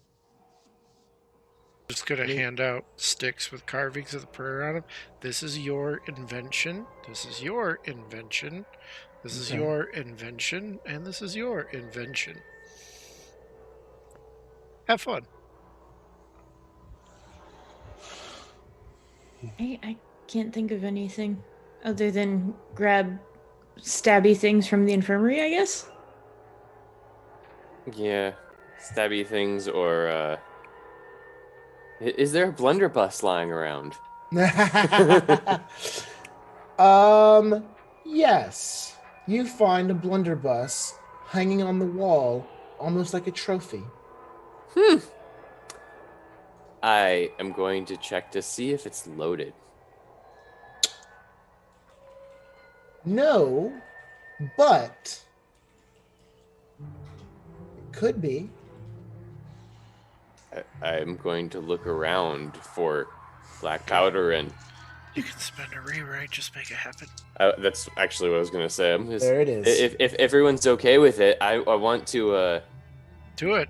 Find we have like some, 8 of these left. Rewrite. I would like to find some ammunition and use it. Take 2 if you want. Take 2. They're small. You can yeah, except it'll take the entire rest of the fight to use it a second time. I'm sure at least the crack open shotgun was invented by now, so you might even be able to just rewrite that in. No, I'll take the blunderbuss, because that way after I use it, I can start smacking him over the back of the head with it. That's fair. But yes, I would like to reach up, grab it, and then after I grab it, something falls from behind it, which is a single packet of ammo for a single round, a single shot. Falls from behind it. Okay. So you have a single shot in your blunderbuss. I like it. Okay. I have 2. You know what's really funny? You're about to go fight all of these nuns, and your fighter is not here tonight. Hey, I'm pretty good. I say that. Okay. So, here's what needs to happen. You know that there's going to be a ritual. You know that there's going to be nuns down there, but you're not sure how many. You have a protection spell, and You have Dean, who does have magic. Just keep all of that in mind and be creative when we get down there. Oh yeah, how many stabby things did I find? Since we're running a little bit low on time, you can give yourself a couple of knives, okay? Yes, thank you. All right. Comrades, perhaps we can avoid confrontation altogether. I say this is a doomed and cursed place, and perhaps demolition would be the best course of action here. Perhaps if we were to just, the nuns said it themselves, everything is rickety and about to collapse. Perhaps we just press on a few pressure points here and there throughout the abbey, and, London Bridge falls. I mean, if you think that'd work, I'd totally be down. If it's a thing we can do, sure. And then, just to put a final nail in the coffin, we just burn everything.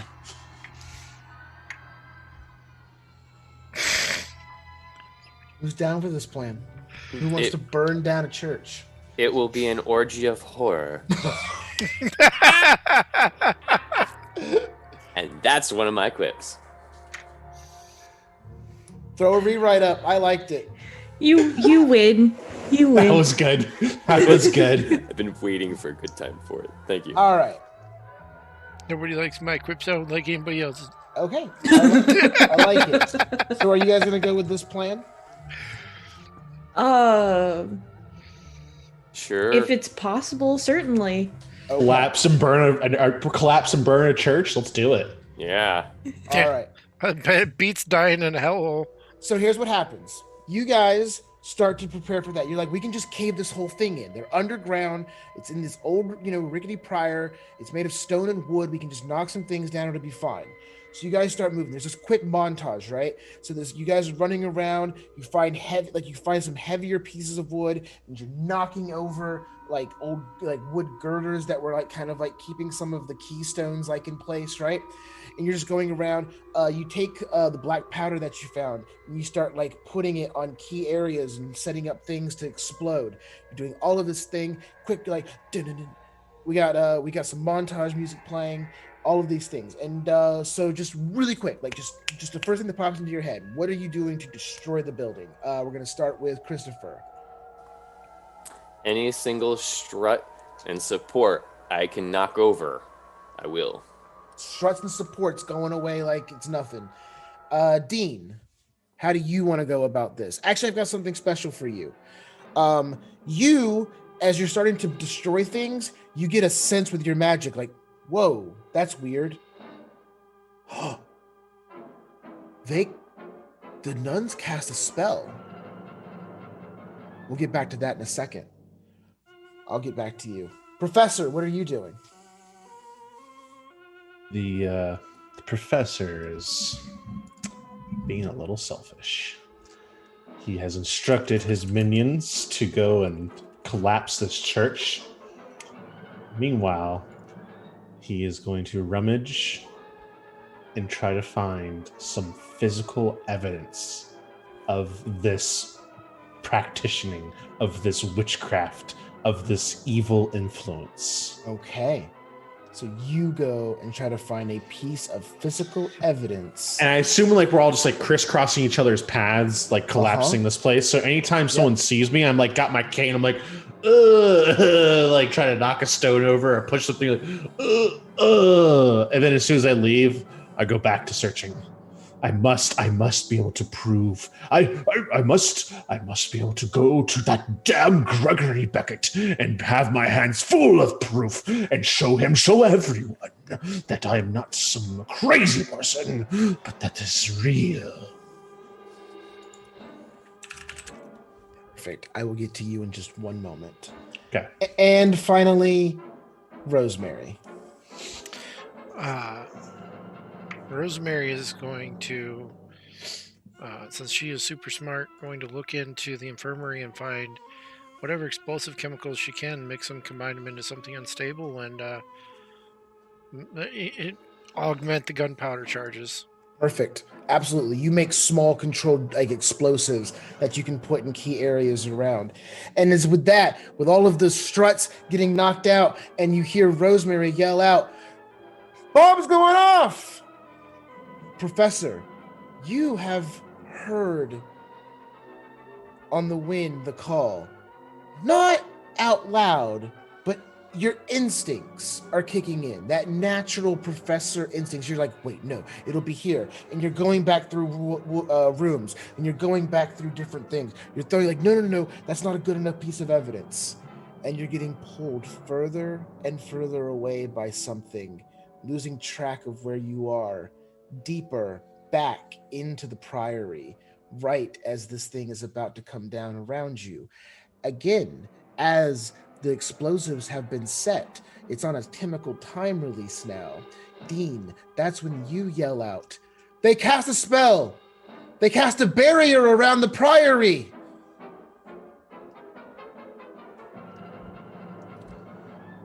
There, Dean, it is up to you to counterspell the actual in the module barrier that was cast around the Priory. Remember when Faustina got up and left dinner? That bitch. So That motherfucker! here's what I need.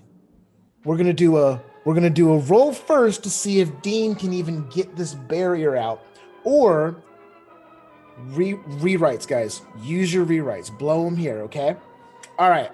So go ahead and give me enigmas. No. Yes. Enigmas. No. Plus your composure to keep your calm in this situation, because you're on a tight crunch. And because of the fact that you are about to be explodinated, crushed, evil nuns are casting spells, you realize the heat is growing. There's this it feels like there's flame against your face, even though there isn't one. Almost as if the fires of hell are about to come up through the floor of this Priory. There will be a complication. Are we being taken into Florida? Yes. So, You can't make me. give me your enigmas plus composure roll with a complication of 1, meaning you need 2 successes to succeed. This is my forte. I have 3 in enigmas. Yes, you And do. 4 composure. Yes, you do. An 8 and a 10. Total of 3. Boom. Brilliant! Moo ha ha ha. So it's with that Dean yells out, "They've cast a barrier," and puts his hands up and starts moving and manipulating it around one of the doors. And he throws his hands into a side door and is able to knock it over. And the door out of the Priory is now there with just enough room for you to squeeze through this energy field around the Priory. Dean, are you going to be the first one out, or are you going to wait for everybody else? You're the closest. You're right there. I'm gonna make sure that the kitties escape. Okay. So This is a player desire, not the character's desire. But wait, my look- character's a vegetarian. You look out of the door, and again, the cats were not magical or evil. They were just drawn here for whatever reason. And because this place is getting destroyed and it's rumbling and some crazy shit's going down, you just see this army of black cats storm out across the field ahead of you. Oh, cool. Now I'll wait for everyone else. Okay, so you are going to stay inside the Priory. Oh, the fact that you asked that makes me nervous. Inside or outside? Every man for himself.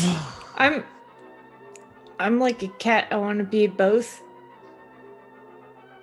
You stand directly in the middle of the doorway. Good. Perfect. Giving a complication to everyone else to get out. Let's put it this way. Am I directly after them? So in Christopher and lineup? Rosemary, you reach the door where Dean is at the same time. I am going to I'm start. pushing him through. I was going to say, I'm going to start shoving Dean through, saying, Uncle, no, don't stay. Hurry along. So Dean, that's when you realize the professor's not with you. You're in the doorway. You're holding everyone up as the first boom goes off. Oh shit. The whole priory shakes, and then you hear, boom, boom, boom, boom, boom, drums and chants, and then one of the stones bursts into hellish flame, not an explosion. Fire erupts from the ground. What do? Can I use a rewrite to Obi-Wan voice Dean and be like, "Run, Dean, run."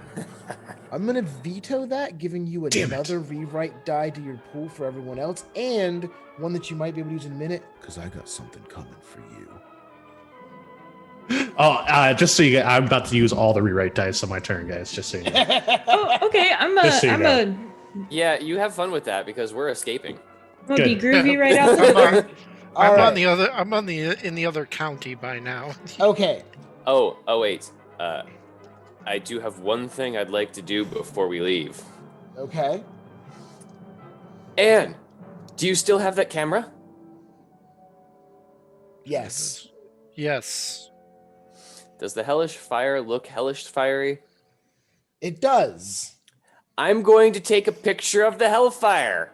Okay, perfect. Then I'm glad he's the last one to get out because I'm giving them the camera and leaving. And I'm going to take the picture, and as I take the picture, I'm going to say, Professor Roland, make sure the world knows.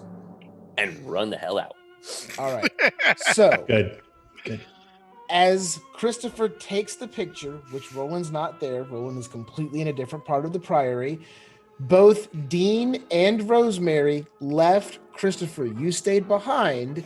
So, because you took an additional action inside the priory, you stop and you take that picture of the fire as you turn, and the whole wall caves in, blocking your way out of the priory. Wait. Yes. And you stand there with your evidence in hand with the camera, knowing you have the shot. And as you look down, you hear the last chanting burst up from beneath you, and you fall through the floor into hellfire. Nice. And then the blunderbuss explodes in my butt. Professor Roland, you are being dragged deeper and deeper and deeper into the priory.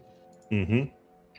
And then you go and you turn and you see right there on the table the book of all of the rituals and enchantments of the sisters of the vital communion.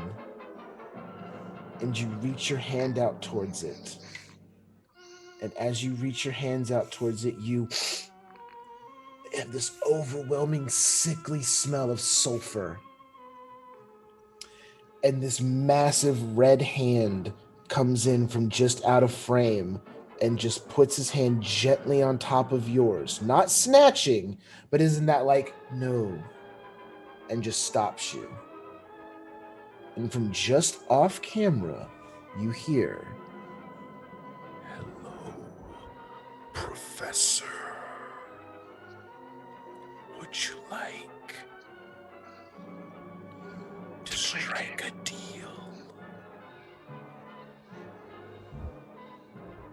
And with that, do you have any response? Nope. Scene ends with those words. The scene ends, cuts to the outside as only Dean and Rosemary stand outside, and the priory collapses.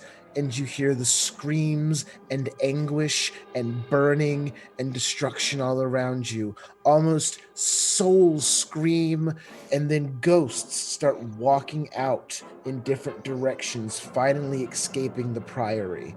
the ghosts were actually there. You just never found them. So But you see them walk almost on their own.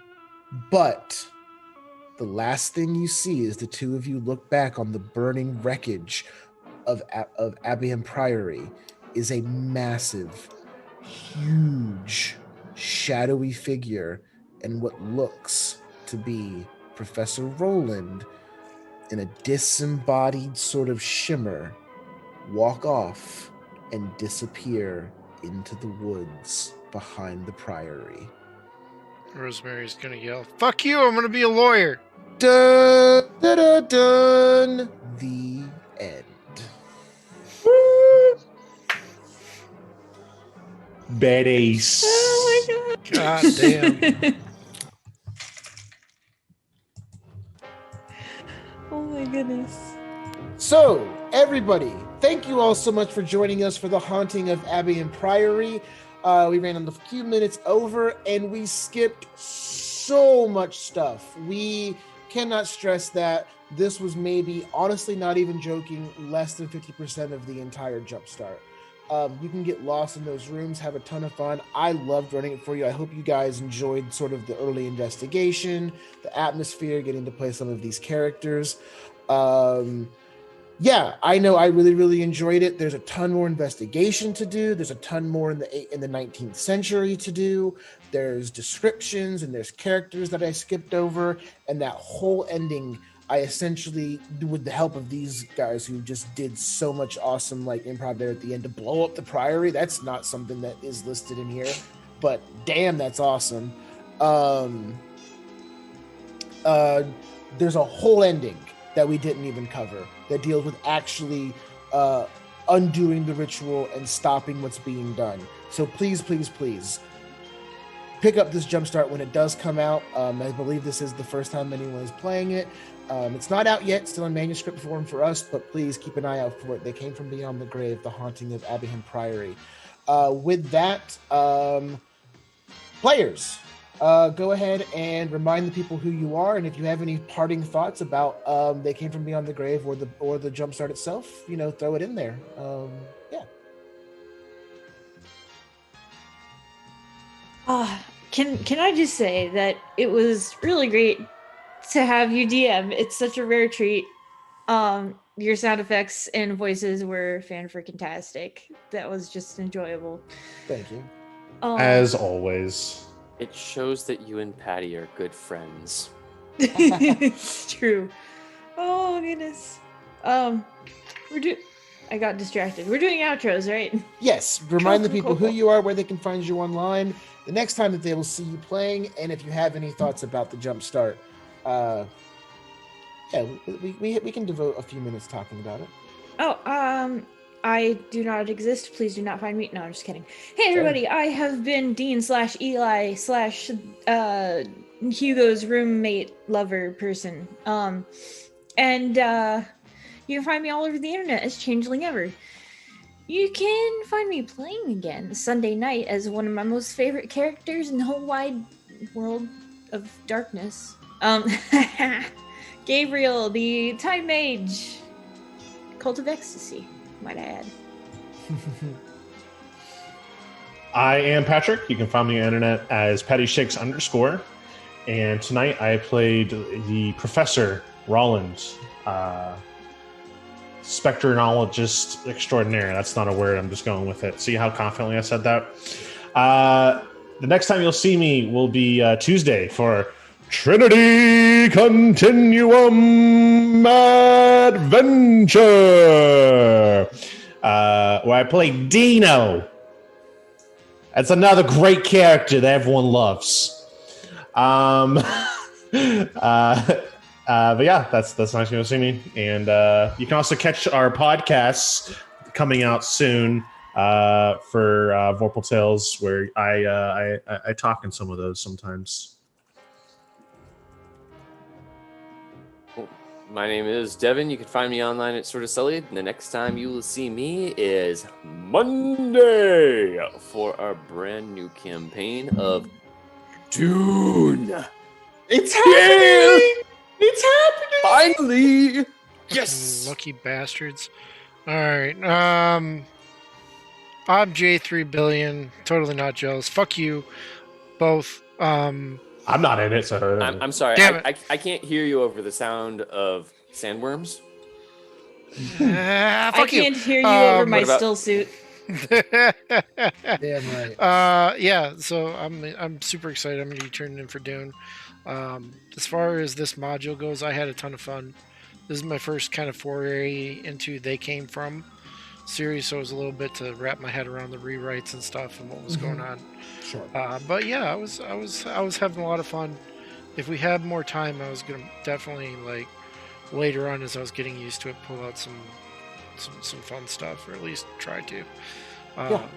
But yeah, I had a ton of fun, and next time you'll be able to see me is going to be on Sunday, 10 to 12. So get on my level, noobs. Sunday.